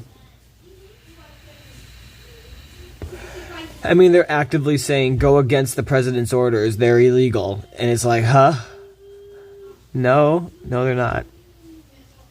And if they're not saying that, that's what it sounds like they're saying. I'm pretty sure that's what they're saying. They did this more times than once, plus the small video can cause so much more damage. Okay, yeah, I'm not too happy with Deep Humor today. He made a video on how apparently Rumble reached out to him to make a channel there because of how censored he gets. Then literally says he don't want to join because of right-wing propaganda. Is he serious? I haven't seen right-wing propaganda on there. Maybe that's the left-wing propaganda that they're spreading, is that there's right-wing propaganda on Rumble, but I haven't seen any on there. I've just seen free speech, just like TikTok, just like TikTok, wow, just like Twitter. But then again, maybe Twitter is also right-wing propaganda these days. I mean, it 100% is to the left. You ask them, and yep, it's right-wing propaganda. And it's like, why? Why is it right-wing propaganda? Simply because when we say something, we get ratioed by rational, logical reasoning, and that's why it's right-wing propaganda. It's kind of stupid, in my opinion. He said the video he made doesn't deserve the penalty. I disagree with him on that. Okay, I feel ya. That's what he called it, cause he don't like us, or that's what he called it, cause he don't like us, apparently, right? That do be. Either that, or that's what, he's been conditioned to think by some people or whatever, but yeah. Of the CIA. Mark Kelly was a captain in the U.S. Navy. Maggie Goodlander was a naval officer, and notably, she is also the wife of Joe Biden's national security former advisor, Jake Sullivan. And so these members knew what they were doing. They were leading into their credentials as former members of our military, as veterans, as former members of the national security apparatus to signal to people serving under this commander-in-chief, Donald Trump, that you can defy him and you can betray your oath of office. That is a very, very dangerous message, and it perhaps is punishable by law. I'm not a lawyer. I'll leave that to the Department of Justice and the Department of War to decide. All right, honestly, a valid response. I would have preferred a little more standing your ground, to be honest. I would have been like, actually, yes, you get punished for treason. I don't know why people are somehow against being punished for treason. That's pretty weird. I thought you were the party of everyone should be held accountable under the law. I thought. So yeah, no, someone asked me about Candace Owens, so I'll pull up this clip for you. LG19 writes, serious question, will there be jobs or community military members can join when I get a dishonorable discharge for not contributing to delete people or my body for the interest of a certain foreign nation benefit? I love this question. I do believe that if war in Iran is on the agenda and that appears so, get dishonorably discharged. Who cares? Who cares? Why should you go die in a foreign land? You now have the benefit of 2020. You can see, think about those men and those women who died because they were pitched that they were serving their country because there were weapons of mass destruction, right? They were serving their country because the Taliban, they were serving their country, whatever, and these people gave Pardon up me their wants to lives. unsub, And but I'm ask going to see yourselves what he for does what? next. And the He answer to that said question if is for they release. accept Like toy him, soldiers. even And I after would've his said criticism, a few he weeks might make ago a channel there. that Trump would never do Might that be. to you. He would never just throw you into an Israeli war. But right now, our planes are flying in the sky. And actually, he didn't. Actually, he didn't do that actually at all. And you're just retarded. And things are going nuclear. So I don't have Things didn't go nuclear because Trump bombed the nuclear site in 1 second, and thank God no one was hurt. Anymore. And I'm comfortable with people being dishonorably discharged because she's comfortable with that. The dishonor has come from our politicians. The dishonor. Silence. Black woman talking. She's telling you to commit treason. So anyway, anywho. So that's where we're at right now, where people are really comfortable telling officers and soldiers and military to literally disobey direct orders, because it just follows their political agenda. What? So yes, of course you need punishment for this kind of thing. It's insane. So Stephen Miller decided to cook, as he tends to do, on Fox News. It is insurrection, plainly, directly, without question. And when you have one of the lawmakers on that video being unable to state, in, as you say, lengthy cross-examination, a single so-called illegal order, it just proves the point. It's a general call for rebellion. Agreed. From the CIA. Agreed. And the armed services of the United States by Democrat lawmakers. That's right. Call it what saying it that is. you have not only the right, but the duty and the obligation to defy orders of the commander-in-chief, that those who carry weapons in America's name should defy their chain of command and engage in open acts of insurrection, that the CIA, the clandestine service, which isn't even legally authorized to operate in the United States, should engage in, again, acts of rebellion and insurrection. These lawmakers should honestly resign in disgrace and never return to public office again. I mean, I don't think they should resign. I think they should be, thrown out, literally grabbed by their underwear and hurled out of the building. That's my opinion. That would be a just punishment. True and based, by the way. Absolutely cooked. That's right. What are you doing? Literally, what are you doing? You're just telling the officers to literally not obey direct orders, lawful orders? They couldn't even explain why they're not lawful. They just call them not lawful because it's easier than explaining them. Holy crap, this is insanity. Do something. Arrest these people. Dude, I'm telling you, man. Yeah, you're good. You're saying good. You're saying great. Now put them in jail. This is a 10-minute video montage of people calling for the death of President Trump. Now, I can play this for 10 minutes. This is just a 10-minute montage of people calling for the death of President Trump. It's insane that this happens. It's insane that these people weren't punished. This is worse than anything that Trump did because we are all equal under the law, every single one of us. So therefore, if Trump didn't do anything nearly as bad as any of these people, all right? Not even close. This is a direct call for violence. Trump called for law and order. In my opinion, get the fuck out of here. You are the party of violence. You are the party of violence and the party of retards. Hold the party on, of buddy. retards and the party of violence. They've joined forces. All right, let's look at a couple more crash outs over this because I think it's pretty awesome. I think this is one of the. I told DH after the video that if they didn't like your criticism, they wouldn't be a free speech website. He didn't get back to me yet. Yeah, it's for real. Kansas literally can't be right-winged. I think she's a plant. Yeah, that's also facts. I agree with that. What else could she be, really?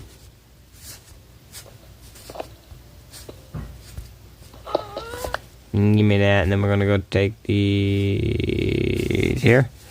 Turn them into these here. And we're going to go that. Yeah. One of the greatest crash out situations in recent American politics since literally the party of violence. They've joined forces. All right, let's look at a couple more crash outs over this because I think it's pretty awesome. I think this is one of the greatest crash out situations in recent American politics since literally yesterday when the Epstein files ended up getting every single Democrat exposed. For real, it's crazy how if you're just some random guy, a normie that doesn't follow the news and doesn't actually know what's going on, you're probably thinking Trump is such a bad president and he's breaking laws and he's calling for deaths of people and Epstein was his friend and stuff like that. But then when you actually just look a little past the surface layer of lies and deception, the Epstein files implicate the Democrats and do not implicate Trump. The call for death was a call for legal punishment, as opposed to the calls against Trump, which are direct calls for violence that get no punishment. It is insane to live in this hyper reality where everyone's retarded. Congresswoman, I apologize. Have you seen the tweets from Donald Trump? I have. And I mean, as a sitting Democratic lawmaker that's being targeted by these, what's your response? You know, this is the most insane and terrifying thing that we could possibly see. We know Donald Trump has... Actually, the most insane and terrifying thing that we possibly could see was when one of these leftoid furry trans freaks decided to assassinate Charlie Kirk. And then everyone on the left, including people in Congress, decided to say, well, Charlie Kirk had it coming for spreading hate. Nope, that was worse. That was infinitely worse. But hey, thanks. Unhinged. He has dementia. He's losing his mind. But but Biden was the apex of clarity. Moral clarity. Biden was known for being so fit, a cognitive genius, some would even say. Taking it to an entire other level. He has been operating like an authoritarian since... He literally didn't break laws. Like, this is disgusting. He was, inaugurated again in January, but this is terrifying, Jolly. I think if this is not the moment for every single Republican member of Congress, every single senator, every Republican governor, any person with influence in this country, if you're not going to speak out against this... I'm going to speak out. I am against inciting unlawful violence.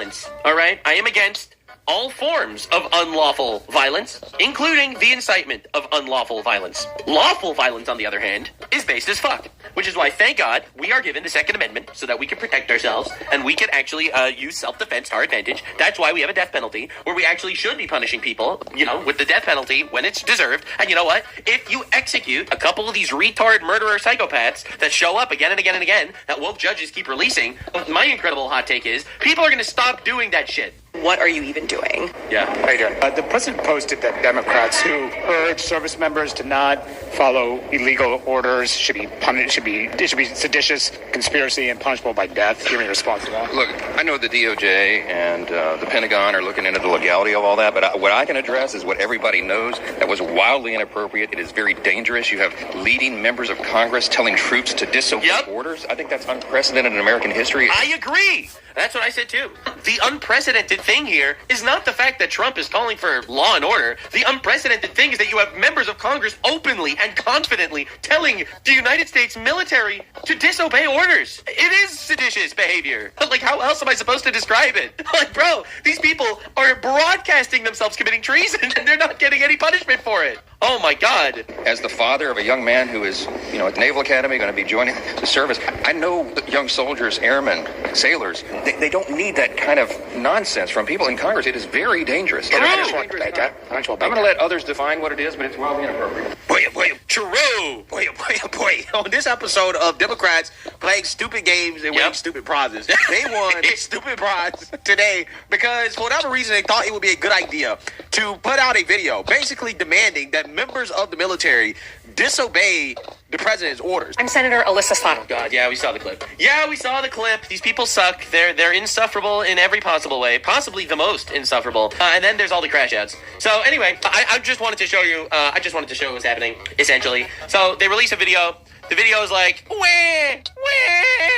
Trump's an authoritarian, so we're going to commit treason out in the open. Trump is like, whoa, we should actually punish people for treason. And they're like, he's an authoritarian. He wants to punish people. He wants to murder people. So the conclusion is the following. They are retarded. They will face justice eventually, I hope. And this is just the new Democrat meltdown. I can't believe Trump is calling for the deaths of people that committed treason against this country. And every single person that's crying about this Trump tweet, right? Because again, let's look at the Trump tweet one more time. Seditious behavior punishable by death. If you think that this is referring to you, then you're admitting to committing treason. He specifically and explicitly states that each one of these traitors to our country should be arrested and put on trial. This is perfect legal language protected under freedom of speech and also based as fuck. Whereas the other side that are whining and crying that Trump is trying to censor people while they literally banned Trump from Twitter and every other social media platform at the end of his first presidency. They banned him from the internet because they had a stranglehold on that shit. They are now all crying that Trump is calling for murder. Facts. Which he's not. These people are retarded. They're evil. And this is It's the all classic facts. leftoid gimmick of Trump said a thing. We're going to make believe he said something else, and we're going to cry about the thing that he didn't say to make it look like he's an authoritarian, and that way we can continue committing treason. Now, Trump, the biggest L of your presidency is that you're not actually throwing these people in jail for treason. All right? Trump, you're not going nearly hard enough. All these lib shits crying their fucking eyes out. Oh, Trump he's authority, he's going so hard, he's bombing cartel members. Trump, you are not going nearly hard enough. Hold up.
dipshits crying their fucking eyes out. Oh no, Trump he's going so hard. He's bombing cartel members. Trump, you are not going nearly hard enough. And yes, I get shit every time I say this because, oh my God, they're literally arresting illegal immigrants. Double that shit. You hear me? You hear me? Yep. I explicitly condemn any form of illegal violence, but I wholeheartedly condone lawful, just violence. See you in the next one. Fuck these guys. Like, subscribe, and this video is streamed live on kick.com/Nuxanor. See you there. Stay weird, man.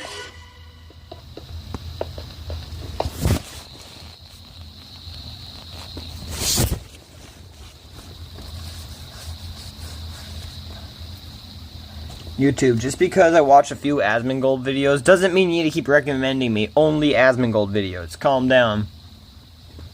Breaking news, President Trump will be meeting New York City Mayor-elect Zohran Mamdani on the Oval Office today. That's right. Communist mayor of New York City, Zohran Mamdani, has been asking for a meeting. We have agreed that this meeting will take place at the Oval Office on Friday, November 21st. Further details to follow. One thing I have to say about Trump. This dude is 80 years old, and he has been absolutely bodying every single politician he talks to. Everyone talks a big game before they meet up with Trump. Then they meet up with the Trumpster, and they get absolutely dumpstered. Now, just for complete and utter brevity, this is the Communist Control Act of 1954, an American law. Yeah, then you had people like him just crapping on Charlie's grave, releasing private text messages, and didn't even show up to his memorial, and she called herself his friend. Yep. Okay, but next you just said that that video was too bad of a punishment. Which one is it, man? For real. His afro gets me every time. Yeah, I feel you, same.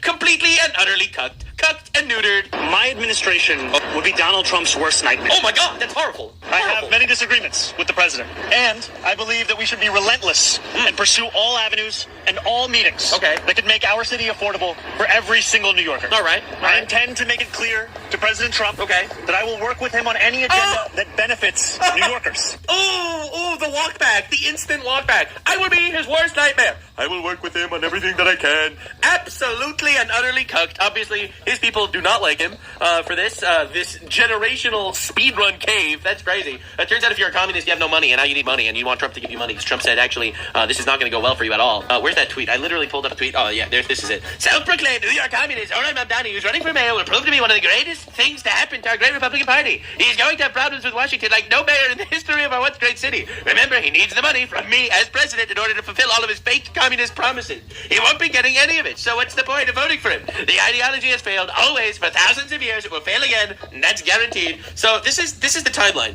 Zohran Mamdani says, I will be his worst nightmare. I'm going to fight him on everything in order to get the votes from the retards that hate Trump. Trump says, we're not giving you any money. He actually gets elected. He immediately starts crying about how he actually needs to work with Trump on everything. Actually, we need to work with Trump on literally everything. Please, we need to ask Daddy for some money. And it turns out they are meeting up. And Zohran Mamdani is going to get, in my opinion, humbled a little bit. And then he's going to leave and talk a big game like he absolutely had control. Like you could already see this coming. Trump is going to humble the fuck out of him. He's going to talk about why he's actually fighting for America, which he's not. He's fighting for immigrants. Let's be real. We know exactly what he's fighting for. Legal or illegal, he's fighting for all those guys. Trump is going to steamroll him, and then he's going to leave and be like, I had to do this in order for New York, and then we'll see what happens. But essentially, he's decided to kiss the ring. All right? Instant ring kiss. Everyone's upset. So his constituents hate it because they hate Trump more than they like America. And Caroline Leavitt actually just addressed this. I will just add, it speaks volumes that tomorrow we have a communist coming to the White That's House. hilarious. Trump freaking played him for real, bro. Just remember what Trump said. I am still your president, bro. I didn't hear him say that, but that's hilarious as fuck. Because back in 2016, when all these liberals were like, "He's not my president. He's not my president. No, he's not my president. He's not my president." I was like, fun fact, you stupid fucks. He literally is your president. Unless you move out of America, he's your president. And it is. That's funny that if he was saying that too. With anyone, right. And talk to anyone, right. And to try to do what's right on behalf of the American people, whether they live in blue states or red states or blue cities, in a city that's becoming much more left than I think this president ever anticipated in his many years of living in New York himself. Yeah, because it turns out if you import an underclass into society, that they will endlessly vote for the people to give them free money for the people that earned it. Who would have thought? Who would have thunk it? And now there's mass looting going on all over New York, which I'm going to show you in a minute. It's going to be very funny. I mean, not if you're a New Yorker, but also, like, you voted for this. What am I supposed to say? Like, you literally voted for your own destruction. Am I supposed to cry? So, like, do you want my tears? I'm sorry. Find them another time. All right? Like, wake me when it's a shithole. Oh, wait. I'm already awake. So anyway, the surprise is Zoran Mamdani, in my opinion, is easily in my top 5 communists that Trump met up with over the last few months. Obviously in fourth place, we have Mark Carney, the communist Prime Minister of Canada, also known as North Dakota. We call it Gay Dakota. That's what we call it among the channel. In third place, we have the President Xi from China. He's above Mark Carney because he's actually the guy in charge of Mark Carney. He owns Mark Carney, which is why he's third place. Then you have the person above him in second place. Obviously, we have Zoran Mamdani. He's easily my second favorite communist that's coming to the White House. Also because he's a radical Islamist. That's pretty cool. We've had other radical Islamists come to the White House from Qatar, from Syria, so that's pretty awesome. And in first place, my favorite communist to come to the White House has got to be, without exaggeration, I know you thought I was going to say Putin, but it's Gavin Newsom. Gavin Newsom, another one of President Xi's favorite boys. So anyway, that's basically where we're at. Top 5 communists. I hope they discuss Zoran Mamdani's name. So anywho, Mr. Zoran decided to release a couple of ads, and let's just say it really didn't go well. A lot of people are actually really You are mad insane. You need sleep? Nah. people don't like him. Sleep is for the weak, homie. I don't need sleep. I'm wide awake. I low key though, I usually don't sleep that much. I sleep like 4 to 6 hours a night, and yeah, if I stay up sometimes I can keep going. I'm like that fucking Energizer bunny, bro. I don't even have I literally don't even have Adderall or anything. All I have is marijuana, which should theoretically put me to sleep. I mean the legal marijuana, of course, not the illegal stuff, but yeah, you aren't saying you need to sleep. During Mandina's, I'm probably butchering his name, I probably just heard it, but speech, the giant sign on the monitor went up and said, it said, "I'm still your president." I don't know if it was Trump specifically, but, or some said it was hacked. Either way, it was correct. Yeah, that's true. Oh, turning into discourse, bro. I don't know why I'm fucking dyslexic. I saw turning into discourse, but I thought it was definitely not Nostalgia who was saying that. I stayed up all night and fell half the... I stayed up all night and slept half the day, or A&B. Because it turns out, when you promise free things, you actually have to have the things before giving them, and he doesn't have any of the things. It's been 2 weeks since we won the election. He's been pretty busy. The Democratic Socialist, Zoran Mamdani. Too often, this is a time of just celebration as opposed to preparation. We won't make it both. A lot of these things are new. But one of them is pretty old.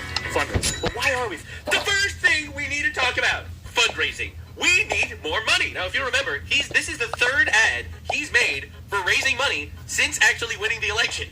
I mean, what did they expect? They elected a communist. And dude, this is after he has Soros money. He literally got $40 million from George Soros. And this dude is already raising money. He's asking for more. He's a communist. He's trying to make things free. You need to have money to make things free. Nothing's free. Fundraising. Well, we have less than 50 days until we take office. We have a lot to do. That's true. Because you actually need things to make them free. We have to vet the 50,000 resumes we've received. Thank you. We have to keep paying our incredible team. Thank you. And we have to plan not just our inauguration, but our policy implementation. All right. Now, unlike the campaign, transitions do not get public matching funds from the city. So that 8-to-1 match, gone. This thing that I promised you that we're going to have in order to make things free, we don't actually have that thing to make things free. I lied to all of you. This probably sucks if you're you, but it's pretty great if you're me, because I'm elected. It's up to us to raise the money. Yeah, right. So remember I promised you that we're going to have all this free shit from the city? Well, no. Actually, you have to pay for it. Now, you can either pay for it in the grocery store, or you can give me the money as a donation to make it free. Oh, my God. Usually campaigns take that as an opportunity to rely on wealthy donors, but that's not us. Well, actually, that's not true, because you have George Soros, who funded you $40 million. So, oopsie poopsie, that's not true. Already been incredible. We've raised more than $1 million in just 2 weeks. After $1 million, he's still like, we don't nearly have enough money. Our average donation is around $77, and more than 12,000 of you have donated so far. Including George Soros? Which is much lower than the last administration's transition. So not only do we not have money, but we're also not even getting donations, because it turns out we have literally made our entire platform fighting for the immigrants that want to steal money from other people, and the poor people that want to take money from other people, and the underclass of society that wants free things. He's gonna give me free stuff, guys. I just gotta pay him. Totally doesn't contract himself at all, for real. Because we need to raise $4 million in total. So January 1st can be the day we start to deliver, not start to prepare. I hope very soon not to have to ask you for money. But I am guessing that does not happen. Until then, I'm asking for you to go to transition. It's crazy how every single socialist guy that ever I am once again coming to ask you for your financial support. Once again, coming to ask you for that little bit of financial support, Bernie Sanders styles. I've once again come to ask my cart for its THC support.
Yeah. Hold up.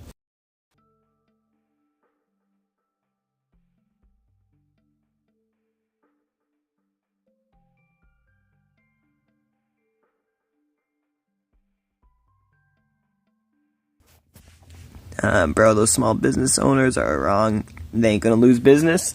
How so? I am guessing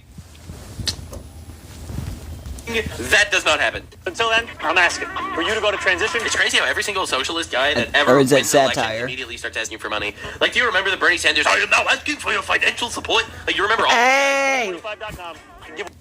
See how every single I gotta socialist rewind it, guy listen that to this ever shit. wins an election immediately starts asking for money. Like, do you remember the Bernie Sanders? I am now asking for your financial support. Like, you remember all these guys. 2025.com. You can give whatever you For can. the record, his mother is a millionaire. By the way. To help people in New York that everyone can afford. This is your city, and I can't wait to get to work. Can I go there? No. Thank you, guys. I'm so well loved by everyone that doesn't know anything. Thank you. Look at all these immigrants. They're really, they love me. Paid actors. Anyway, so, moving on.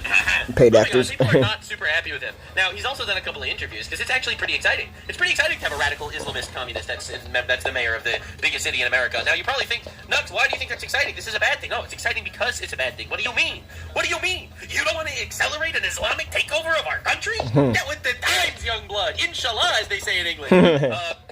Allahu Akbar, or whatever. Allahu Akbar. The bus is faster with communism. About many times that you don't want to take money away from Assalamu alaikum, or whatever they say. something that she agrees with, right? You don't want to take away money from the MTA. How are you getting that money? Yeah, how are you doing that? $700 million to make the buses free into the MTA. Do you even hear the phrases? Do you even hear the sentences that they say? Like, the sentences that they say The is Zorn's insane. plan Like, is just not listen gonna to it. work. You need They'll have to pay $700,000 to more. make the buses free. And they're not They'll fucking have to free. pay more to donations than what they charge in the stores.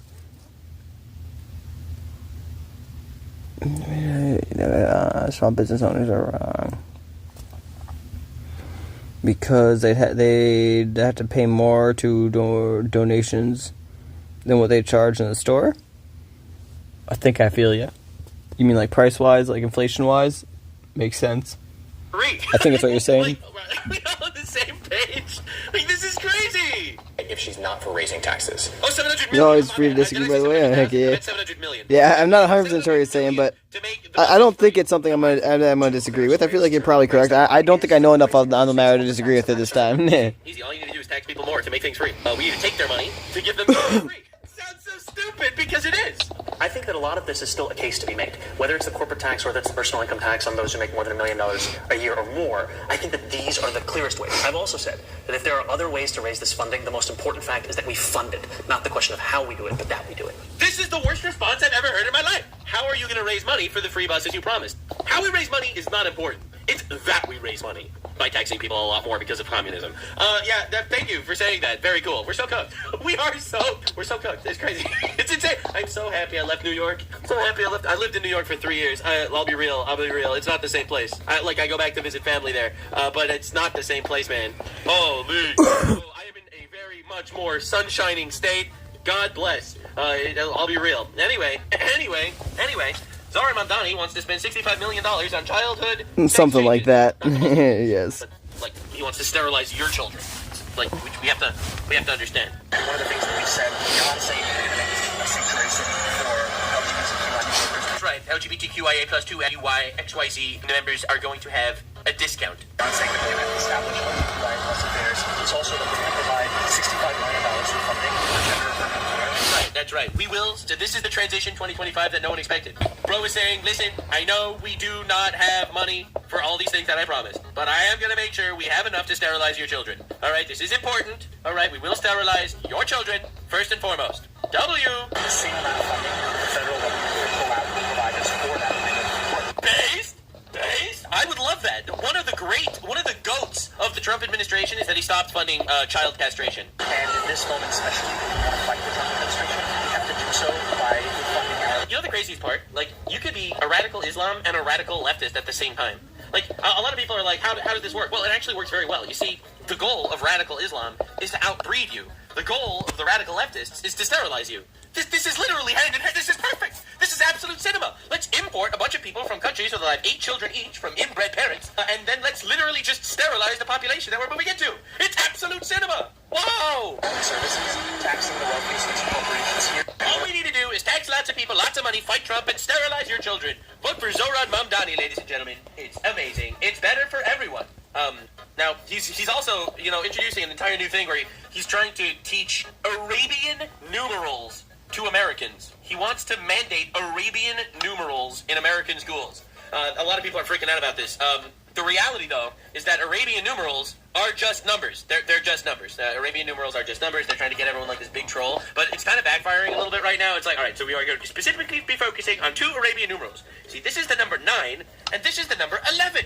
In Arabian numerals. Now, we don't talk about this because Zohran Mamdani's aunt would get panic attacks from going on the subway in her hijab. And that's obviously worse than the 3,000 people getting killed by radical Islamism. So, this is someone, a Palestinian activist named Aber Kawas, was endorsed by Zohran Mamdani to be the New York State Assembly seat in Queens. I've already shown this clip, but there's news about her. And so, and finding that, the system of capitalism and racism and white supremacy, etc., and Islamophobia have all been used, to colonize lands, right, to take resources. Look, I ain't a pro at this stuff. I'm just a retard with opinions and ideas on the internet. Same, bro. Same.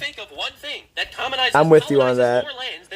Yeah, that's so true. Stop the Americans from having kids. Stop the Americans from having kids and bring in the Muslims to outbreed us. Genius. Yep, that is facts, bro. If you include Canada. 62 if you include the UK. But the reality of the matter, the number 1 colonial religion on the planet is Islam. From other people, and so this is a long trajectory, and we're just seeing the manifestations of that continuation, right, with 9/11, and so... Right, 9/11 was so bad because of Islamophobia. This is all of them. This is every single one of them. I have yet to see someone be like, yeah, actually Islamophobia was bad. Actually 9/11 was bad because on 9/11 there was a terrorist, a radical Islamic terrorist, that flew a plane into a building, 2 buildings, murdered 3,000 people. And then there were mass celebrations across the Middle East and the Muslim world. Okay? This is the craziest part. It's the mass celebrations of this terror attack that really woke you up. It's wild. But obviously they think Islamophobia was worse. A lot of times when people are asking us to respond about, attack. Yeah, respond. Right? If you look back, historically, right, a lot of us come from lands that were colonized, lands where wars are being waged, right? So she's basically saying that she endorses the 9/11 terrorist attack because of Islamophobia. Got it. A lot of times because of U.S. policy or the policies in Europe. And so I find that we can connect over that, but then also that the idea that we have to apologize for a terror attack that a couple of people did, and then there is no... And then there were mass celebrations of millions, yeah. Apologies or reparations for genocides and for slavery. You mean the slavery that you guys still do to this day?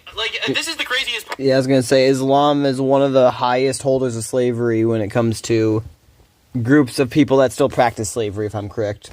It's like this is where the leftism manages to find a handhold. The leftism finds a handhold with the Islamism when you're like, well, actually, America's bad because there were slaves hundreds of years ago. Meanwhile, there are still slaves today in Saudi Arabia, for example, in Iran, in Syria.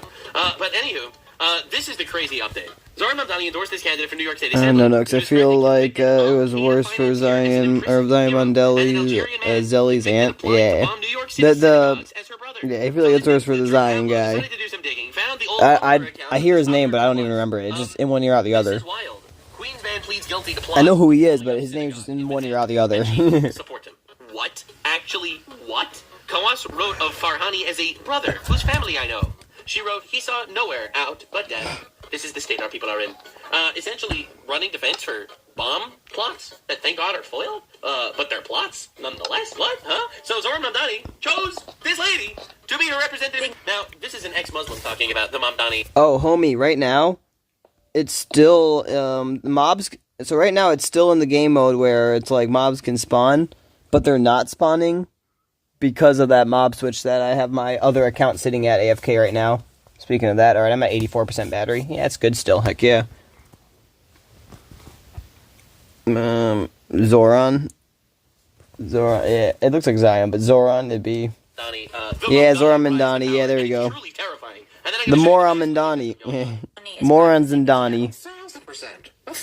So Taqiyya, for those of you that are unaware, is a Islamic law which permits Muslims to lie to infidels. It's a literal law in the Quran that you are allowed to lie to manipulate infidels. That's Taqiyya. Yep. So this guy is an ex-Muslim, and he's talking about how, of course, he's practicing this Taqiyya trickery. He's presenting the Muslims are laughing at you guys. Like, this is the funniest thing. Like, dude, give it 50 more years, entire New York can be Muslim, and then before you know, it's gonna be Sharia courts, and then like y'all are. It's like shooting yourself in the foot. Like I can't even believe. And like you see Europe, you look at Europe, it's happening right now, and then you're like, oh, let's just do it here in New York. Like it's like no, like you have to stop. Like obviously Taqiyya is working, and they're doing an amazing job at it, and they're fooling everyone. Like. And all the Muslims are like so happy that's happening. Like it's just the best thing that could happen in Islam. And he's gonna win because we're too stupid. No matter how many times ex-Muslims will say, okay, is a real thing, they are lying to you. They will take over within 100 years. No one's gonna listen. Because we just assume that our God is the same as their God. We just assume that their God will tell them not to lie. But their God tells them. Hello, cat.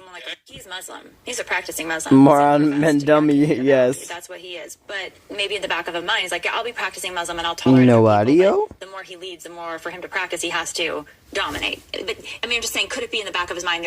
There should be audio. Yeah. Either that or restart YouTube. Sometimes it's YouTube tweaking and you gotta restart the whole app.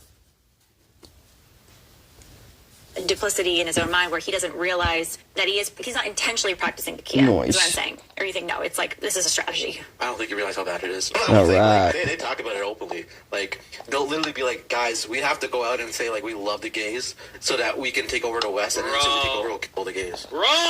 That's crazy. That's wild. So, yeah, anyway, like, you have these people coming out just, like, laughing. Like, these ex-Muslims coming out. I've actually heard of that years ago, like back in 2010. This is wild. So, this is Zohran Mamdani. I thought it was a hoax, but lo and behold, when the ex-Muslims are saying it's true. At a New York City synagogue. For the record, the IDF is every single Israeli, because everyone in Israel has a mandatory service in the military, you know, because they're the people that are trying to kill them all the time. So there's a mandatory military. Remember how they just hate Israel. They don't hate all Jews. This is them chanting this in front of a random synagogue in New York. Yeah, so anyway, Kathy Hochul, this is the governor of New York. No New Yorker should be intimidated or harassed at their house of worship. Wow, you did a really good job about stopping all this violent shit anywhere. And what happened last night at the synagogue was shameful and blatant attack on the Jewish community. Hate is no place in New York. You elected hate! You elected a guy that says globalize the Intifada. You elected hate! Yeah, you can miss me with this fake bullshit. Hate has no place here. We really don't hate it. Yeah, alright, dude. Alright, dude. Well, anyway, this is not just a Jew problem. Obviously, it says in the Quran that first you wipe out the Jews, then you wipe out the Christians. So, I mean, realistically, I do believe that Jews are first on the hit list. But this is an everyone problem. this is an everyone problem. It's bad on the stance of importing infinite radical Muslims, and I'm not talking about like Muslims that are trying to integrate and stuff. I'm talking about like the actual importation of the radicals and defense of the radicals that are illegal in the country. All right, so that's happening. All right, at the same time, you get the radical woke shit. You get the communism, running out all the rich people and all the people that actually do work, and now sanctuary looters empty New York City. Mass looting going on because he literally wants to stop the prisons. And then there's this, the election of Zohran Mamdani as New York City mayor already sparking an exodus out of New York, even before he's sworn in, as wealthy New Yorkers look to escape higher taxes and other promised socialist policies. Do you ever hear about New York City and feel like this place is just unraveling? Well, it is, and it's happening fast. And To be fair, it's been happening since COVID. Again, I've lived in New York, so I've seen the before and after COVID slides. Before COVID, New York was a shithole. After COVID, you leave New York. Like, that's the difference. All right, before COVID, shithole. After COVID, literally get the fuck out. It's ceded land. It's over. the plundering of local businesses now happens. Look at all these straight white men committing crime. Look at all these Zionists breaking into stores and shit. Dude, all these white Christians out here breaking into stores? These cisgender whites. Oh, regularly, store owners feel they're on borrowed time every time they open their doors. And though many a New York City resident voted for our new socialist mayor, experts say the crime problems we experience here are only just beginning. Oh, good. That's great. Love to hear that. So, all these guys in MAGA hats breaking into stores. White people. Fuck. Alright, just letting you know, New York City qualifies as a PvP zone. Alright, we're currently... qualifies as a PvP zone. Hold up. Few too many? Alright, what do you mean check your headphones? I fixed it. Nice. Yeah, I hear perfectly well. Nice. Alright. Do any of you guys have an app called GroupMe? No? Dang it, why? Because I'm trying to get that group I mentioned a night or two ago started, but most people in my community are liberals.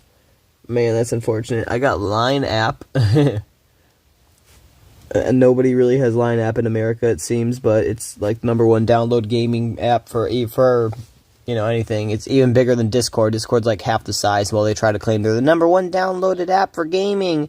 They're liars. Man, that's unfortunate. Or they are Christians, but they are busy with other groups that are similar to mine, or do more than what mine do, or do more than what mine would do starting out. And the app I'm using for communications is an app called GroupMe. I honestly wouldn't join if I did. That's fine. Yeah, sorry, man. Yeah, you're fine. Yeah.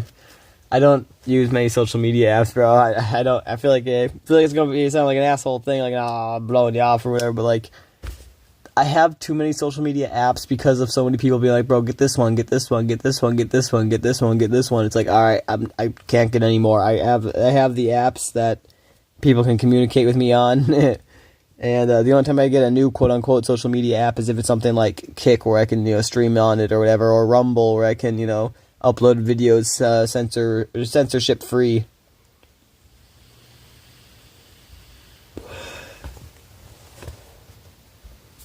In the early beta, and even on the beta, it's Alright, already be right back. Yes, not sir. recommended for new players. Who understand what is our concern to be safe in Look at all these Jews. bodega, because be safe in our bodegas is not only the bodega, it's about our community. We're going to have a big problem with the safety, because remember that he was one of the who The created... crazy thing is, and I'm gonna tell you something crazy. Fleeing is handing them the city. So I personally have a lot of conservative values. I believe that my family safety comes before fighting for my city. Okay, that's my opinion. And my family, well, let's just say if my grandfather could have left Poland before the Holocaust, I would have voted for him to do that. Maybe he would have had some living family members if that would have happened. So again, that's my stance a little bit. But anywho, this is crazy. This is insane. Like, you realize that New York is a city where a lot of immigrants move to legally, right? You have a lot of legal immigrants that immigrated from Mexico or whatever, legally, through the proper systems. They're trying to make a life for themselves, open up a business, and the business gets looted. Like, shit's crazy for these guys, too. Like, it's just bad for everyone, unless you are literally the lowest common denominator. The problems that we are facing now with their own safety. He was one of the ones that supported the police. And Sade, this really has been wide-ranging, from lower Manhattan up here to the Bronx, victims ranging in But age. they don't even have skill-based matchmaking on this PvP server. We're having GTA 6 in real life before we have GTA 6. From 16 to that 76-year-old, police have released these images and video recovered from the latest robbery. We have sometimes some people walk in here with no shirt on, like begging for money. Alex Amato says he's noticed a change outside his business in the Fordham section of the Bronx, and he says it's not for the better. Things are getting worse. Right. Listen. It's just a coincidence, all right? This is all just a vocal minority, guys. Or it's literally baked into the policies to not punish criminals and to incentivize them from stealing shit. This is the GTA 6 beta test. Now, there are plenty of people packing up their bags ready to flee New York City to get out as fast as they can. Yep. Almost I was ahead of the game. All right, I left years ago. 800,000 New Yorkers are prepared to leave the city.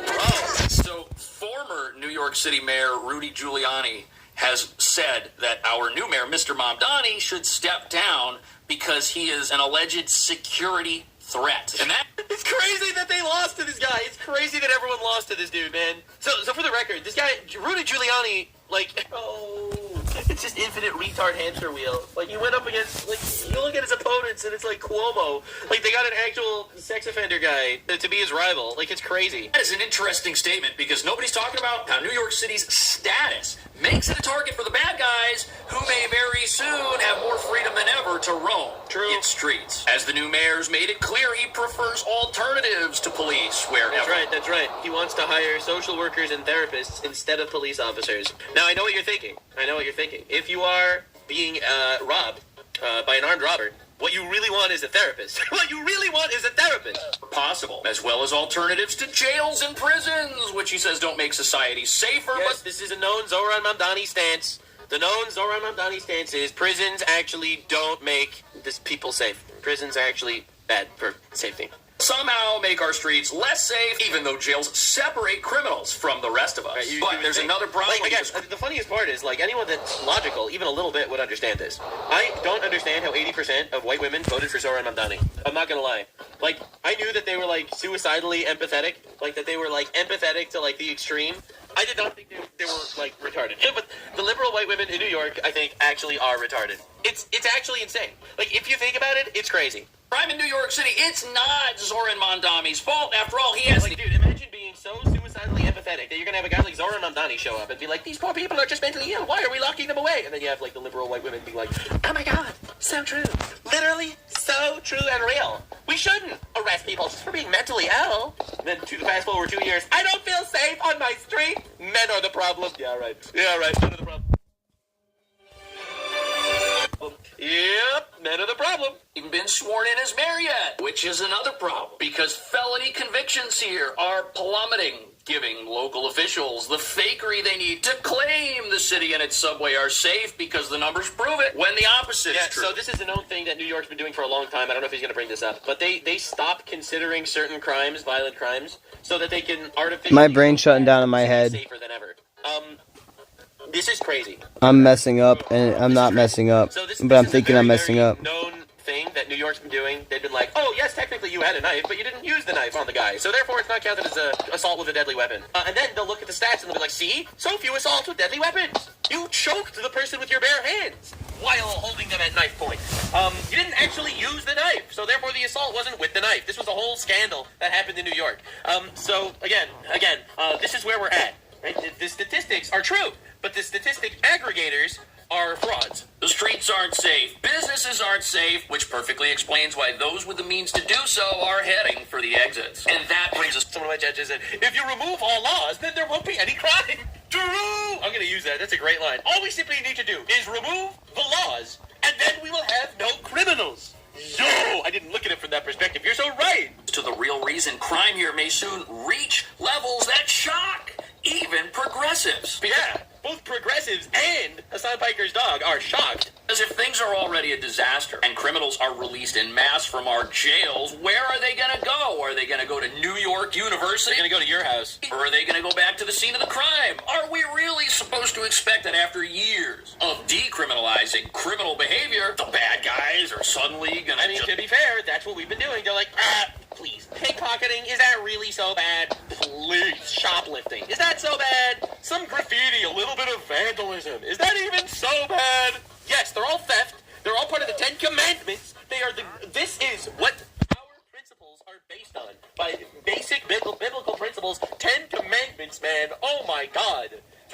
poor girl in Sweden that was raped, and they didn't deport the rapist because the rape didn't last long enough to deport. It's like just a little bit of rape, just a little bit of thievery. It's like not so bad. Like, what are we doing?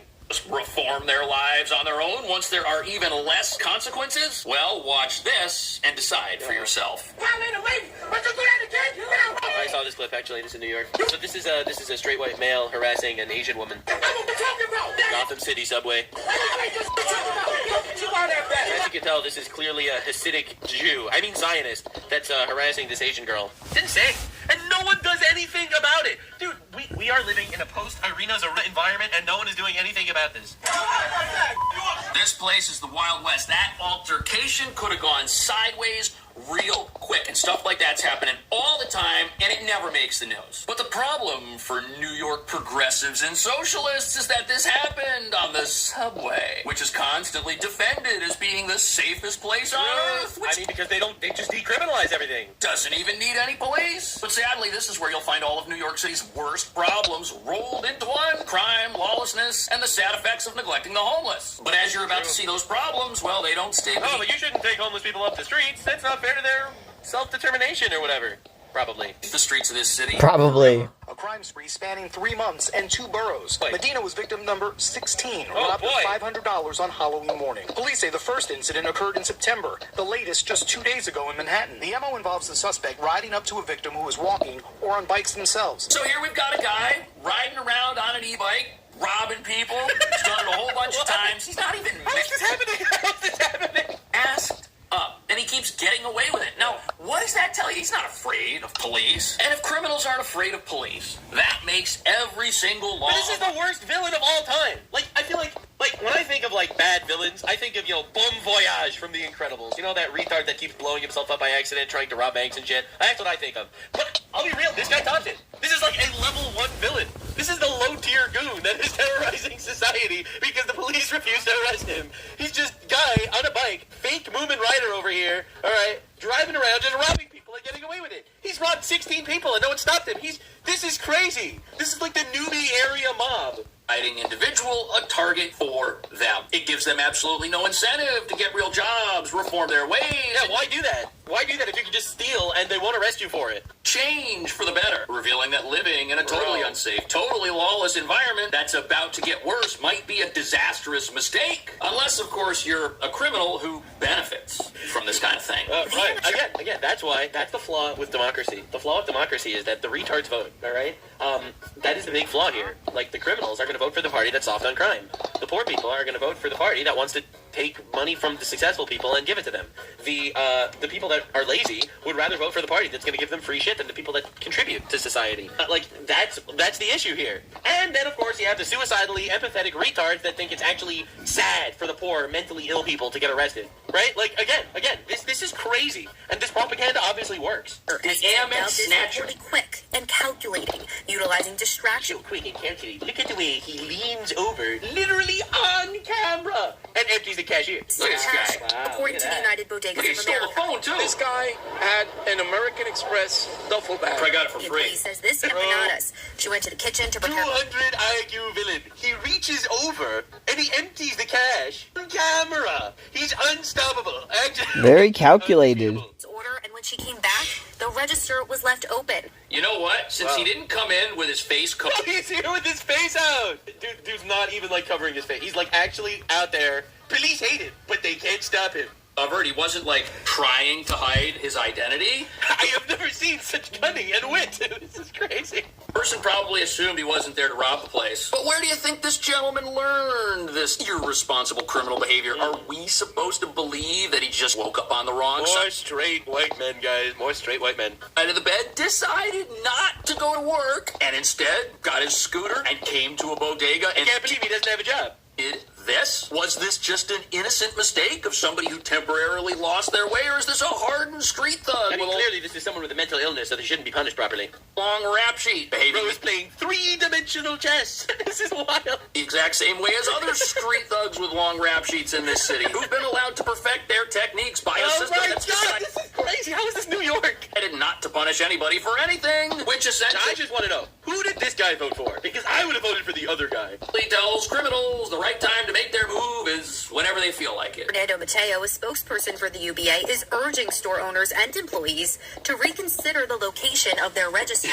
Well, that's right. Don't arrest the criminals. Just move the cash registers away. Wow! I can't believe it. What a solution. Oh my God. On high alert, make sure that you remove your cash register from the This reach is of anyone insane. that is over the counter. Yeah. And make sure, most importantly, that you keep an eye on your cash register. Wow. Right. So if no one's keeping an eye on the criminals, you better be keeping an eye on the criminals. And if the criminals aren't removed from the streets of this city, you better remove your cash register from where they can reach it. This is the craziest This is just so ridiculous. We're at a point now where so little gets done about crime. Again, I believe in biblical law and order. We got to whip out some Old Testament laws. All right, you know the law. If you steal, according to the Old Testament, do you know the punishment for that? The punishment is you pay back double. That is the punishment in the Old Testament for stealing. You pay back double, not cut off the hands. That's a different religion. But if you steal, you pay back double what you actually stole. All right, and if you can't afford it, you must work as the servant of the person you robbed to pay off that debt. That is biblical law, and I fully support it. I fully support it. That would be awesome. In this city, that businesses are paying the price in ways that just ruin the quality of life here for everybody. Who wants the cash register locked in a safe at the other end of the That's funny. store? So, man, you're good. I'll be back. All right, y'all. My bro kindly, Buy things and get in and out of the... my bro kindly handed me a soda. I paid him for it. LOL. Tonight is the night. Gonna grind Minecraft. Hell yeah. That's what's up. All right. places quickly, but hey, we got criminals. All right, you want to hear a really hot take? Popcorner, sweet and salty cheddar corn is absolutely one of the greatest snacks ever created. God bless America. God bless America. This is awesome. I love it. Who know that this is where the money is? The money's right by the door. The whole thing's built on convenience, but now it's convenient for criminals because we don't think it's convenient to put criminals in jail. We don't think having a criminal behind bars makes society safer. Let me talk about, let's talk for a minute about Rikers Island and reform of the jails. What would be your strategy, including sort of timeline changes, alternative sentencing, diversion programs? The despair on Rikers Island has the hopelessness that the criminals feel after getting arrested for rape. That's what I want to talk about today. well known to many of us for quite some time, and yet it is despair that has only been heightened under this current Hill administration. The jail population of Rikers has increased since Eric Adams has come into office by... Now, you have to understand, my solution of paying back double what was stolen and then forcing to work as the servant of the person you robbed until you pay back the debt up to 6 years, that actually would free up the prison population. Like, hear me out. We don't even need to pay for their prison food. Like, we don't even need to pay for their prison food, dude. They don't stay in prison. No, I also want to empty prisons by simply making them the indentured servants of the people they robbed. Bring back ethical slavery. Okay, I'm joking. Kidding. More than 1,000 additional incarcerated New Yorkers. But whose fault is that the jail population has increased? Is that the fault of the law-abiding, or is it the fault of the people who got arrested and wound up in that jail? See, that's the thing. Is Rikers Island perfect? Absolutely not. Should it be taken over by the federal government? Probably, because the place is a disaster. But you need a jail to separate criminals. Jail. Why should jail suck for criminals? Because they're criminals. It should suck. Jail should suck. That's right. Jail has two purposes. The first purpose, it keeps them away from us. The second purpose, people won't actually want to commit crimes because they know the punishment is going to jail. If the jail is a cushy hotel, they don't care, all right? There's nothing to disincentivize them from committing crimes. So therefore, jails should suck. That's right. That's my opinion. From the society they prey upon. If you're going to eliminate that jail in the name of reform, if you're going to pursue diversion, which is like having some hardened thug sit in a room with some college-educated person who doesn't have any idea how dangerous this person is and talk to him for an hour a month, I mean, if that's your diversionary program, that stuff does not work. And these criminals love diversion because it diverts them away from jail and back out onto the streets where they can continue doing their thing. Having criminals in jail to these individuals is a bad idea because they think it makes society worse because the jail's not a fun place the poor criminals to be. Well, should the jail harm people? No, but it shouldn't be a fun place to be. If criminals are in jail and they are despairing of their past deeds and they feel remorse, that's not a... You know what? Maybe they won't want to go back. If jail's actually not so bad, then maybe they would actually want another government-paid vacation to go back to jail. Absolutely. Jail should suck. In fact, they should work. They should work to pay for their keep in jail. I don't know, they can make license plates or something. All right? Like, come on, dude. They should work for the government. terrible thing, because look at what the alternative is. A heist. Look at this guy. A masked man yanking the register right from the bar at Boca Agua. Another criminal mastermind. Thousands of dollars right from the register. My bar was destroyed. Is it Yeah, called? dude, I see a lot of Democrats saying, yo, we should not deport illegal immigrants because who's going to pick our strawberries? I found who's going to pick our strawberries, guys. I found it. They get fresh air, large fence, fresh air. Was sporting a hoodie and a backpack, caught on video going through an This is office terrible. in the restaurant. All of my glass was broken. Everything on this shelf right here This was is on the awful. floor. Fridges were open. My office, the door was broken as well. These guys just plundered the whole place. Yeah. To be fair, they did it very stealthily and sneakily. There's no way to find out who actually did it on any of the 4 locations he hit. Disaster. And this is like There's somebody definitely- who works hard and has a business that For the record, this is probably an immigrant. I know that you're not supposed to like judge books by their colors, but yeah, I do that because I'm a human being, and everyone should do that. Actually, that's retarded. Why would you buy a book with a shitty cover? But like, this person is an immigrant trying to make their life better. Right? She's here, she's trying her best, and it's getting shit on by the people that shouldn't be here. enjoy. And what happens? These criminals come in there and they tear the place apart. Now, if these criminals right here, if this guy prowl around this office, or his friend Jack in the cash register, Another straight white Zionist Jew every single time. this person is in jail and feels bad about what they did, that is not a problem for society. Another straight white Christian Zionist Jewish transphobic man. I can't stand it anymore. For some reason, these bodega businesses, their organization that rallies around them, they came out in favor of Mr. Mamdani because they believe that his policies will make bodegas safer. But after they did that, people associated with that group decided to resign in protest. So, like, I see a lot of people, like, in chat saying that, like, whatever. But I'll be real here. If Jews steal, they would not steal like that. Jews would scam the shit out of you. Don't get me wrong. But Jewish scams are, like, through investments, all right? There are other ethnicities that are much more proficient at, like, ripping the cash register off the wall. That's, like, not a Jew thing, in my opinion, all right? So I'll be real. I'll just be honest. All right, let's be real. Every culture has their their ways of stealing. All right, Jew, they'll have like a long-term scam over like 20 years and shit. That's like the Jewish scam. All right, every time you see a Jewish guy going to jail for scamming, that's how it's done. All right, every time, every single time. Our concern to be safe in our bodega, because be safe is not only the bodega, it's about Straight white males. I mean, straight white males. They do like life insurance shit also. Like a bit of trafficking, maybe. A bit of trafficking. The Jewish scam is usury. Yeah, that's more classic Jewish, unfortunately, even though usury is forbidden in the Bible. But yeah, no, it's rough out there. Jews have +3 intelligence, -3 strength. You see, that was a very good way to put it, I'm not gonna lie. our community. Right. You remember that he was one of the who create the problems that we are facing now with the unsafety. Yeah, the more white person scam is like different types of frauds, like insurance fraud, property fraud. Like that's more the white guy scam. But the Jew scam is like fake investments and shit. The other ones are just like rip the cash register off the wall kind of thing. You know what I'm saying? He was one of the ones that supported defund the police, no prosecuting, no press charge to the criminal. Right. So we're gonna have a huge problems. I don't know how my friend got convinced to say that when all of the bodegueros they feel that they were betrayed by someone that's supposed to represent it, and they know the problem that we have been facing with the public safety. Now look, I think it goes without saying. What about internet scams? Okay, this is not becoming racist hour where we talk about how different cultures scam you, but we all know that Indian scams are like the internet stuff. Like you get a suspicious email, like that kid from an Indian, right? Like or a Pakistani fellow. So the difference between Indian scams and Pakistani scams are Indian scams. They'll want to talk you through it. Like they'll give you like the phone call. They'll talk you through it. They'll like convince you. Like they'll rizz you up. All right. The Pakistani scams are just like click the link and see what happens. So it's very important to understand the difference. Person in New York hopes that crime does not get worse inside these bodegas. And everybody wants to believe that whatever happens in these bodegas is going to get better, not worse. China scams, knockoff goods, right?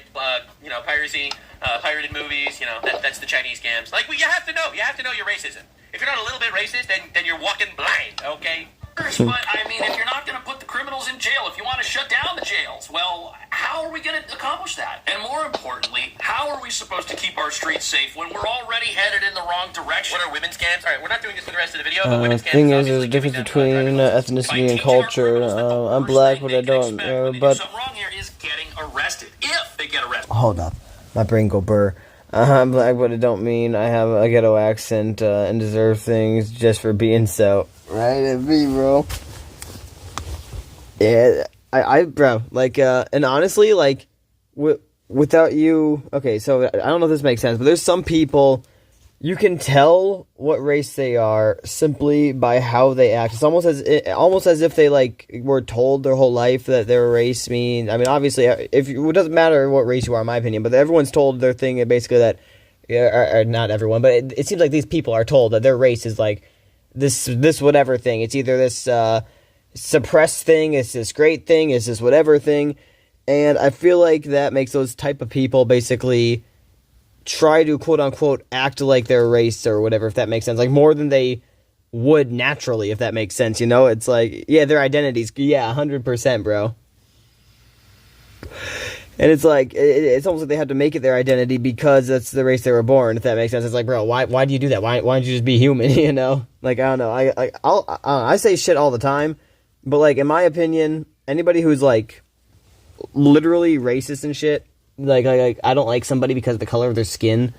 I don't know, but maybe it's just a me thing. But I literally cannot comprehend that. Like it's so fucking stupid, at least in my personal opinion. But yeah, just my 2 cents on the matter. The rest of the video, but I wasn't taught that. My mom was white and my dad is black. We didn't know what racism was growing up. Yeah, dude, be. Same, I mean, obviously I'm not saying with my parents, but same with I didn't know that, basically what racism was growing up. I mean, honestly, the only reason I even know of racism, if you will, is because of the internet, if I'm being honest. It's like, well, people, like, I thought it was more or less a joke at first, but now I'm like, no, people really actually don't like people of another color or another race or something. It's like, what?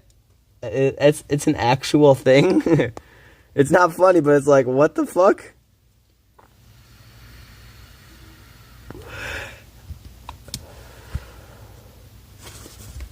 I know about it because people asked about us. I feel that, like, kind of, they were confused. B. I mean, I assume kids, right? Not, like, adults being confused. Because hopefully at that point they've already, learned about it a little. For kids, it's kind of like, oh yeah, if they're asking questions, it's like, yeah, you don't understand, so it's, you don't understand what's happening, so I explain it to you. For adults, both? What the fuck? Have adults be like, hello, what are you? Yeah, what are you guys? Or some shit. Bro, that'd be fucked up. Not gonna lie, I'd be like, bro, really? We're like, we a couple. Like, what the fuck you think? That is funny, though. That actually, our actual grown adults would say that shit. But women's scams. Oh, I already wanted 10. But women's scams is obviously giving them a driver's license. By teaching our criminals that the worst thing they can expect when they do something wrong here is getting arrested. If they get arrested. Then the only thing that happens is they waste Italian pants as a fine print. That's crazy. Bro, stop. Guys, stop. Okay, we're not doing this. We're not doing this forever. Their time in the back of a police car before they get released. In fact, did you know there's only a 15% chance of a felony conviction actually happening here? There's a 40% chance the charge just gets dismissed. So 40% of these criminals, they don't even get charged with the felonies they commit. That's right. And then look guys, crime is so down. We're just not convicting 40% of the criminals. Very small chance that if they get charged, something happens. Some people walk up to us talking in different languages because they think we're Mexican or something. Funny for real. Yeah, that would be funny. I mean, I don't. Okay, I can get races and stuff mixed up. Okay, I'm not saying I can't. I'm a fucking human. But with that being said, I don't think. I mean, I guess I haven't seen you personally, so I can't 100% guarantee. But I don't think I would see somebody with a black and white mom and dad and then be like, "Are you Mexican?" Be like, "What?" I don't know, personally. But maybe there's something about you that, I don't know, that makes them think that or something. I don't know. But yeah, that's geeking, bro. That it's like 1 + 1 = 4. Like, no, you're close, but no. Nothing actually happens. 47% of New Yorkers think that Mamdani would do a better job with the cost of living. But Mamdani, I think, is going to raise costs, especially with his brand of socialism that he wants to bring to the city, especially when it comes to city-run grocery stores. Because I can't imagine. So, okay, yes, socialist Do you know? policies are going to raise costs. They have Wait, got what's to because it's getting more DYN mean? expensive, I'm but too the stupid, other but reason yeah. that nobody's talking about for why you've got an affordability crisis here is the crime. Crime is your crisis of affordability, and nobody wants. I mean, to be honest, he's just completely right. It's like, why is traffic so bad? Well, if you deport 20 million people, traffic will get better. Why is the cost of living so bad? Well, if you deport 20 million people, the cost of living is going to get better. Why is there so much crime happening? Well, if you deport 20 million people, dying? that shouldn't be here. They can't get normal jobs. Well, the crime Dying rate's at gonna be a lot this. better. Like, you know, That'd be. like there really is like a common denominator. Glad it's bringing you some comedic Try to buy value. something. Why is it locked up? Because people steal it. Yeah, and it's with crazy. stores being That's insane. Insane. You go to like California or New York, and you go to like Walmart, and they have like different areas of the store locked up. You can't buy underwear without asking for someone to show up with a key to unlock the freaking underwear. Right? But then you go like to Florida in you know, some Walmart in Florida Freaking or facts. whatever, and it's like it's freedom. It's complete freedom. Nothing. They don't even lock up the batteries. mostly locked up at this point because criminals aren't mostly locked Fun up. fact, when I was working at Walmart back in 2018, they did have some stuff locked up. And even stores where things are not locked up, like a grocery store. They're And do you know what it was that was locked up most of the time? It was women's mascara, makeup, deodorants, shaving stuff like that. The men's shaving stuff was locked up too. But, yeah, it was mostly women's facial stuff or whatever that we had locked up at Walmart back when I was working there. And, yeah, I ended up asking one day, why? Yeah, I ended up asking that one day. I'm like, why is it all the women's stuff that's locked up? And they're like, well, we don't want to put all locks, or we don't want to put locks on everything because, one, it doesn't incentivize people to buy as much, but, two, we don't have enough stuff to put locks on everything.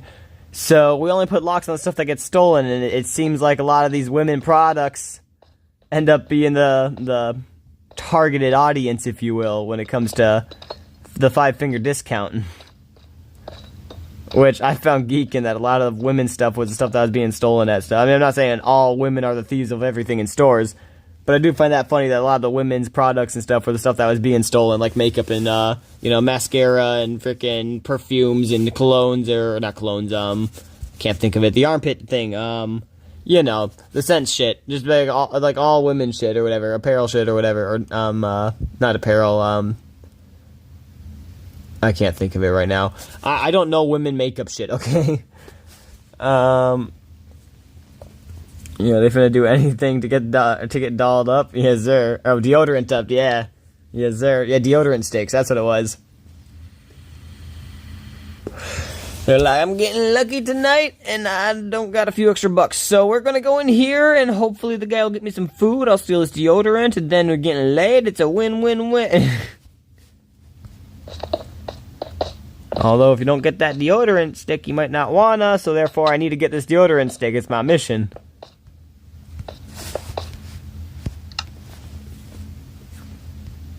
That's not even makeup. That's not even makeup. LOL. Men wear that too, bro. Men wear that too. What? The deodorant stuff. Yeah, because there was the deodorant stuff that was locked up. There was the women's deodorant. The men's deodorant was not locked up. Now the men's shaving stuff, like for shaving your face and stuff, that stuff was locked up with the other women's stuff too. The deodorant, yeah. The men's deodorant was not locked up when I was working there. It might be now, I don't know. But back when I was working there, it was not locked up. It was just the females, like deodorants and perfumes and stuff. I mean, I guess they still had some of like the mini shampoo bottles, like for like taking to hotels with you and stuff that they didn't lock up. But I assume they probably didn't get many sales on those, or many people didn't steal those. One of the two. Men don't be stealing it. Proof, right? Either that or the men be like, I'll fucking pay for this deodorant shit or whatever. Or I don't know. Maybe this is just a not a true thing and just a weird thought that doesn't correlate at all. But I feel like some women, maybe I'm wrong, but some women would be like, quote unquote, embarrassed to like buy. I mean, maybe not makeup and stuff. I can't think of an excuse for that. But for buying like deodorant or perfume and stuff like that, they might be all embarrassed to actually get that, so that might be why they're more inclined to to try to steal it, you know, because, oh, if I take it, nobody knows I got it, and then I just smell beautiful all the time, and it's my little secret, you know, of how I smell beautiful all day long. Or for men, it's like, yep, give me the fucking deodorant stick, I smell like shit right now, you know? That's just my assumption on it. I could be wrong, but yeah, we were the number, well, when I was working there, we were the number one selling, or the number one retailer of all Walmarts back in the day. I used to work at Walmart. So, yeah, I said that wrong. The number one selling retail store in Wisconsin for all Walmarts. So, not US-wide. I did say that wrong. That's my bad. But definitely Wisconsin-wide, yes, sir. So, it does make sense that we would have more stolen stuff than other stores, if you know what I mean. If we're getting the most people coming in and out of it buying stuff, you're statistically more likely, obviously, to get more people to steal stuff.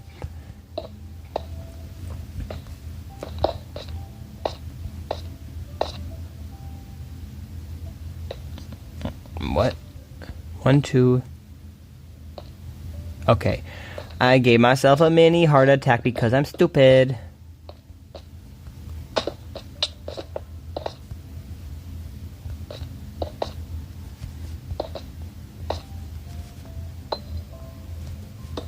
Oh yeah, I'll get the thing back on. It's almost over. They're mostly locked up. Think of all the added costs associated with just allowing people to shop and buy stuff freely. And even stores where things are not locked up, like a grocery store. They're dealing with higher rates of theft than ever before, which means every single item on the shelf, whether it's locked up or not, carries with it a price that includes the amount the business expects. Oh, bro. Oh, yeah. I was gonna say, you don't even need to sleep through the night right now if you don't want. Subsidizing crime at levels they cannot afford, and if the crime weren't there, because no mobs are gonna spawn. But if you don't like the night, then yeah, sleep through it, homie. And the other part of this equation is that when businesses shut down due to crime, who owns the building that the business is in? The landlord. A lot of these businesses, they're on the ground floor. You got apartments upstairs. Where's the landlord going to get his rent? He's going to get it from the apartments. If he can't get it from the business, you see, you increase the rent of the apartments. That's every time. You freeze the rent, you just don't rent out the building. You take a loss on your taxes. See, that's the other end of this affordability spectrum nobody's talking about. So these criminals shutting down our stores and robbing them are the reason I want to mainly because I don't like how dark it is. Yeah, you good. That works. Exactly, and that's something that has failed all the time. And they want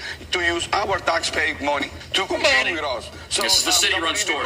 For a small business. So if we have Mandani there, we will disappear as a small business because it sucks. See, this dude came in here to New York, probably immigrated completely legally. He wants to make a life for himself. He opens up a small business. People love his deli and grill, all right, and stuff like that. He wants to make his money in a good, healthy, kosher way, and now he can't. It's like the legal immigrants are the ones that are footing the bill for the illegal immigrants. The illegal immigrants are forcing the legal immigrants to stop making money. And they move to Florida. I like it. Destroy the small business and the New York that morning. A huge chaos in the economy of New York City. You know what? As crime skyrockets here and more businesses get shut down, more grocery stores get shut down, what's the fix going to be? It's not going to be to jail the criminals, is it? No, it's not. It's going to be to roll out more city-run grocery stores. Welcome to communism. Because these small businesses, they don't have what it takes, and there is no problem too big for government to solve. That's what these individuals yes. I'm from the government, and I'm here to help. True. The reality is that there is no problem too small for government to keep the most dangerous words in the English dictionary is, I am from the government and I'm here to help. Gets worse. Go to the DMV and tell me if that's how you want your grocery store to get run. And if we're going to defund our police and we're going to have social workers replace the cops, what's that going to do? We got hardened criminals out there who already aren't afraid of the cops. They're not going to be afraid of social workers. They may even rob the social workers. That would be terrible. This is a big disaster in the making. Now, look, everybody. It's not funny, but that would be funny. It doesn't happen, that it doesn't go down this way, that perhaps the mayor says, imagine you're like, hey, stop that. You can't do that crime. Then all of a sudden they rob you. Like, okay, that's better than, okay. It'll also cost more. You have to understand how this is going to work. Less police and more social workers. Maybe instead of shutting Rikers Island down, we could spruce it up and expand it.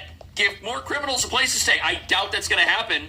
But to me, the only way to stop crime is to reward criminals with a jail and a jumpsuit. Those are the only two things they understand. And if criminals aren't going to get rewarded with that, residents of the city who can afford to will reward the city.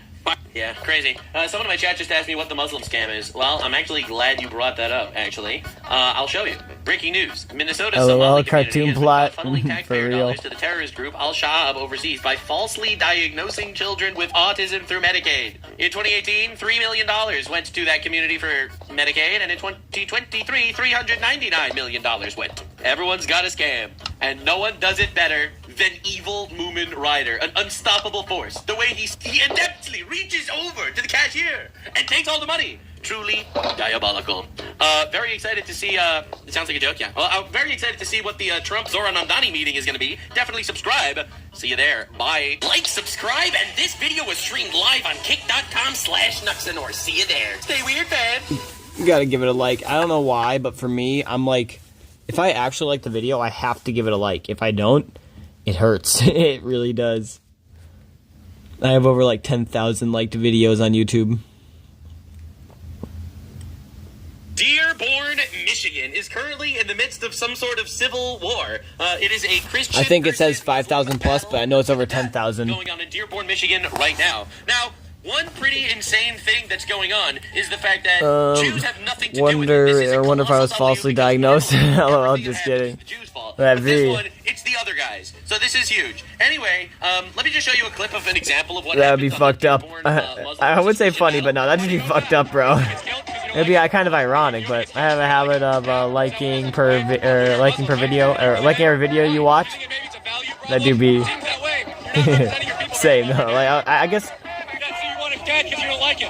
I guess I can't say I like every video. Like if there's a video that I don't actually like I've actually disliked videos. It is rare, don't get me wrong, but like if there's like this cringy short thing that's just like, oh, I don't even know, just complete brain rot that's creating a tumor in my head every second that I watch it, yeah, I'll dislike that crap. Be like, nope, and then I'll be like, don't recommend this channel again. But for the most part, I don't really dislike videos, for the most part. But yeah, when it comes to liking them, I usually like them. Like if I watch a video and I enjoy it even slightly, it's like, yep, the person deserves a like. So, you know, I'm going to help put them in the algorithm a little more, even though my one like literally does nothing.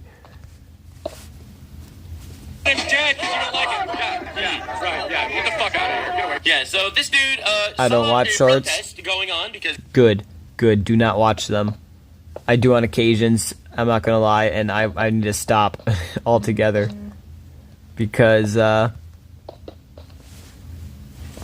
that's charging, that's good. I had to make sure those phones were charging. Yeah, because they fuck your attention span up. I hate them. The same thing as TikTok, bro. Don't use TikTok. I would not recommend it. Don't watch shorts. They fuck your attention span. Oh shit, my homie's calling me, bro. I might need to mute my mic for a little bit so I can talk to him. I turned off my feed so they can't show up. What? How do I do that? It's just too trendy. Yeah, how do I shut that off? That'd be awesome. Shit. But yeah, I'll be right back, good sir. I gotta take this call real quick. But I'll still try to be playing the game. I'll just turn my mic on when I'm done with the call.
I'm sorry, guys. That was longer than I thought, but I'm back. So I'll mute this for you. Because Dearborn, Michigan is falling into the hands of certain relatively unruly people. Well, they're going out and calling for protesters and journalists to get Charlie Kirk. I hope Jake gets Charlie Kirk. I hope you get Charlie Kirk. This is what they're yelling and screaming in the streets in this mostly peaceful protest. It's supposed to be, I hope you, Ronnie, McNut yourself. Dearborn lore. All right, because you are not ready for what you're about to witness. You're about to witness a battle where the police are actively defending the, Muslims that are beating the shit out of Christians, all right? There's no other way to say it. This is an insane story, and it's basically not being covered on any part of the mainstream news. This is a massive brawl with thousands of participants. What are you, dad, though? 1786, you can see right there on the sign, it's either a Catholic or a Christian church next to a vehicle. No, it's clearly a Muslim church. Because this is nearby where Ford was started. And Dearborn, Michigan now is the largest, if not one of the only towns here in America where the population is majority Muslims. That's right, baby. Majority Muslim city in the United States of America.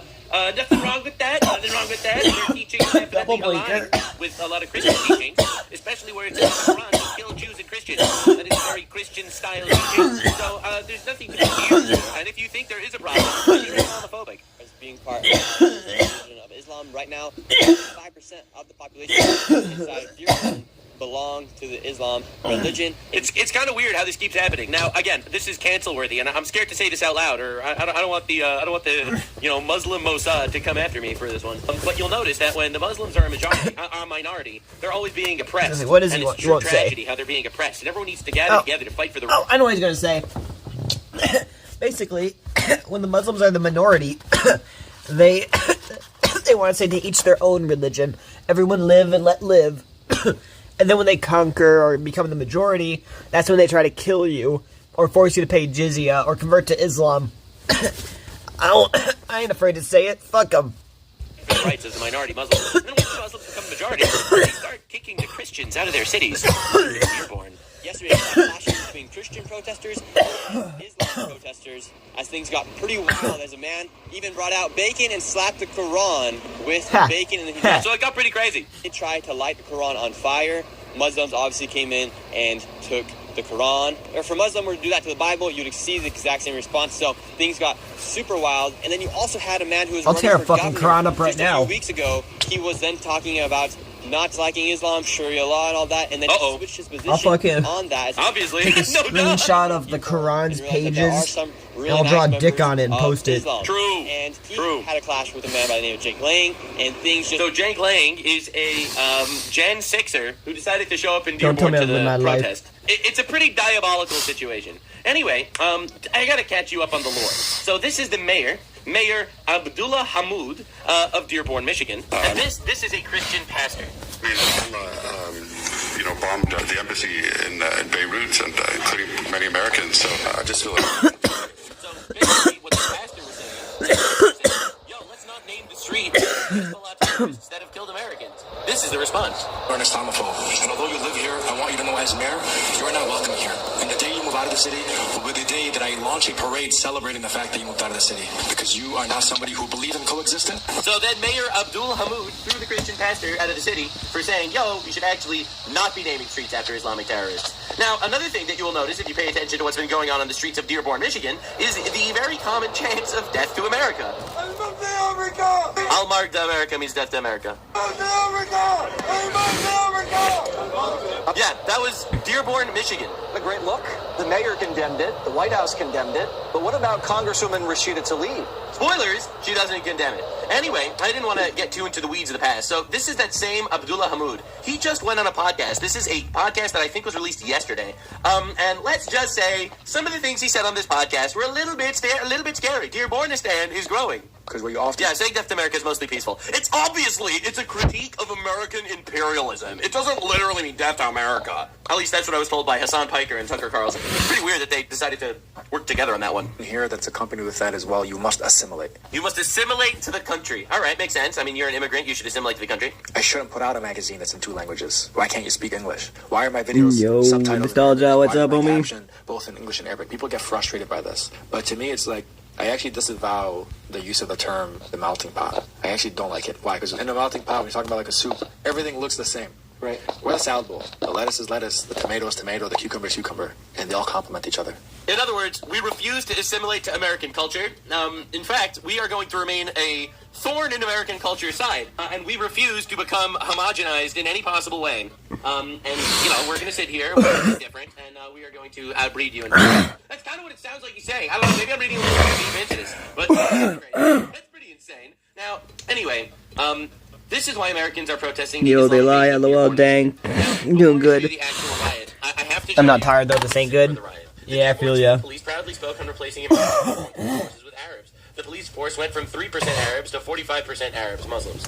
The Dearborn chief of police spoke in Arabic, saying, "Wait, I didn't take my melatonin." In America's first Arab majority city, Dearborn is renaming American streets after not just Arabs. That could be the reason, good sir.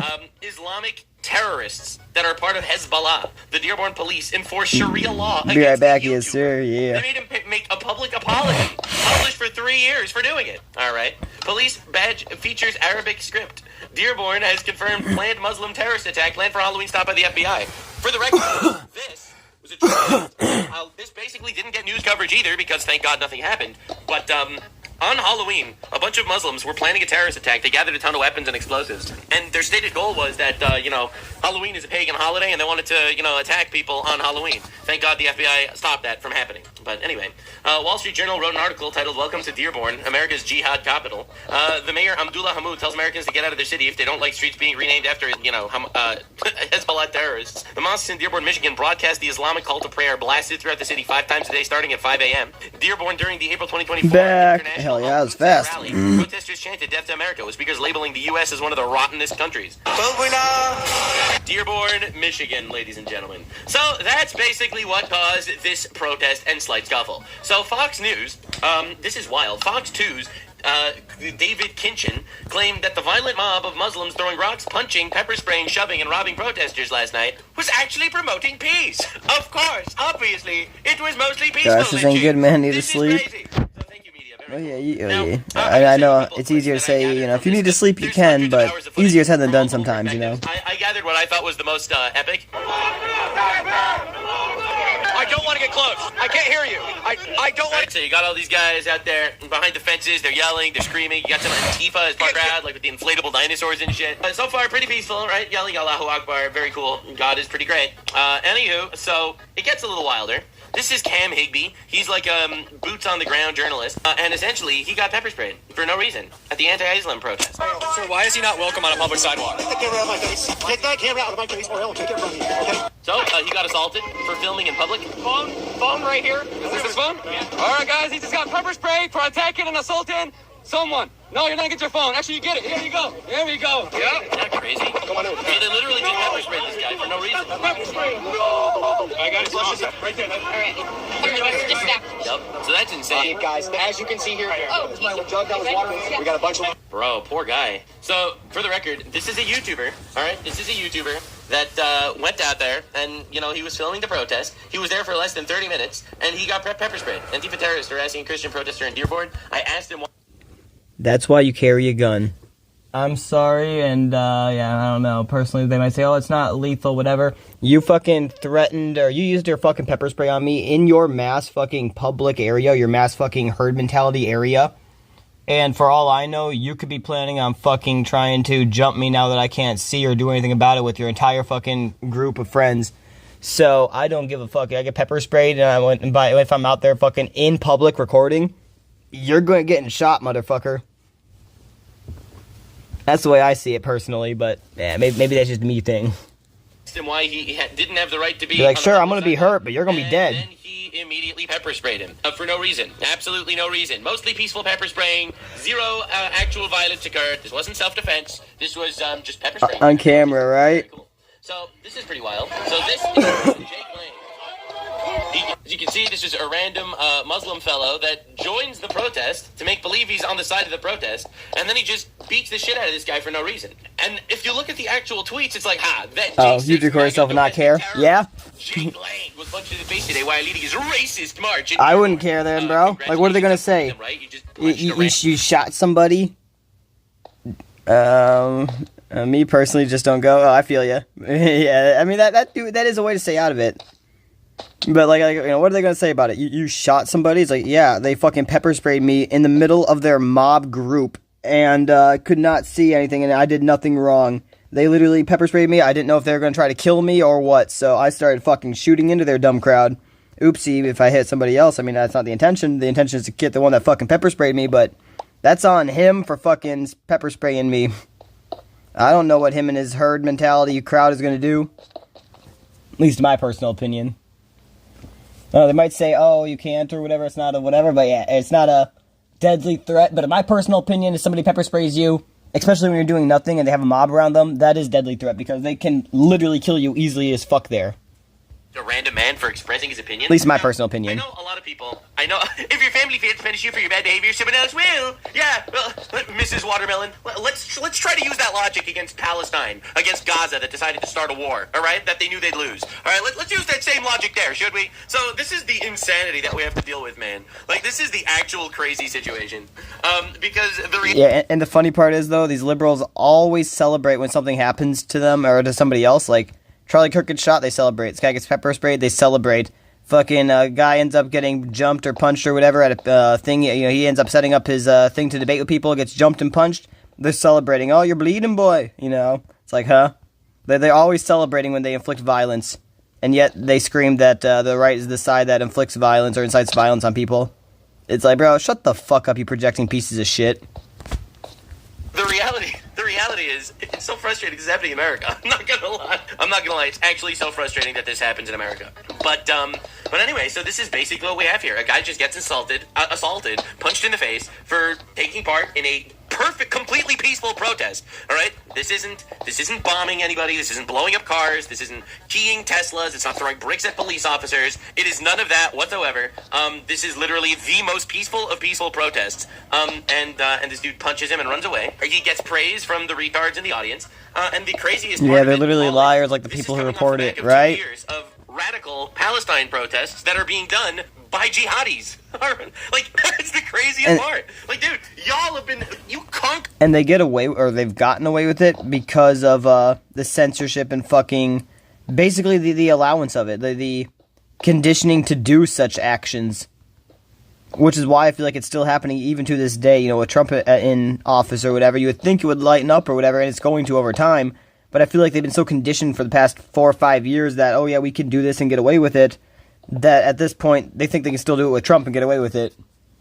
That's my personal take on it. Conquered the protest game. All right, you have colonized the protesting sphere in America. All right, now, this dude walks with an American flag and they beat the shit out of him. Like, that's the craziest part. It's like, oh my god, I can't believe the Jews control the government. Anyway, meanwhile, Palestine protests on every college campus in America constantly. Right, so a conservative protester got arrested at an anti-Muslim protest. This is insane. So you have a Muslim guy attacks a conservative Christian guy. The Christian gets arrested. You have to stay arrested a conservative. They need to think ahead for real. Officers, what are you arresting him for? What are you arresting him for? What's the probable cause? What's the probable cause? You have to state a legal reason for arresting this man. What is it? What is the legally stated reason for arresting this man? Bro refused to pay the jizya tax. What is the legally recognized reason for arresting this man? What's the probable cause? He refused. What is the probable cause? Name and badge number. Name and badge number. They won't arrest a single Muslim. There's been multiple attacks, but of course they'll arrest somebody on the other side immediately. Yep. What is the probable cause for arresting him? Pretty weird. Officer, were you here just a second ago when the guy got arrested? Habeas corpus. Articulate suspicion for arresting that man. Name and badge number, please.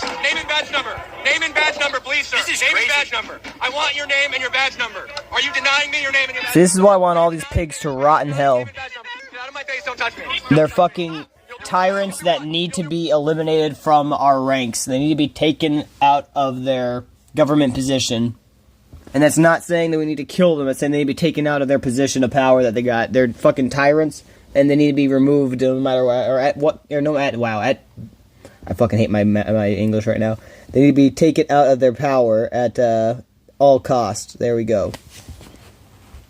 You'll do what? I want his name and badge number. I have a legally recognized reason to ask him his name and badge number. I'm asking name and badge number. You need to give your name and badge number. It's in their policies.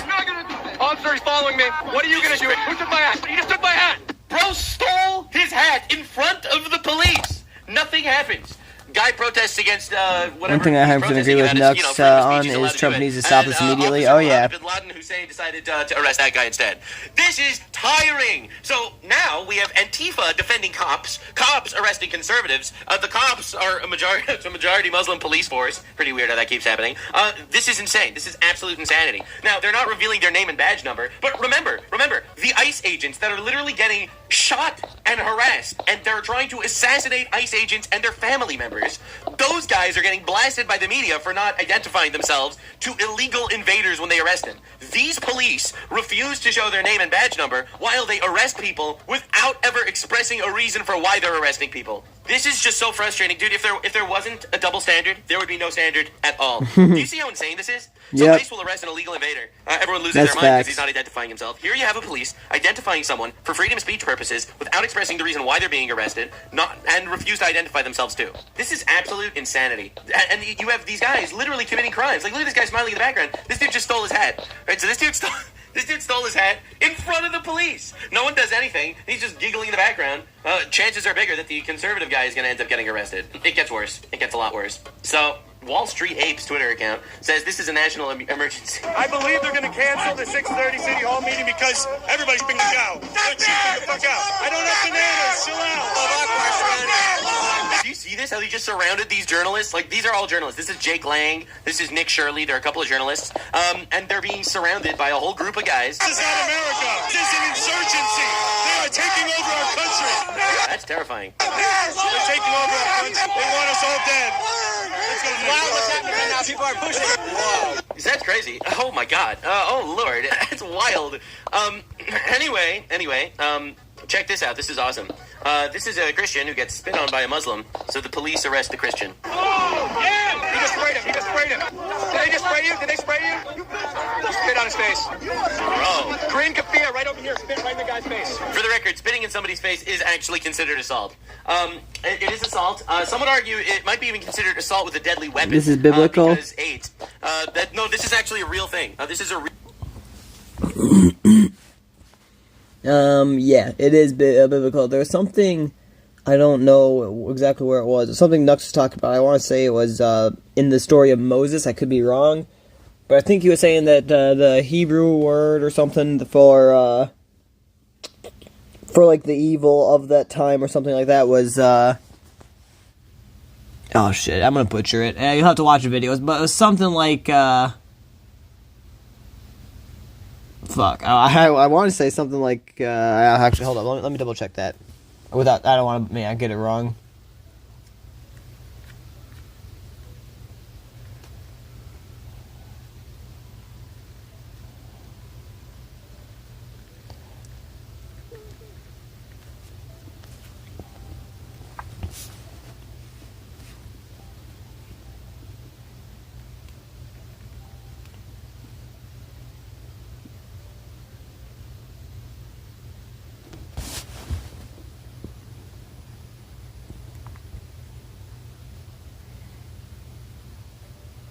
Okay, yeah.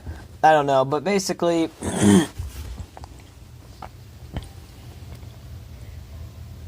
I want to say it was the same name as one of their extremist parties that they have on the left, or one of their Muslim parties they have on the left, it's if you will. Real thing, genuinely. Spit on his face. Bro. Green kafir right over here. Spit right in the guy's face. For the record, spitting in somebody's face is actually considered assault. It is assault. Some would argue it might be even considered assault with a deadly weapon, because AIDS. No, this is actually a real thing. This is a real thing, genuinely. It really, like, I'm not joking. This is a real actual law. So now guess if they're going to arrest the guy that just spat on someone. No! Green kafir, he spit on his face. We're going to arrest him. Watch this. They're going to arrest him. Where the heck is this? Yeah. Officer's pushing me. Bro, this is America. He got spit on. He didn't touch anyone. He got spit on. Alright, so dude gets spit on. Let's see. We're literally going to arrest him. Tell me how these police that swore to uphold the constitutional rights of Americans are not literally being executed right now and getting the electric chair. Like how is this even a thing?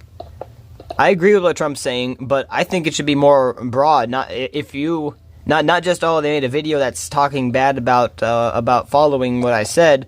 No. If you have fucking people that swore to uphold the constitutional rights of Americans, and then these people purposely, without care, break the rights break the constitutional rights of the Americans, then, in my opinion, that's treason, and they should definitely be executed.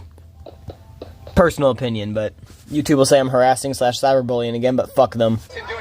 I stand on my statement. So dude gets spit on, they refuse to arrest the guy that spits on him. Instead, they take the guy that gets spit on, and they interrogate him. Holy crap, bro, this is wild, and this is crazy. This is the weirdest thing I've ever seen in my entire life. Like, this is gonna cause so much Islamophobia to Zoran Mamdani's end. I don't even know how we could stop it. It's like, dude, so people decided they had enough. We're taking this to Bro, is this dude holding up a pig? That's crazy. That's crazy. Right, Antifa's going around yelling that they're fascists, obviously.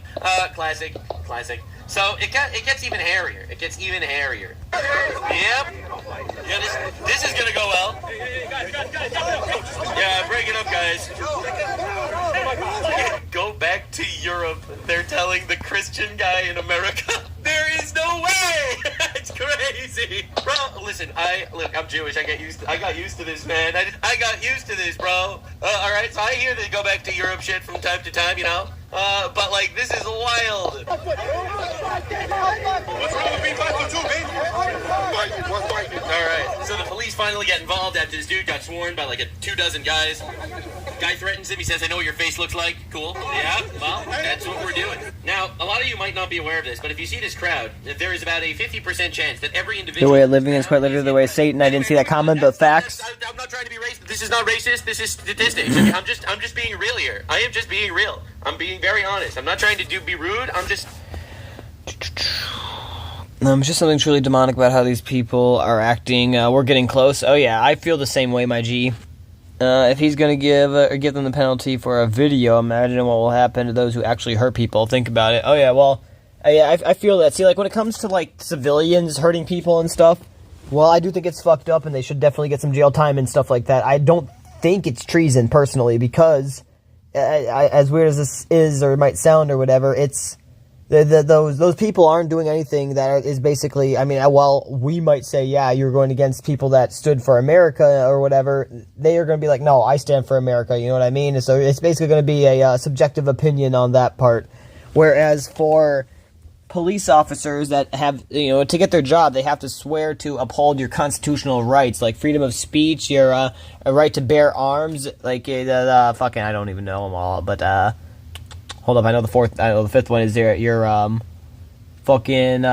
basically right to not incriminate yourself. You can plead the fifth, basically not saying yes or no if they're asking you a question. So like cops like, hey, were you out drinking last night? You can say, I plead the fifth, and yeah, basically it's like, yeah, I'm not saying yes and I'm not saying no. But yeah, we have these basically we have rights or constitutional rights that the police decide, or that the police actually have a constitutional. Or that the police have swore to uphold our constitutional rights, but they don't do that, or I guess they should, but a lot of them don't. They end up basically arresting people, or like in this case here, they're arresting the Christians, letting the Muslims that assault the Christians walk free, and they're literally going against the oath that they swore to protect. So, in my personal opinion, I feel like the police there especially, they are going literally against America. It's not subjective at that point. It's not, oh, well, I think I'm standing with America, you think I'm not. No, your law says, or your rules say that you have to follow these constitutional rights, or no matter what you think, you have to follow by those rights that every American has. And they just go against them and break them without care because they don't think that anything's going to happen to them. They're above the law. That is treason against America, in my personal opinion. Maybe I'm wrong, but that's what I see it as. I'm just saying, like, that there is a high likelihood of inbreeding. So, this is wild, bro. This is a crazy protest. Jesus Christ is King of Dearborn. Jesus Christ. Yeah. Walk, America. Be asleep. Wake up before the giant of Islam crushes you. Let's roll. Bro. So that's wild. Yeah, and he's going up against all the first cousins. It's crazy. So, anyway. Oh, I totally forgot about this. There's an entire group of people trying to turn this into, like, a Jewish psyop. Right, like the people that blame everything that happens in all of history on the Jews, they blame this on the Jews. Also, you'll see soon, but this is like, oh my God, this one guy that's saying Jesus Christ is king, he once went to the Western Wall in Israel. He must be a secret plant to turn the Christians against the Muslims that are directly threatening to kill the Christians. Wow! Look at those sneaky Jews. Anyway, so anywho, it keeps getting wilder. The story. I'm going to show you some of the crash outs about that. So this is awesome. This is also in Dearborn, I'm pretty sure. There it is that you're getting from Dearborn. It's a terrorist group that's close enough, or it's a terrorist group that's close enough, yeah. But yes, I do agree, that all to become teachers, I do agree that police should be held to a higher standard. Yeah, see, I mean, at least you agree with that. But, yeah, it's just like how the Bible tells us all to become teachers, tells us, okay, hold up. It's just like the Bible tells not all to become teachers. There we go. It's hard to read Minecraft stuff sometimes. For they have a worse condemnation, and they mislead people. That's no good. Yeah, I've never personally called myself a teacher, if you will. I do think I help people learn sometimes, to the best of my abilities. But yeah, I don't think I'm a teacher. But yeah, I do remember hearing that, though, I think. But yeah, that's if somebody's like, hey, I don't know this or that, can you help me out or whatever. Like, I'm probably not the person you want to ask, but if you're just asking me for my data research that I do, I can give you an answer on that. If you're asking me because you think I'm a good Christian or whatever, then you should ask somebody else personally, because I shook. I ain't gonna lie. Yeah, but the worst combination, yeah, they mislead people just like how not all police should be police. Because if they mess up that badly, you should have the worst punishment. Yeah, I agree. I think we need to get rid of the qualified immunity, personally. Like, I'm not a big fan. I've never been a fan of the defund the police thing. I think it's fucking stupid. Because if you defund the police, you're going to have anarchy in the world and shit. And while I do love me some anarchy, I don't think it's going to be good for a lot of people. So, yeah, we do need the police, but with that being said, we don't need to give the police a pass every time they end up violating somebody's constitutional rights. They should honestly be held to a higher standard, in my personal opinion, than the civilians are. But yeah, that's just me. The same, yeah, if you the guy says about Dearborn, the place that is throwing also keep watching, it'll get even better. Oh, the video? The Heck yeah. word is false. Okay. Young men here who is the next generation. What is that? Exactly, he is here. God is the greatest. Don't you disagree? What do you mean? What do you mean? What do you mean? The terror attacks were foiled so far. Literally, why are you worried? God, Jesus is the greatest? Yes. So the way that you guys say Jesus is King, Jesus is God, Jesus is Son of God, is why we say Allahu Akbar. Okay. It means there's only one God and That's one... so weird, because, like, I've heard Christians saying Jesus is King and stuff. I've never, like, seen that happen, like, in the context of terror attacks. I mean, I've seen, Jews saying Baruch Hashem, which means, yes. Praise God. I have not seen that in the context of terror attacks either. Now, Allahu Akbar specifically, I'm not trying to be rude. Specifically, there's like a historical context there that makes it different to some people. True God. Yeah. You guys... It's not any... Because I think a lot of people would interpret that as a threat or something that happened. Right, because of 9/11. And who created the narrative of 9/11? It's the Jews, not the Jews. The government? Who created the narrative of 9/11? Yes. You see, this is just another classic of Jews manipulating people to feel like it's actually bad when the Muslims crashed planes into the Twin Towers and killed 3,000 people. The Jews tricked everyone into being like, whoa, those 3,000 people maybe shouldn't have died, actually. Maybe the Jews tricking everyone. I mean, the Zionists. I love that the mask just slips like that. It's like, no, we don't hate Jews. No, not at all. We just hate Zionists, the ideology. Oh, personally, it's the Zionists. It's the government and the Zionists together. It's the Zionists. 9/11, the narrative was created by the Jews. I mean, the Zionists. Yeah. That is kind of funny. Alright. I do gotta call this out, because it is something that happened, like, last year, or December, I think, last year. Maybe November, I don't recall 100%. But basically, I think it was last year. Long story short, I became a Christian in 2023 of July. I was talking to some of my Muslim friends and stuff, and some of them were, happy for me and stuff, and but there was, and there was one of them who was, old friend, like, shit, I fell. Fuck my life. Anyway, yeah, we were friends for a long time, and, how do I miss that? How do I suck? And, yeah, basically, though, after I said that, they kind of seemed to be a little annoyed by me, and then they went offline, like they usually do. But it was normal stuff or whatever. But a few months later, I messaged, and again, because mind you, we don't talk usually for months at a time. So yeah, a few months later, I messaged again in the group chat or whatever. I'm like, yo guys, what's up? And some of them were like, hey bro, what's up and shit. And yeah, that one person though, they were just all, I think they were asking me, why or when did I become such a Zionist? Why am I such a Zionist? And it's like, what do you mean?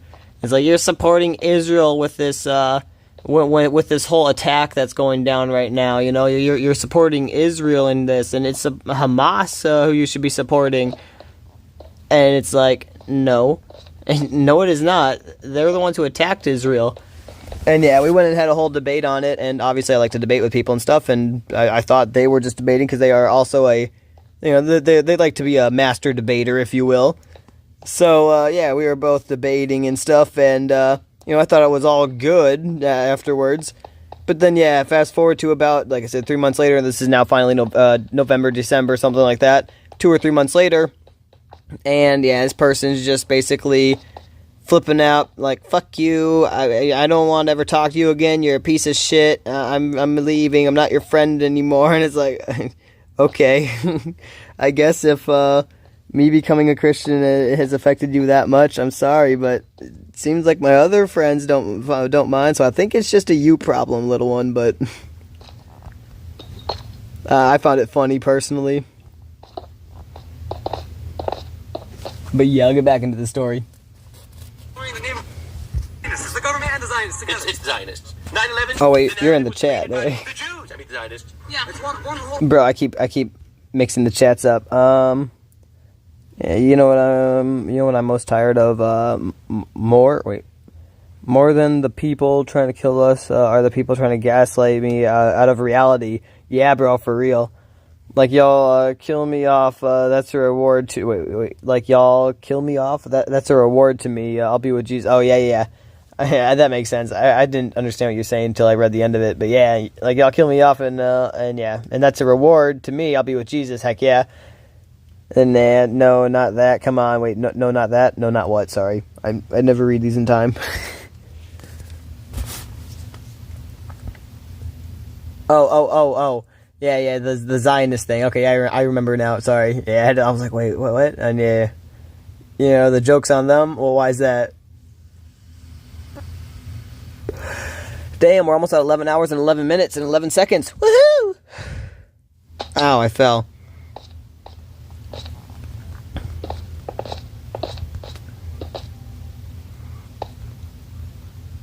Oh, I was reacting.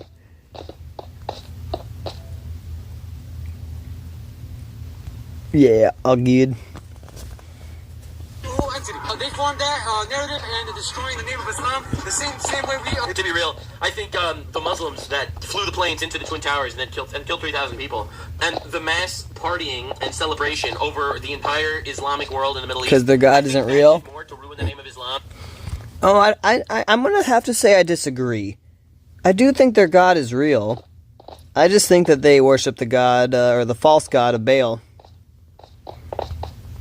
My personal opinion. I'll try to link a video. Actually, yeah. Hold up. Let me see how much wall I got. Fuck, that's a lot of wall. Fuck. Okay. I'm gonna go look for the video after I get to that segment over there. But yeah, the video, just remind me if I forget, because I have short-term memory loss or something. But the video is, if I can find it, is basically explaining how Muslims think they worship the true God, but they really worship the false god of Baal. And it uses Quranic sources, to my knowledge. It's a pretty good video, for what I gather.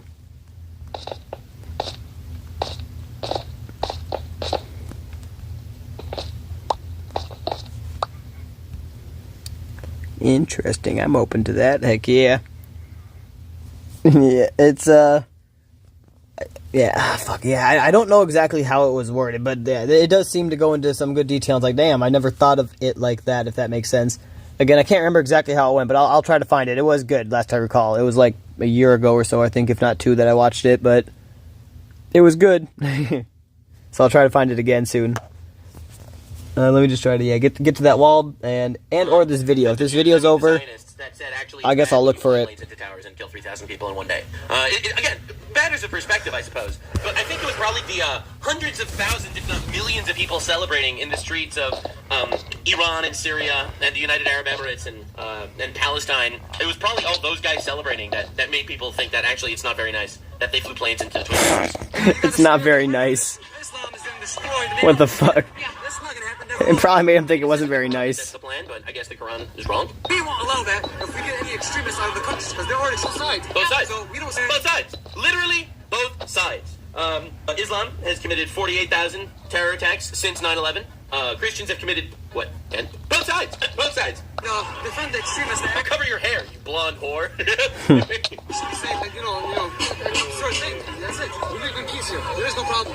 You can interview every single American, Italian, Jew, anything you'd like. They will all tell you the same thing. We are united here. This young generation here, how come nobody's smoking weed? Everybody be much happier. True.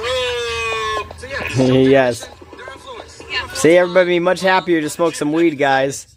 It's a secret to happiness in life, other than Jesus Christ. He's the number one secret to happiness, right? But that is because it means God is the greatest. The same way Jake Lang is shouting, Christ is king. Now, we don't take that as an offense at all. You punched him not you, but someone literally just assaulted him, punched him in the face on camera, and people celebrated it. So, no, you do take offense, clearly. But who takes that to offense? Jake Lang and his little proxies. Yeah, you know who else might take offense?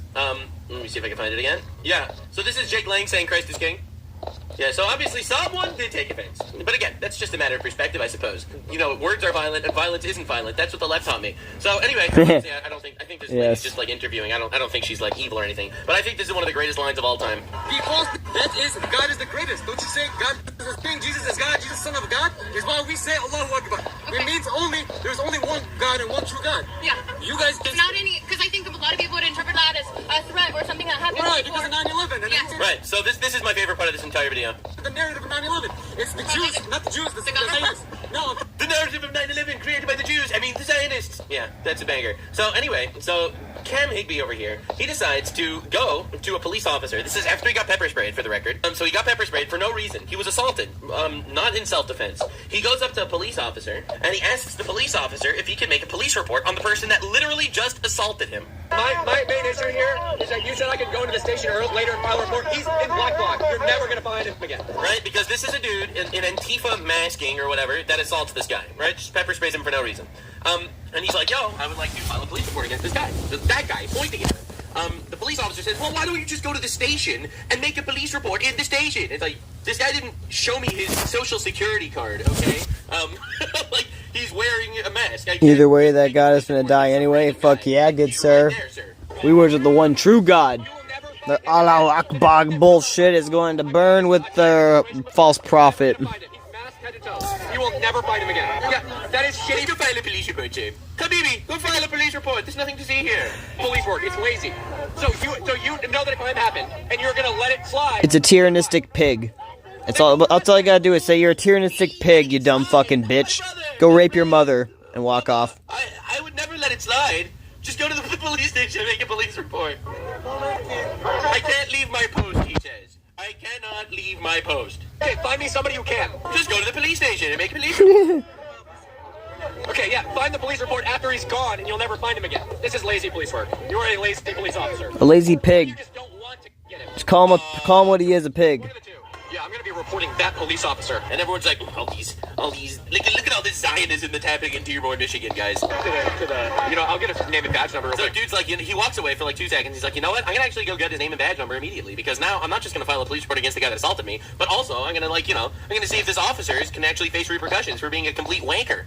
So he goes back to get the badge number, the police officer. Can anyone guess what happens when he returns to the guy that can't leave his post? Epic foreshadowing. Like, I feel like this was literally written by. Watch how funny this is getting to the best part. I was gonna say he walks off his post or walks away from his post. Not wanting to arrest the Muslim guy that assaulted him, and dude's like, he cannot leave his post. That's why he's not arresting the guy. All right, let's see. Before we leave, I'm gonna get his name and badge number. Makes sense. What? Oh, I thought he couldn't leave his post. Where did he go? Literally within 30 seconds. 30 seconds later, bro disapparated out of there. Here anymore. He said he couldn't leave his post. Gonzo. Goodbye. Go right over there. We're gonna shout to him. He went into one of the Jew tunnels, probably. That's how he escaped. Those darn Jew tunnels. Magical Egyptian plane. Yes. Yes, sir. He's chasing them down. Hey, officer. Couldn't leave his post and he's running away. He's literally running away. Yes. Oh my god. Officer, I thought you couldn't leave your post, sir. Officer, who couldn't leave your post. Can I get name and badge number real quick? Alright, he found him. Officer. Bro, warped. Right? He was just, he's like, bro, I don't know what happened. I was just sitting there at my post, and all of a sudden, I was in the parking lot making a phone call, bro. I don't know what happened, man. It's crazy, these warps we just walk into nowadays. You know? Assaulted someone in public. Absolutely diabolical. You said you couldn't leave your post a second ago. That was a lie. Can I get your name and badge number before I leave? Name? Okay, thank you. Well, he knows nothing's going to do to him because all of his superiors actually support exactly what he's doing. You can leave your post to take a personal phone call, but not to make an arrest, apparently. Yeah, well... Violent attack, you can't leave your post. Personal phone call? Oh, there we go. It's like a cartoon where you see the character speed off and left nothing but smoke. Facts, bro. We are so good, and it's spreading like crazy. So this is the guy, Akbar Alabd, obviously a Zionist. So this is Zionist Akbar Alabd, classic radical Christian, straight white Christian male. No!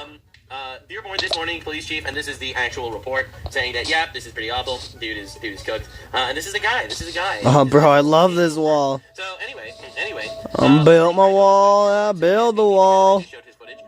When you call Muslim figures of authority out and plead for help, they will maniacally smile at you. But that's just racist. That's okay, guys. This is literally not indicative of anything. This is just two guys smiling at you. This could have been a result of inbreeding, okay? Maybe it's like a lip curl because their parents are also first cousins, all right? Listen, we don't know for sure, actually. Actually, we don't know for sure. So then there was a Dearborn City Council meeting right after this protest. So I'm going to show you some banger clips from the city council meeting. But before I show you what the actual protesters, like Ham Higby, the guy that I was just showing his clips, also this Jake guy, this Jake Lang, the January 6th guy who was doing this, like they both spoke here. But before that, I have to show you what a very nice, kind, gentle. Why are all their last names after Allah? I don't know. Because they're all Muslim.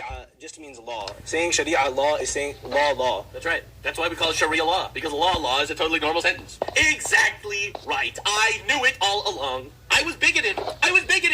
Bro be insulting, and it's glorious, yes. But it simply just meant law. What a bigot I was. What a bigot. So it seems like there's quite a large group of individuals. La la la la, la la la la, Sharia law. I'll say it again.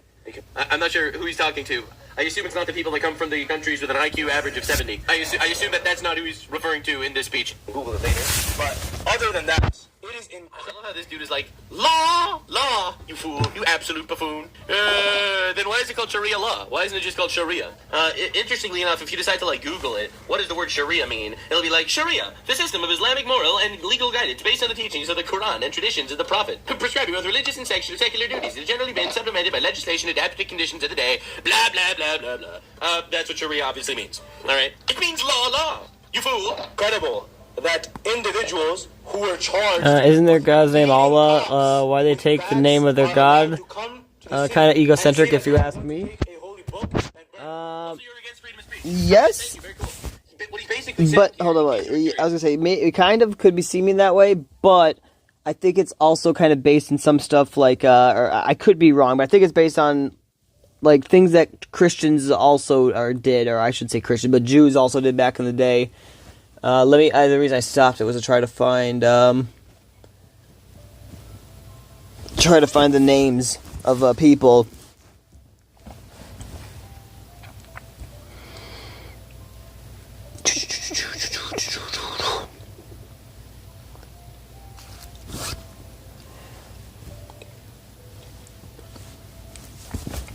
Yeah, Matthew is Metiyahu.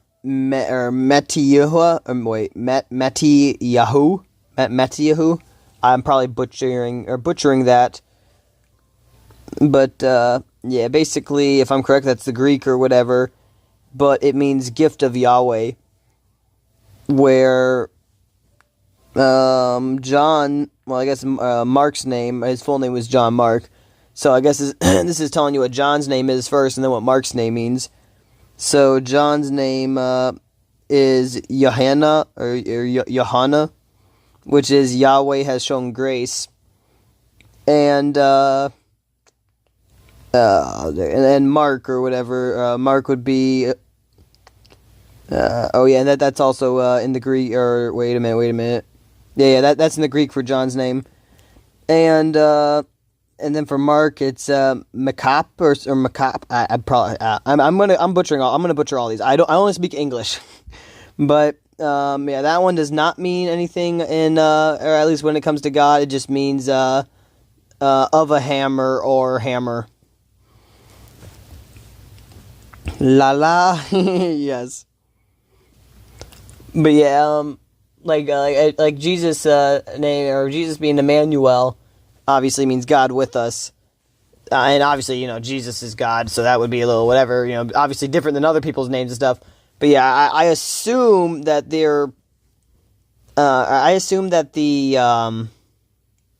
that the Muslim names kind of follow in that same sense, where the Arabic translation of it or something probably would mean something like Allah is with us, or Allah provide, Allah does something. I would assume. I could be wrong, but that's my assumption. If you were curious, what he's saying here is there was a guy who was at a January 6th protest, this Jake Long guy, and Jake Long showed up in Dearborn. Now this should be illegal, he says. The right to speak, that should not be allowed for you. That's only allowed for us when we decide to light cars on fire. Lighting cars on fire, that's freedom of speech. Your words in my city, that is an illegal hate crime and you should go to jail forever. I'm really glad we're on the same page. This is not free speech. It is, actually. It literally is. That is literally peaceful protesting. Now, you know what's not peaceful protesting? All right. Beating Yes, up sir. people in college campuses because they don't have the same political ideology as you. That's actually not freedom of speech. Promoting and supporting terrorists? No, that's actually not protected by freedom of speech either, actually, it turns out. But all that is totally cool for these guys. Right?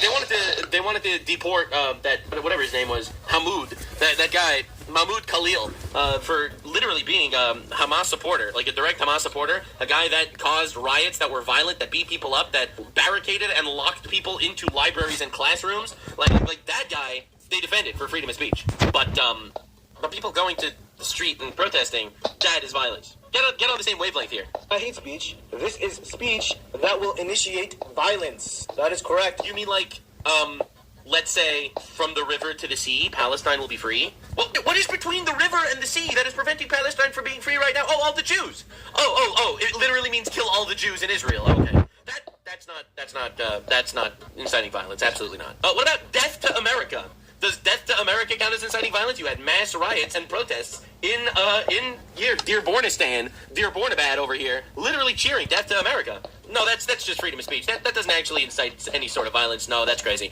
Now, saying Christ is king, on the other hand, well, that's inciting violence. That's obvious incitement of violence. We could see. I say death to America and globalize the Intifada, which means stab people across the world in a global jihad. That's all fine. Saying Christ is king, on the other hand, that is not freedom of speech. This will initiate violence. Yep. You are coming to Ironically, the violence happens specifically on the other side. Like, think about it. All of these protests and riots didn't have a single Christian protester assaulting a Muslim guy. Not one. That's pretty weird. And burn a book. Burning a book! Again, not a nice thing to do. Don't get me wrong. I would never burn a Quran because I think it is disrespectful. But it's I'd burn a Quran. Excuse me. That Muslims hold. What are you talking about? Yeah, it's offensive. Yeah, they offended you. You are offended now. Grow up. Put on your big boy pants and get a haircut. Like, what are we talking about? This is crazy. Yeah. Inciting violence. Last time a Muslim died in New York, it was on 9/11. You burned the American flag. That's the exact And another thing. Dearborn crazy. is historic. It is. Dearborn is historic. This guy is intellectually deficient. Done many good things. In 2023, it received a silver award for environmental friendliness. Silver award at environmental friendliness by the state of Michigan. Wow. One of the largest. You mean Michigan is appeasing a population of people that they need to vote for them? That's crazy. In their historic museums. Wow. And to say that individuals can come. And individuals can come to the museum. You are selling me on law right now. Harass your citizens. You mean protest, like you have been doing constantly. Like, come on, dude. Like, dude, it's like the reason why this is like so funny is because these people absolutely monopolized violent protests. Like the entire radical left, radical Islamic intersect over there, they monopolized violent protests. And they are now bitching and crying about peaceful ones. One peaceful one. Who have beaten your cops. They want to talk about the protesters didn't respect your cops. No, in fact, that is false and is a two-way. It's a logical fallacy. It is a logical fallacy because they themselves do not respect the police officers' gear. Huh? One individual was policed. He was put into jail for 4 years because of that. Wow, a guy was arrested on January 6th because he was a political prisoner because of some shit. And now, therefore, he should not be allowed in our city? It is pathetic. So let me get this straight. Let me just get this straight. So you believe that anytime anyone committed any crime at any point, they should never be allowed to speak in public ever again? I totally agree. We are on the same page. No more releasing criminals. This would be look very bad for you guys specifically. I'm not trying to be rude here or racist. I'm just saying that statistically, this is a great idea. You are cooking right now. It is pathetic, and it should not Facts. be by no means necessary. And we should prevent him from speaking because he did things we don't like. Okay? He didn't do something cool and hip, like raping your little cousin. This is crazy, man. For us as Muslims, we believe in justice, and we also believe in saying justice no matter who it's against. Ya ayyuhalladhina amanu kunu qawwamina bil-qist. That's false. Against yourself or anyone. I agree with him. Actually, the Quran says not to bring charges against somebody unless you, like for instance, if a wife is cheating on her husband, you cannot bring charges against that woman unless you have, I think it was 3 or something like that, or 3 or 4 men actually observe penetration into her vagina. It's like, bro, what? So now, you know how, first of all, if you walking on your wife having sex, I don't think you're going to be like, hold up, let me just go get my boys real quick to make sure that penis is indeed inside of you. You're going to be kind of pissed. Second of all, even if you did walk in, see some shit or whatever, and sneak out without her knowing, and got your friends to come see, why would you want your friends to see your fucking wife having sex with another guy? You know what I mean? It seems like it was made to help just get away with having sex while you were married. It seems like that's what the rule is for, but I could be wrong. But that's just what I assume it seems like it's made for. And we also believe in saying justice no matter who it's against. Ya ayyuhalladhina amanu kunu qawwamina bil-qist. Whether it be against yourself or anyone. I agree with him. I agree in justice. Across Yeah, worse than Nux. Yeah, it be sometimes. Of service. True. And Muslims are Oh, they hate Christ. Facts, bro. peaceful. Islam itself means to submit. The derivative is salam, which means peace. Thank you so much. I like Nux. Listen, I just labeled myself peaceful, and that's it. He says stuff similar to me. I feel like that's why I like him. Proud Boys are just proud. Well, why do you hate them? Huh? Why are you complaining? Antifa is just anti-fascist. What do you mean? I kind of have. Maybe I'm wrong, but from obviously, From Islam, which means submit, which is the same exact. this could also be sleep deprivation. But I was gonna say, obviously, I'm not saying oh yeah, these two are whatever. But when it comes to Asmongold and Nux, I feel like I'm partially a mix between them two, if that makes sense. I don't know why, but I feel like I'm partially Asmongold, but also partially Nux. At least when it comes to thought process. Exact thing is peace. So submit to us, and we will. I just want to say a few things. If you don't submit, on the other hand. So anyway, let's just say that was a very nice and respectful speech given in City Hall. The next few are not nearly as peaceful. I'm a journalist. I'm not a protester. This is my badge. Okay. Today on the streets of Dearborn, I was pepper sprayed, maced by Yeah, I can see that. because I asked Yes, sir. why they were harassing and touching another individual who had stated repeatedly that he was only on their side of the street to talk to them and have a dialogue. My phone was smashed. You can see the broken camera right there. They stole $50 out of my pocket, and they stole my microphone receiver. I went and I told one of your officers, badge number 3668, that this had happened. He told me there was nothing that could be done about it unless I went to the station. I told him, I can't go to the station. I'm working. I'm doing my job. He said, I'm working too. I said, Dad, your job is to protect me and all of the people that are out here today. Okay? So he said that I could go into the station later. I told him, you're never going to catch the guy if I go into the station later. He's going to leave. He's dressed head to toe in black bloc. I filmed the whole thing, but he had a mask on his face. You'll never, ever get an opportunity to arrest that person ever again if you don't go and get him right now. He said, sir, I can't leave my post. 5 minutes later, I caught him. It was a minute later. Repeatedly today, I watched people that are in this room get attacked by other people that are in this room. I just watched both of them. I personally don't think. Hold up. Then I saw somebody who was. I personally don't think. I think like any of them. I don't know, but we do have the same ideas. Yeah. Oh yeah, I feel that. I don't know. Yeah, I don't want to say well, definitely Asmongold. I feel like I think mostly the same as. I don't want to say 100% obviously because I haven't watched all of his content yet. I've just started watching him recently, but from what I've seen recently, I definitely think. Most of what he says is definitely what I believe.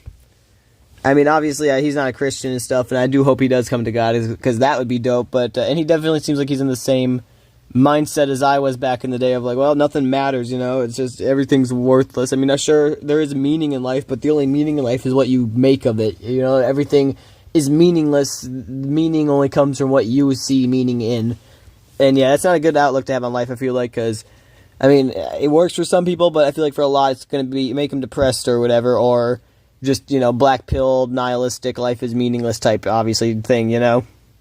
That's just where I see it going for most people. I mean, hell, even for me, like I said, I like it or whatever. I like nihilism or whatever personally. I don't believe in it, but I like the idea. But with that being said, even myself or whatever, back then compared to now, the only way I can describe it is I felt, you know, like a darker presence back then, if you will. So I definitely feel like God, you know, does something, you know, obviously. I watched people that are in this room get attacked by other people that are in this room. Sounds like Cat, yes sir. Yeah, that's why I am. Like, bro, yeah. Yeah, there's times I've been mad at God and shit, and yeah, I say stuff, literally the stuff that, I guess not now, but back in the day, you know, I used to say the stuff that Cat says. And yeah, that's why it's like, you know, even though he seems like he might be really far off from God sometimes, it's like, you know, I'm still holding hope, you know, that one day God will get to him, and then he'll be like, damn. Just like me, you know, I don't know. Because like I said, the way I see myself or whatever, like 3 years ago, if somebody would have said, hey, you're going to be a Christian or whatever, I probably would have laughed in their face and probably called them a dumb piece of shit and been like, no, what the fuck is wrong with you? But, yeah, I don't know. Like, now, then that was like only 3 years ago. I've only been a Christian for like 2.5 years. Nowadays, though, it's like, bro, like, even when I first became a Christian, bro, I was like, yeah. And to this day, I'm like, I don't know how, like, or why, you know, like, personally, in my mindset, I have no reason to be a Christian, if that makes sense, other than God and Jesus, you know? Like, what I'm saying is, like, there should be no rational reason that I am even where I'm at right now with God, if that makes sense. Like, I should just be, like, fuck this shit, you know? I'm out like I always was, or always am, but, yeah, I guess I'm here because God wanted me, or wanted me to be here, you know, wanted me to be with him, or something, wanted me to be talking about him, so guess what? That's what I'm going to do. It's like, alright, God, you want to get to me, then sure, I got you then. If you try and get me, I'll come with you too, you know?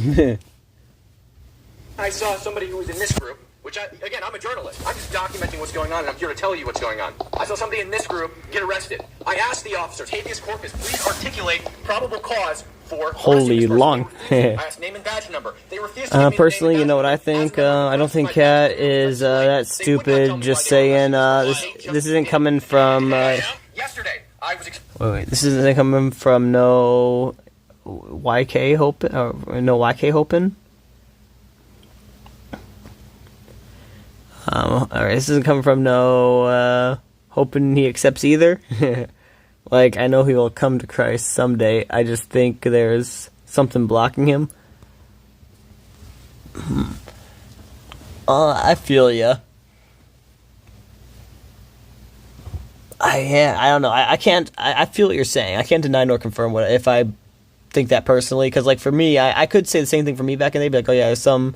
Oh, you know, yeah. You know, I should have known that. Honestly, I guess I did not know. But yeah, I was gonna say, like back in the day, maybe you could have said that about me early on. People could have maybe said that about me. Oh, you know, he there's something blocking him for whatever. You know, maybe he will. You know, he's gonna come to God one day, hopefully, but there's something blocking him or whatever. But so like I don't know. I guess I don't 100% understand what you're saying with that. But I assume what you're saying is like, you know, he can come to God, but there's something in his life that's stopping him from coming to God right now, right? I assume. But so like with that being said, that could be it. But it could also just be like. I mean, you know, I guess pride would be also be something in his life, but I can say it could also just be like pride of like, you know, I am the best. I don't need anyone. I don't need a crutch to get through life. Like that's literally what I used to think and say. Like I don't need a crutch in life like all you other weak-minded humans need to freaking feel validation in life. Like why would I need to have a God in my life that's not even real, you know? Like that was my thought process back in the day. And I don't know, it was like I used to think people that were religious were weaker minded, if that makes sense.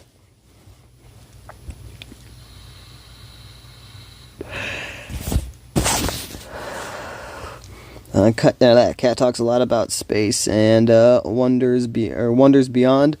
something's there. Yeah, right? I really do hope that, yeah. I mean, I know there's something there, but I really do hope that, like I said, that he, quote-unquote, gets slapped in the face by God like I was, I don't know.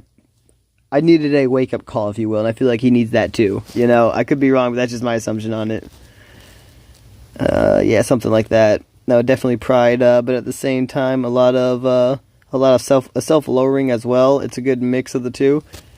Yeah, okay, so, bro, there's been some times where my mom, low-key will be like, yeah, so I guess not that much, but she has said sometimes to me, she's like, sometimes I really do wonder if you're a little too prideful, to me, because, don't get me wrong, I do say that I'm, when it comes to games and stuff, right, I see gaming almost like music, if that makes sense, in the, dang it, in the sense of, one, you're making something, you're creating something, but also in the sense of, if you're not trying to be the best at what you do, then what are you even doing it for, you know what I mean, if you're just making music to make some mid-music, I want to just be alright, I don't want to be the best artist out there, but I want to be an alright artist, then what are you even making music for, you know what I mean? And I kind of see gaming the same way. So, when it comes to gaming, obviously I know there's people out there that are better than me, but there's multiple times where I'm like, yeah, I'm the best at this, I'm the best gamer, I'm a god at what I do or something, and I think she takes that the wrong way as me, actually being prideful of what I do and be like, yeah, there's no one better than me, I'm literally the best at this game or something. It's like, no. I say that kind of arrogantly, but definitely not legitimately. I mean, don't get me wrong, I do think I'm probably better than, 90% of people out there when it comes to gaming, but I don't think I'm the best, I maybe one of the best, but not the best, if that makes sense. I was exploring Dearborn. I came here just to document this from Seattle as a journalist. I was exploring... Bro almost said I came to protest. No, I'm a journalist. Don't want you to get the wrong idea here. Based. Dearborn, I walked up and down Michigan Avenue. There wasn't very many people out. Then we wanted to hear the call to prayer that we've heard so much about. So we went... Yeah, no, you just want to try your best. Makes sense. Yes, sir. Yeah, I saw that. The drone moved forward. If I went backwards, the drone went backwards. I went to a gas station, and that drone waited outside of the gas station, just above the door, for me to leave so it could begin following me again. I was followed by vehicles, and I was followed by individuals on foot. There was a lot of talk in here today about sexism. So I'd like to quote the Prophet Muhammad. Oh, okay. One of my favorite quotes from the Prophet Muhammad. Oh, boy. A woman's testimony... Dude, never quote the Prophet Muhammad to a Muslim. This is bad. You can't do that. ...is worth half that of a man's due to the deficiency of her mind. Oh, boy. God created two sexes, one superior and one inferior. That's why your women... Wait, is that an actual quote? Is that an actual quote from the Quran? Women are inferior? That's actually... Yeah, I'm pretty sure. I gotta fact check my guy right here. Hold up. I feel like if he was wrong, though, they would immediately interrupt him and correct him. Because that's wild. That's actually crazy. Does the Quran directly say that women are inferior to men? Okay, wait. It also says that the majority of people in hell are going to be women, according to the Quran. The Quran doesn't contain a single verse stating it explicitly. Men are protectors and maintainers of women because Allah has given men more strength. All right. Women have rights similar to those of men. All right. Over them in kindness. It's getting good. Heck yeah. A degree above them. Yeah, no. What do you mean? That's literally. Hold up. Women have rights similar to those of men over them in kindness, and men are a degree above them. Yeah, that means they're inferior, right? I'm not trying to be rude here. I'm just trying to get to that same. All right, cool. Hijabs, because they're inferior to men. That's why most Muslim countries, they can't leave their homes without permission. You got 30 seconds. My time up? We can't leave their home without permission. Well, damn. You have 30 seconds. Oh, 30 seconds. Okay, great. Yeah, I think I shouldn't feel like a dhimmi in my country. That's what I feel like in Dearborn, Michigan. It doesn't feel like home. I feel like a dhimmi, a second-class citizen, which is what Christians are in the majority of Muslim countries. Dhimmis, second-class citizens. In the policing in this city, that's exactly what happens. And I know rank-and-file officers in pretty much every city usually want to take care of these problems. You're the one giving the orders, Mr. Mayor. These guys definitely want to do something about them. Oh, damn. Business. Look at them. These guys are all business. Oh, boy, this is getting hairy. Orders. I'm done. Thank you. Okay. God damn, bro, this is getting hairy out here. All right, so apparently the next guy goes off even harder. We got to keep it down. In 1900, the world was 30% white. Fast forward 125 years. This is the guy that everyone's like, actually, he's technically ethnically Jewish, so even though he's Christian, but ethnically Jewish, he's therefore evil, and he is the instigator. I'm going to show you the deep dive into this retard situation. It's going to be fun. We are down to 7%. The Islamification of Europe is particularly aimed. Shit-eating grin on the face of Mr. Mustafa A. Hamoud over here. That's wild. At the destruction of white people. Bro, look at her face. right? She's like, not happy. His face, yes. The Islamification of America is aiming to meet the same goal. Our people, white Christian, European, Western civilization, we built the arts. We built the Colosseum. We have ran the world into the industrial age. And now, this people here, the Muslim community, is looking to drag us back. They're looking to oppress women, oppress homosexuals. They're looking to destroy everything that makes America great. President Trump, send ICE into Dearborn. These people are their visas. They're H-1B chain migration invaders, and they have come to His smile's gonna go away fast though. Yes, sir. your laws in your book about lying to our faces, pretending to be Americans, wearing your suits. But that doesn't happen anywhere else where you guys are in charge. There are 53 Muslim majority countries, and in all of them, I'm noticing he's not smiling anymore. Yes, sir. destruction. It is shithole living. We have to call it. You guys don't live like we do. We don't want you in our country. We don't need you in Somalia, okay? We don't need it here in Michigan. We don't need it in any part of America. We have a right to self-determination. Our founding fathers fought and died for our posterity, for white Americans. Amen. And we're being driven out. You come here and you marry 4 or 5 women and you outbreed us. You change the laws. You make all of our country look like the places that you fled from. We don't want you here. Holy shit! Get the fuck out of my country. Oh my god! I don't want you. Bro is popping the shit off. Yes. Fucking facts. I've ever seen. Oh my god, bro! Thank God somebody has the balls to say it to them. These guys literally kicked a Christian out of his city because he was against naming a street after a terrorist. So, like, I mean, to be fair, what goes around comes around. Bro's ulting. This is our country, and the people, the veterans, the World War II veterans, that's blood and sweat for our constitutional republic, are taking a look around Europe. They're taking a look around America. And Yes, saying, sir. what the hell did we fight for? We have been taken over without a single shot fired. You guys are outbreeding insidious parasites on the American. Honestly, W him. Yes, sir. I agree. Facts. Like us. Hey, still going off. President Trump's great American friends have said, you guys are not us, and get the fuck out. America first, America only. God bless America. The Middle East, buddy. Jesus is here. Oh my god, bro, this is the craziest pop-up. Yeah, gotta get Jesus that shout out at the end.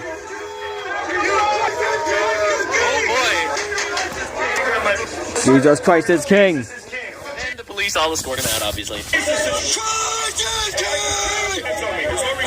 Yeah.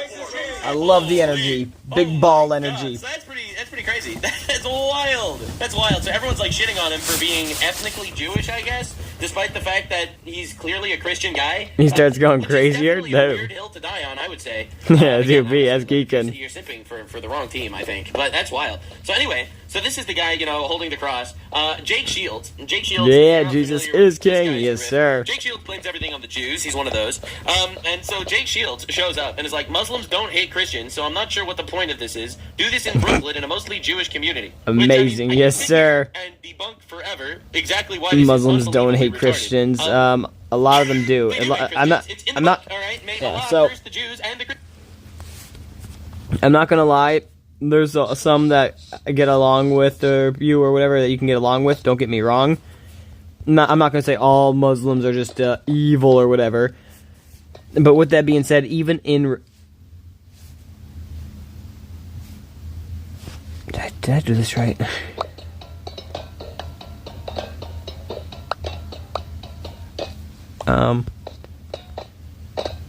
Even in Revenge of Sultans, Muslims would literally attack us when we were supposed to have peace in the game. And when I would ask them, like, yo, why are you attacking our alliance? We're supposed to be peaceful. Like, why are you hitting us and stuff? They would literally say, because you're not Turkish and because you're not Muslim. Like, that was their reasoning for attacking us. And I was like, oh, okay, then say no more. If that's all it is, then I guess I'm gonna fucking fuck you guys up. And then we did until they begged us to stop, and they were like, we want peace, and yeah, it was a fun time. I think there's actually videos online of it, but yeah, I digress. They even did that back then, though. They were like going full-blown racist. You're not Turkish, and you're not Muslim, so it's like, we're gonna attack you, even though we're supposed to be peaceful. It's like, okay, Okay, try it then. Let's see who wins. And the Christians. I won. Their prophets as places of worship. Sahih al-Bukhari, 1330, Masai Muslim, whatever. Like, what are you talking about? You do realize there's like multiple Christian genocides going on throughout the world right now, perpetrated by Muslims. Yeah. So this tower here Christians is wild. It really is wild. I got carried away on. A lot of Jews do not, somehow I got carried away on this. Christian religion. There aren't Jewish terrorist attacks against Christians literally Holy anywhere fuck. on the planet. I built this too literally tall. anywhere. In fact, ever throughout all of history, I don't think there's ever been instances of, religious Jewry gathering together to massacre Christians. I don't think it ever happened in all of history. And there were Christians that massacred Jews, 1,000 years ago or whatever. But if you look at modern day, bro, Nigeria used to be a Christian majority country. Now it's not. 125,000 Christians were murdered there. Libya, Syria, Egypt, Jordan, Lebanon. These all used to be Christian majority countries. Not anymore. Now they are vastly, vastly Muslim majority countries. I wonder how that happened. The only place in the entire Middle East where the Christian population actually increased by 414% over the last 50 years was Israel, where thousands and thousands more Christians moved in there and outbred there compared to any other place in the entire Middle East where the population's dwindled. I wonder why that happened. Anyway, so this is such a wild tweet, and this guy is obviously, he's super all in on the grift of how actually Jews are the problem in a protest of Christians and Muslims. So this is awesome. I love the Abrahamic religions, man.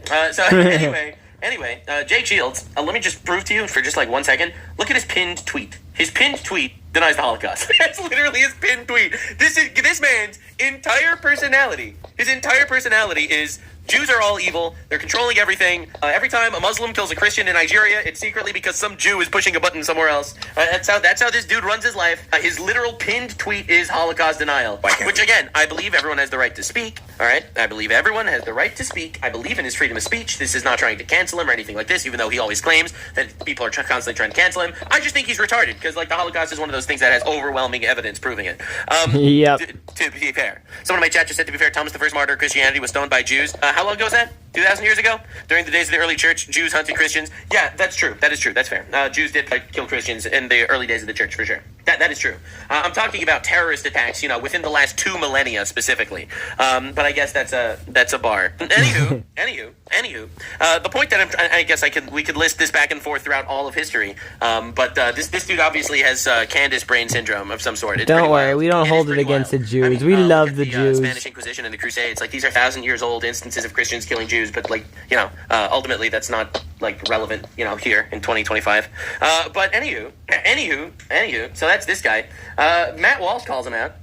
Muslims have been killing Christians for 1,400 years. They're killing Christians across the world right now as we speak. Islamic countries are flooding our countries with immigrants who hate us. This is brain dead nonsense. He's like, wait a second, this Jake Shields guy is supposedly a right-wing commentator. Why is he doing this? Jake Shields says, did Ben make you write this tweet? Bro cannot respond to a single tweet without blaming a Jew. This is wild. This is absolutely wild. Now, Spain killing Muslims? Yeah, and tons of Jews got killed as well. That's just a fact. So anyway, Christians have killed more than 20 times as many Muslims in the past 30 years than Muslims have killed Christians. What? Christians have killed more than 20... I didn't even read this through before. I just saw you replied. Christians have killed more than 20 times as many Muslims in the past 30 years than Muslims killed Christians? This is just completely untrue. So I think it's a nuts saying. I don't want to bring more over, but this is a diversion. That's right. The Jews are doing a diversion by getting Christians and Muslims to fight on the streets of Dearborn, Michigan. Hey, compare Muslim persecution of Christians versus vice versa. Which one is worse? Muslim persecution of Christians is far worse and more systematic, driving Christianity near extinction in the Middle East, killing thousands annually via Islamist groups like Boko Haram, that's Nigeria, and ISIS. Open door tallies over 5,000 faith-related Christians deaths yearly, mostly in Muslim context. Reverse persecutions by Christians lack equivalent scale or intent in the past 30 years. Nuts, 20 times right? This compares geopolitical war. I thought you meant nuts, but I'm a little sleep deprived, so. Religious killings. Yeah, so obviously retarded. Retarded. Anywho, no, okay. So I'm Matt just Walsh kidding. says, this is full-on anti-Christian propaganda, totally indistinguishable from the far left. Muslims are persecuting Christians across the globe and have been for thousands of years. You're literally giving me Antifa talking points in support of the Islamization of American cities. Embarrassing. You almost got to realize what these people think when you actually start to talk about them. It's pretty insane. Okay, I have my chat debating the Crusades right now. If you want me to actually discuss the Crusades, I think that the Crusades were largely justified. They were that said, justified. a lot of Jews were killed. Anyway, from a Jewish historical context, the Crusades were bad. From a Christian historical context, the Crusades were justified. That's my opinion. They were 100% justified. Anyway, Anywho, this Cam Higbee guy that I was just showing, he has been doing these debates, these Charlie Kirk-inspired debates, and he actually debated a couple of Muslim people. And this might be one of the wildest debates. They were done because of Muslims segregating Christians, or something. or Christians, Hindus, Buddhists, etc., and killing them and or making them convert or pay their jizya tax. So yeah, they're basically called to help, because if not, then they were just going to keep killing them and destroying their churches and forcing them to pay taxes, etc., etc. I help Muslim understand. I don't know nothing about the Crusades. I'm gonna be honest. Oh my God! I can't believe we're living in this time. This is in America, right? Oh no. I'm not gonna say I know everything about it, but I do know the reason it started or whatever was because of that, of the Muslims segregating other religions and basically killing them and destroying their churches and places of worship and only allowing Muslims to actually have places of worship and shit. And, yeah, basically they ended up, or the Catholic Church, if I'm correct, ended up getting a whole bunch of, messages or SOS calls or whatever from not only Christians, but other religions too. So they ended up rallying together and then wiping out a whole bunch of the Muslim religion. Now, like Nux was saying, there was some Jews that died with it too, yes, but I'm pretty sure the majority was all Muslim. Oh no. You have sex when you're an adult and you're able to consent. You can't consent at 9. That applies to today's time because that's what's socially acceptable right now. All right. Okay, hot take. All right, fair. All right, let's see. Parlay, touche. All right, let's see. Now, the obvious logic is, people got married young, like really young, as kids back in the day. Right? That's one point. All right, that is one point. I don't think that it should have ever been socially acceptable to have sex with a 9-year-old, and especially if you believe that Muhammad is a reflection of God. Can I explain something to you really quick? There's a lot of context to what you guys are saying that is not being addressed. So if we're talking 1,400 years ago, when you're talking about Aisha marrying the Prophet, okay, and having sex with the Prophet, at that time period in history... You mean a 6-year-old having sex with a 50-year-old? Continue. Oh, my bad. She was 6 years old when they married, 9 years old when they had sex. Still single digits. The life expectancy of humans was very different, and the age that people were having sex or getting married or having babies was a lot different than today's time period. That's not true. Women were actually menstruating. It took them longer to reach the age of maturity because they didn't have as much nutrients. The age of... I feel like we have evolved as a society to recognize that actually getting married at an older age is better. Sleep.